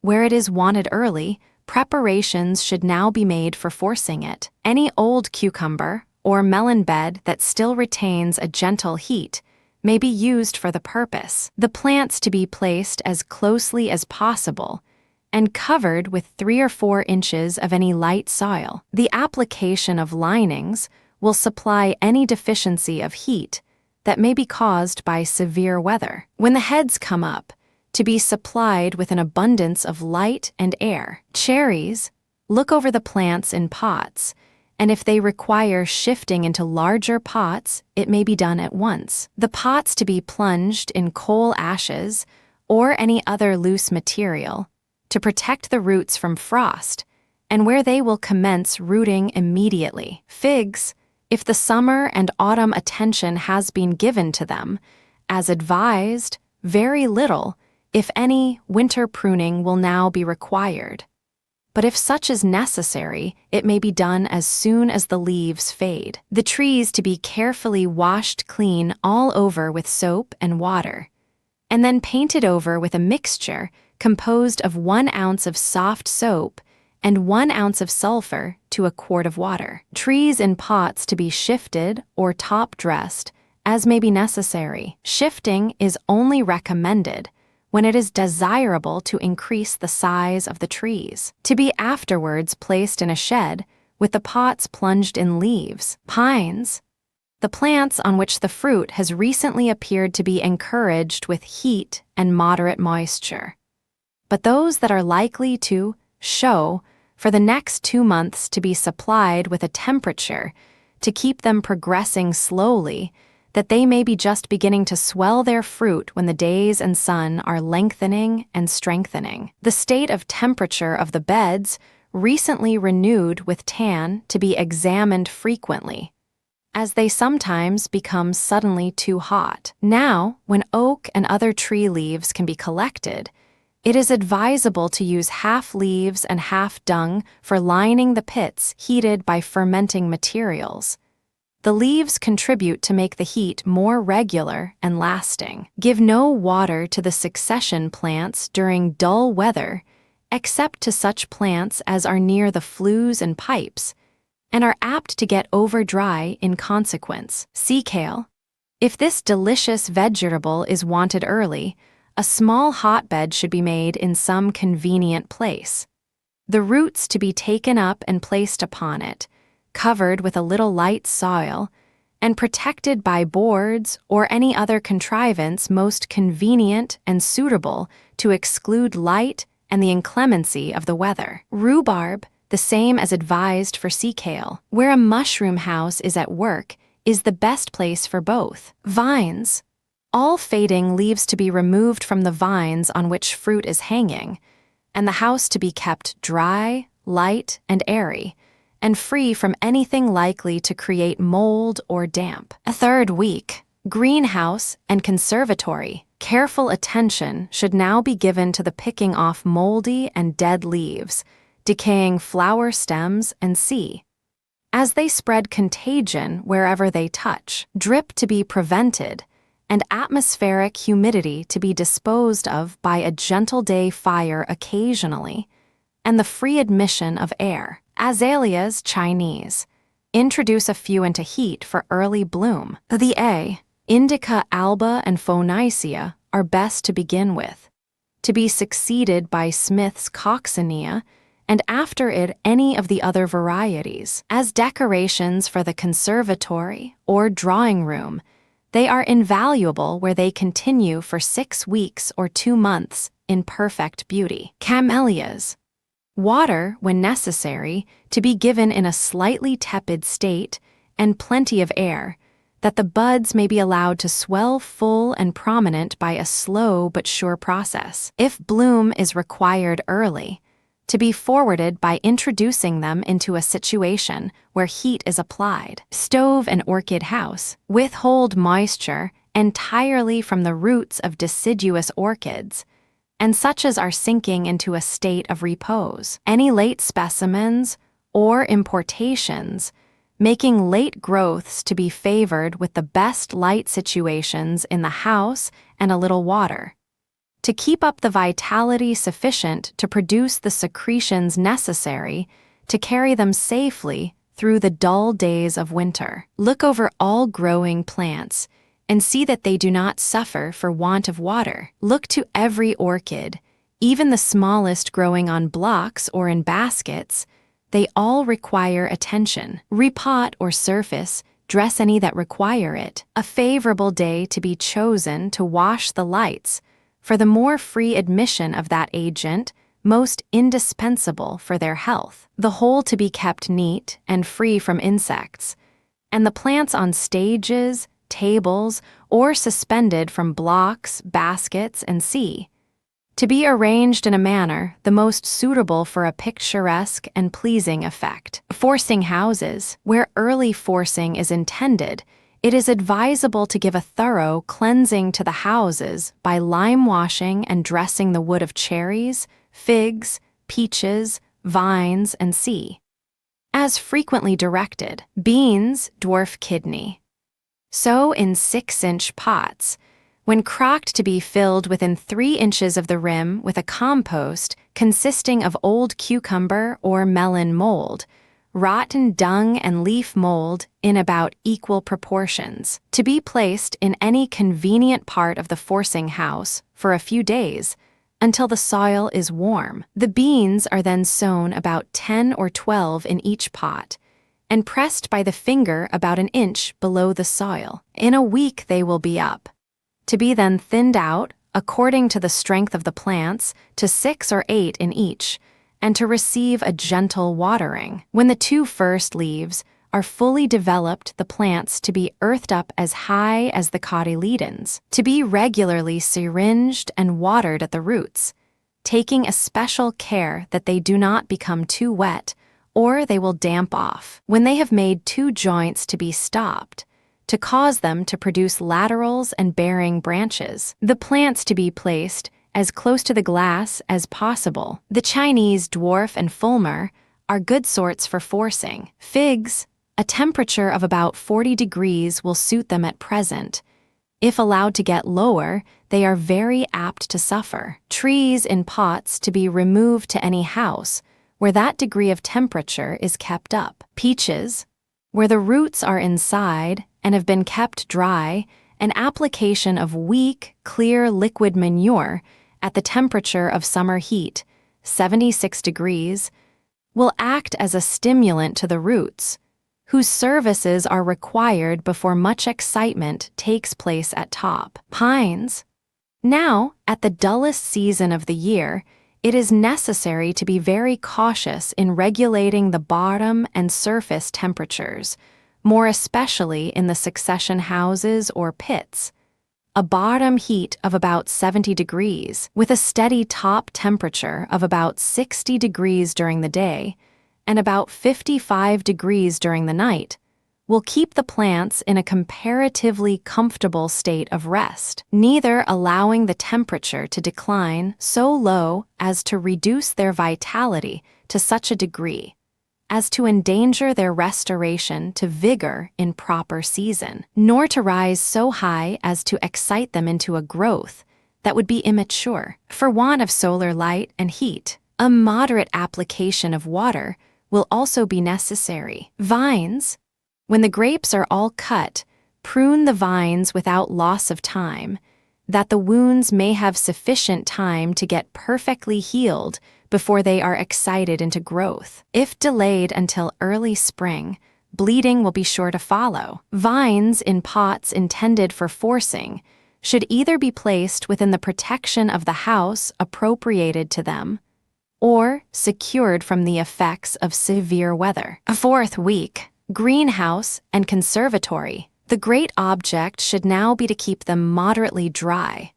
Water, when necessary, to be given in the forenoon. Gentle fires to be applied in the daytime, with a sufficiency of air to allow the vapor to pass off. All decaying leaves, flower stalks, and seed to be carefully picked off. All weeds, moss on the surface of pots, or anything else that would tend to cause dampness, mildew, or decomposition to be cleared away. Pinch off the tops of any of the half-hardy plants that are growing too rapidly. Climbers to be closely tied, that they may interfere as little as possible with the admission of light. Forcing pit.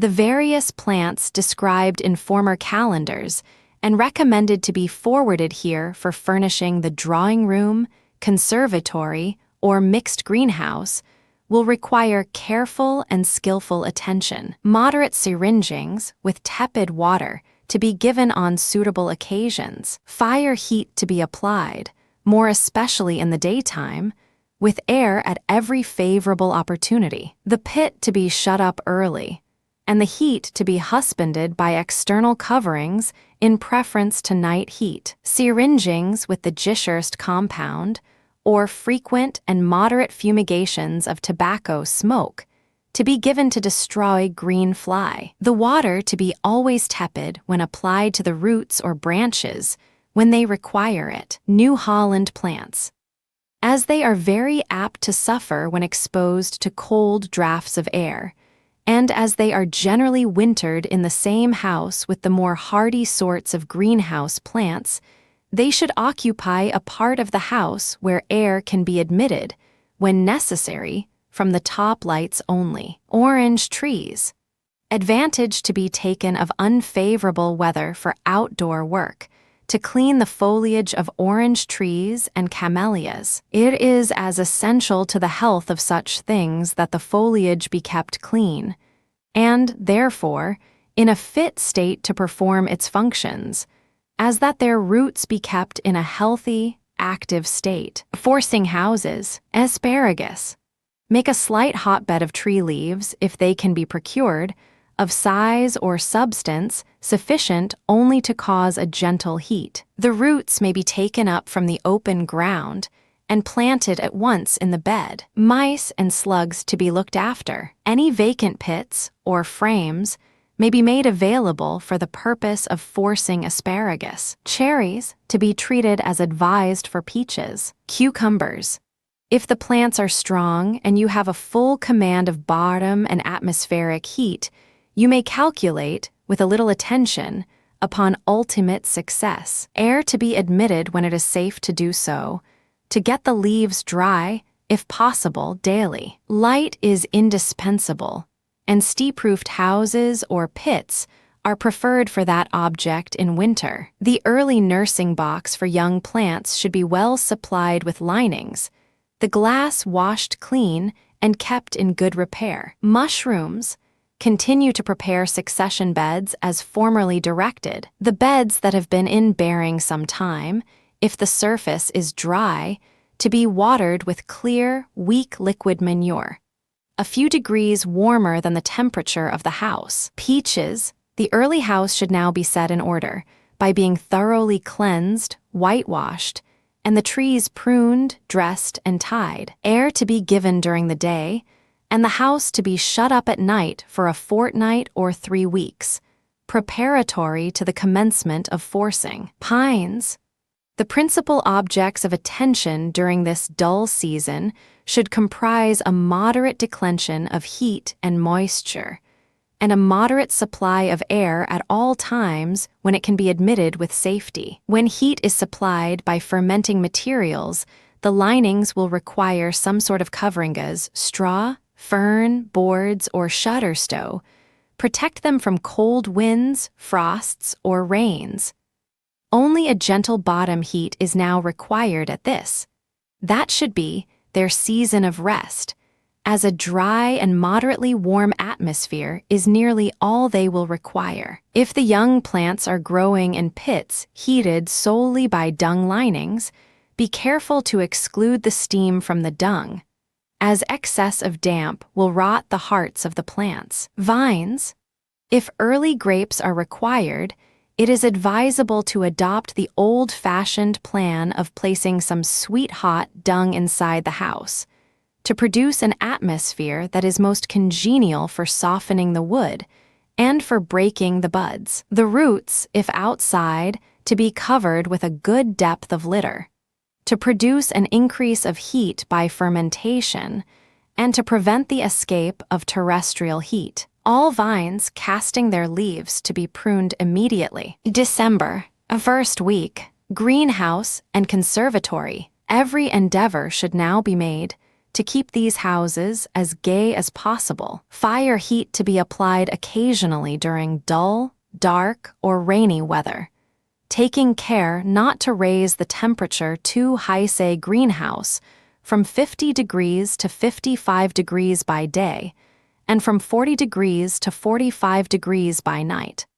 Conservatory 60 degrees by day and 50 degrees by night. Chrysanthemums to be removed as soon as they get shabby, to be succeeded by early camellias. The Euphorbia jacquiniflora is well worthy of attention now.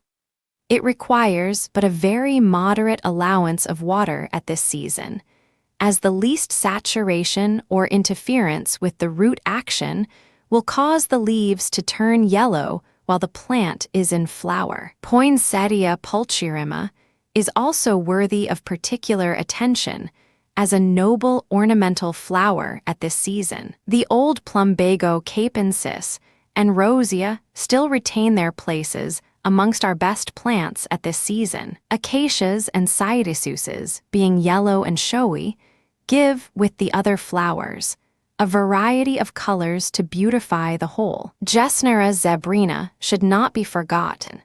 The elegant markings of the leaves contribute to enhance the beauty of this beautiful winter flower. Heaths. As fire heat is generally injurious to this tribe of plants, it is advisable to be very cautious in its application. They can bear a good deal of cold and some degrees of frost without sustaining any very serious injury.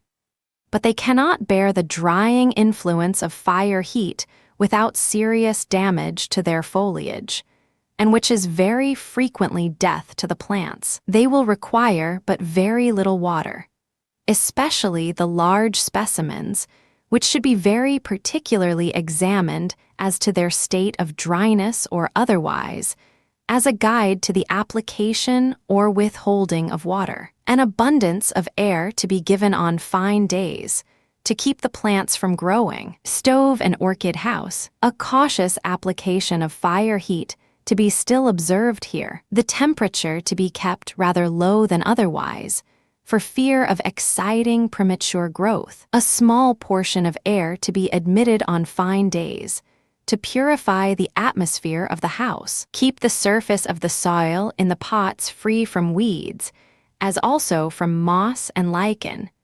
But when doing so, do not loosen the soil so as to injure the roots near the surface. Keep every plant free from dead leaves, and all climbing plants neatly tied up. The echimines, clerodendrons, erythrinas, gloxinias, and the various bulbs will now be approaching a state of repose, and therefore will require but little or no water. To prevent confusion or mistakes, it is advisable to place them on a shelf or some other part of the house by themselves. Although dormant, or nearly so, they require a stove temperature to keep them safe and sound. Forcing houses, asparagus and sea kale, make up beds as wanted. Mushrooms.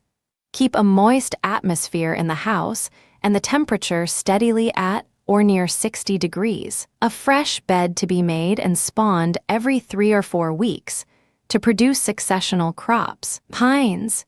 The fruit now swelling will require the temperature and moisture of the house or pit to be kept up, those intended for the main crop to be kept in a regular state, allowing them air at every favorable opportunity. With a day temperature from 70 degrees to 75 degrees, and from 55 degrees to 60 degrees at night. Plants in bloom to receive careful attention. Keep the atmosphere dry with a brisk temperature, admitting a little fresh air at favorable opportunities to prevent them from being injured by damp. When the heat is kept up by dung linings, constant watching will be necessary to prevent any fluctuation of temperature, having materials at hand to assist in case of frost. Vines, where forcing has commenced, attend to the breaking of the vines by the application of fermenting manure inside the house, as advised last week, which will be found the best means of keeping the atmosphere regularly moist. But if such cannot be used, the wood should be syringed frequently, and evaporating pans or troughs kept full of water. The roots, if outside, to be protected, and afforded a steady, gentle warmth until the buds are fairly swelled, as it is advisable to proceed very slowly with early vines. The temperature to range from 55 degrees to 60 degrees by day, and from 45 degrees to 50 degrees by night, and even rather under than over the above scale. Late grapes will require great care to preserve them from damp. Look over them frequently, and dry the house by fire during the day. A second week, greenhouse and conservatory, every dead, decaying, and moldy leaf and flower stalk to be removed as soon as they are seen. Mildew to be banished by an application of flowers of sulfur, and afterwards to be prevented from making its appearance by a free ventilation on clear, mild mornings, using a little fire heat at the same time. Great caution is now necessary in giving water to the plants, more especially to such as have not well matured their growth and are in a rather soft state. It is also advisable to look over them every morning, that the flagging of a leaf may be noticed, and the necessary supply of water be given. All pots to be turned around occasionally to keep the plants uniform. Calceolarias. Remove all decayed leaves and be careful to give no more water than is really required. Keep down green fly. Cinerarias. No more fire heat to be given than is necessary to keep out frost. The plants intended for large specimens to receive their final shift. Air to be given on all occasions in favorable weather. Every one that is getting pot-bound to be shifted. Green fly to be kept down by fumigating. The most forward to have the lightest place in the house, close to the glass, with sufficient space for the air to circulate freely around the foliage of each. Pelargoniums. To be kept rather cool and dry.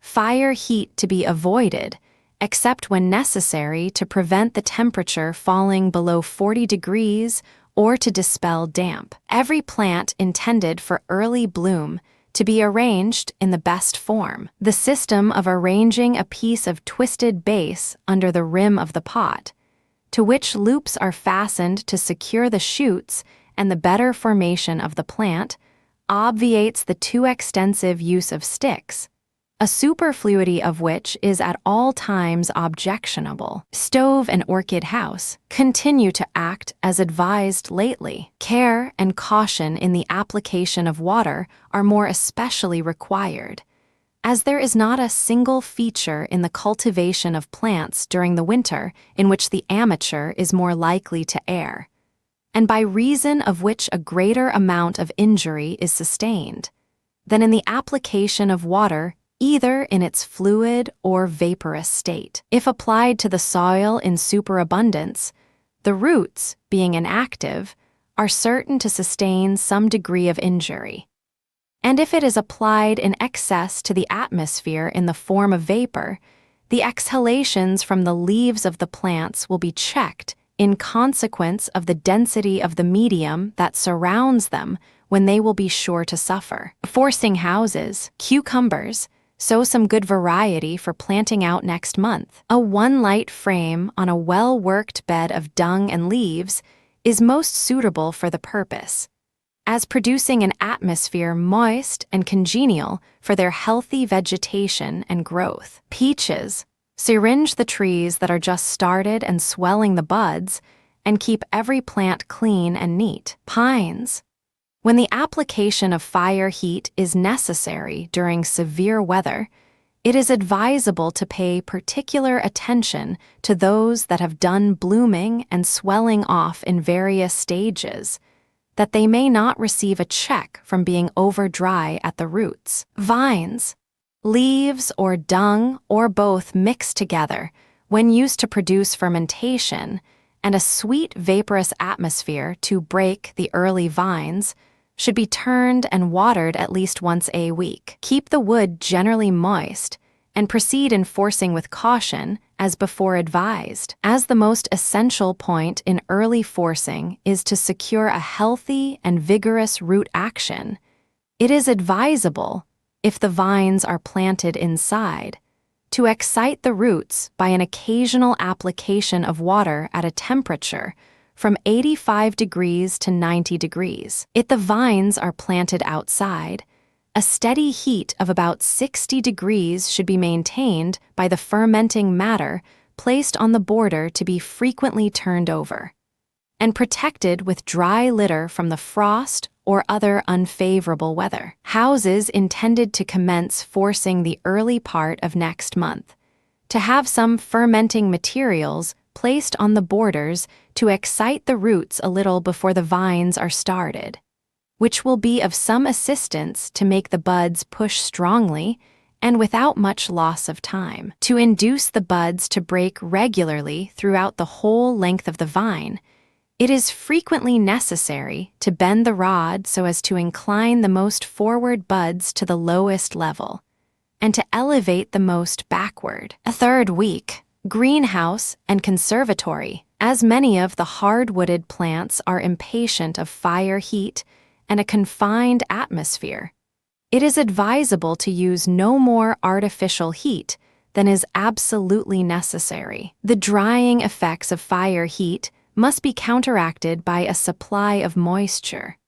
The moisture becomes condensed on the glass and falls in drips that are apt to spoil the beauty of the flowers and to injure the foliage of the plants. The best corrective for such unfavorable results is to be found in keeping the temperature as low as may be consistent with the safety of the plants, and in withholding moisture as much as possible whenever the glass is affected by frost. See that the young stock of heliotropes, scarlet geraniums, Persian cyclamens, and other such flowers, that are grown especially for winter, are accommodated with a light, airy situation, and receive regular attention as regards watering. Avoid watering the pelargoniums until they are thoroughly dry, and keep down insects. Stove and orchid house. The plants in the stove should be kept as quiet as possible,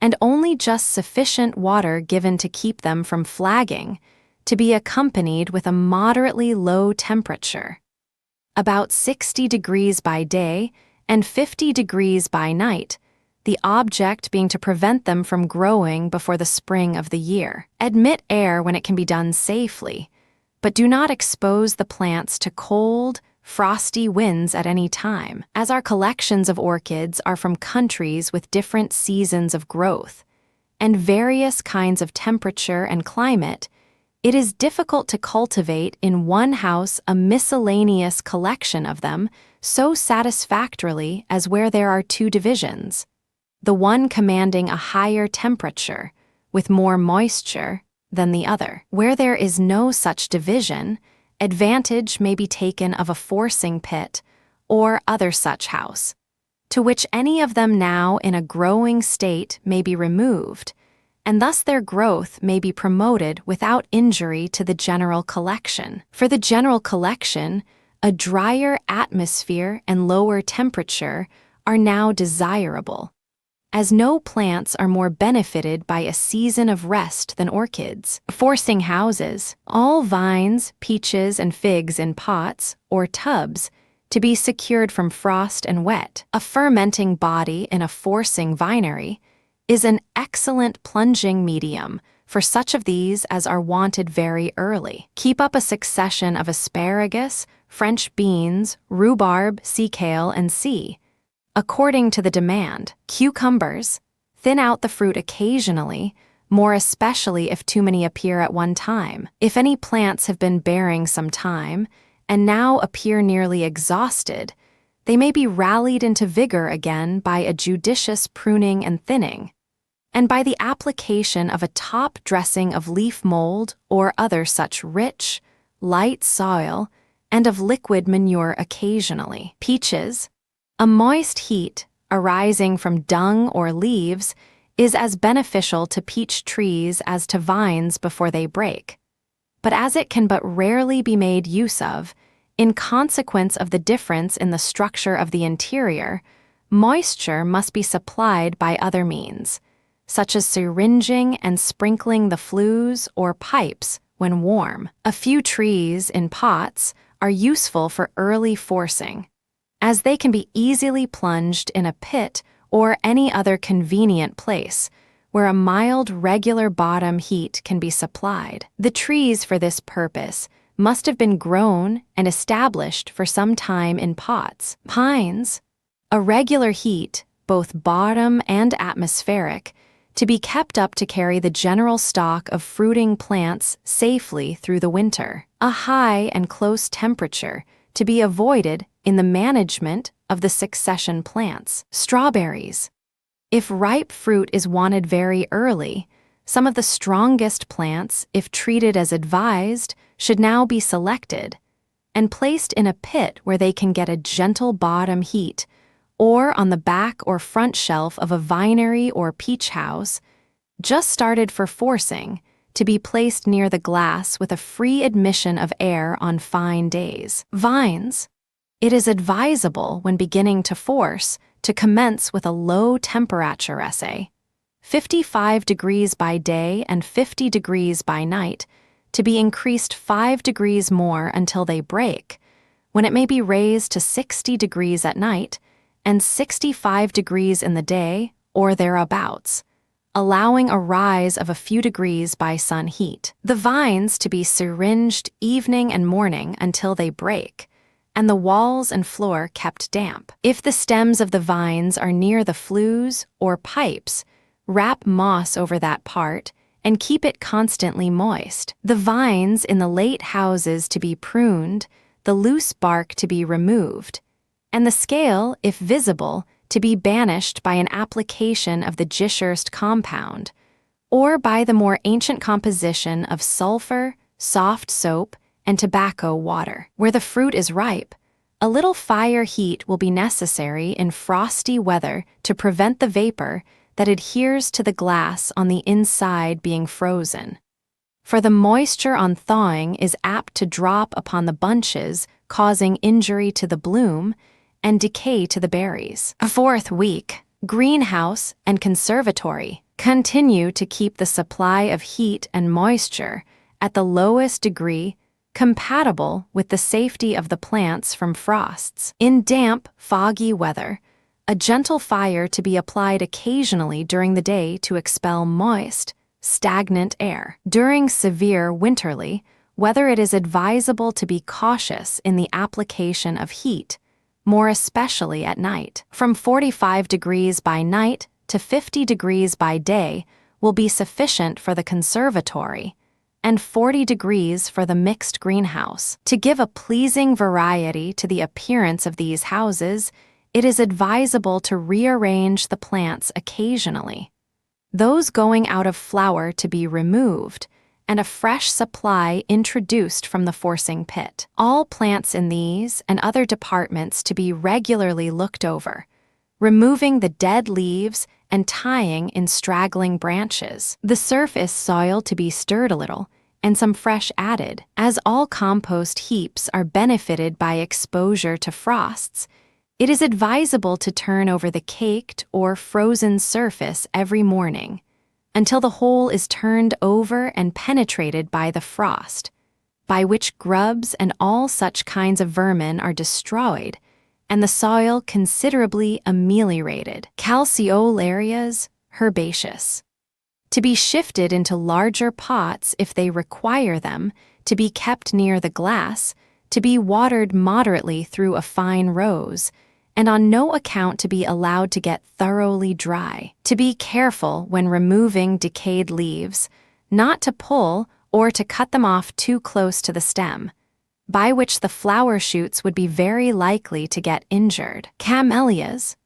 Great care is necessary that they may not be exposed to great alternations of temperature, which are sure to cause them to drop their flower buds. The great reason why flower buds very often fall off without properly coming into bloom is the too sudden changes in the temperature to which they are exposed. For instance, when the buds are nearly ready to expand, a sudden heat causes them to push too rapidly, and, on the contrary, a decrease of warmth at the time checks their growth, and in other cases causes them to fall. The heat required to expand the blossom buds is about 60 degrees by day and 50 degrees by night. If this be attended to, the plants will continue in flower for a great length of time, as the plants in that heat are not excited to grow. A little weak manure water to be given occasionally to the blooming plants. Chrysanthemums.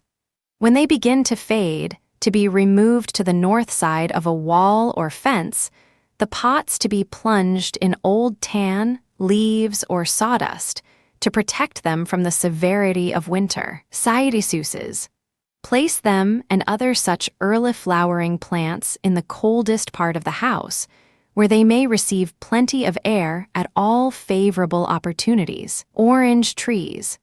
These, or other such plants that have not been recently potted, to be surfaced by removing a little of the top soil and supplying its place with fresh. Attention to be paid to keeping the leaves clean and healthy. Stove and orchid house, as it would be improper to attempt to maintain the same degree of heat in any structure when the external temperature is below the freezing point, as may be permitted if it were 10 degrees or 15 degrees above freezing. We would advise from 50 degrees by night to 60 degrees by day for the stove and orchid house. As many plants, especially orchids, suffer from drip at this season, a careful lookout should be kept, and either the cause remedied or the plants removed. The decoration of the hothouse would now depend in a great measure upon begonias, euphorbias, loculias, and such plants should be carefully tied up and placed in the most conspicuous situations, or some of them may be removed to the conservatory so as to prolong their season of blooming. Alamandas. Continue the temperature and treatment as lately advised, to be potted as also stephanotis and and trained preparatory to starting them into growth about the beginning of the new year. Forcing pit.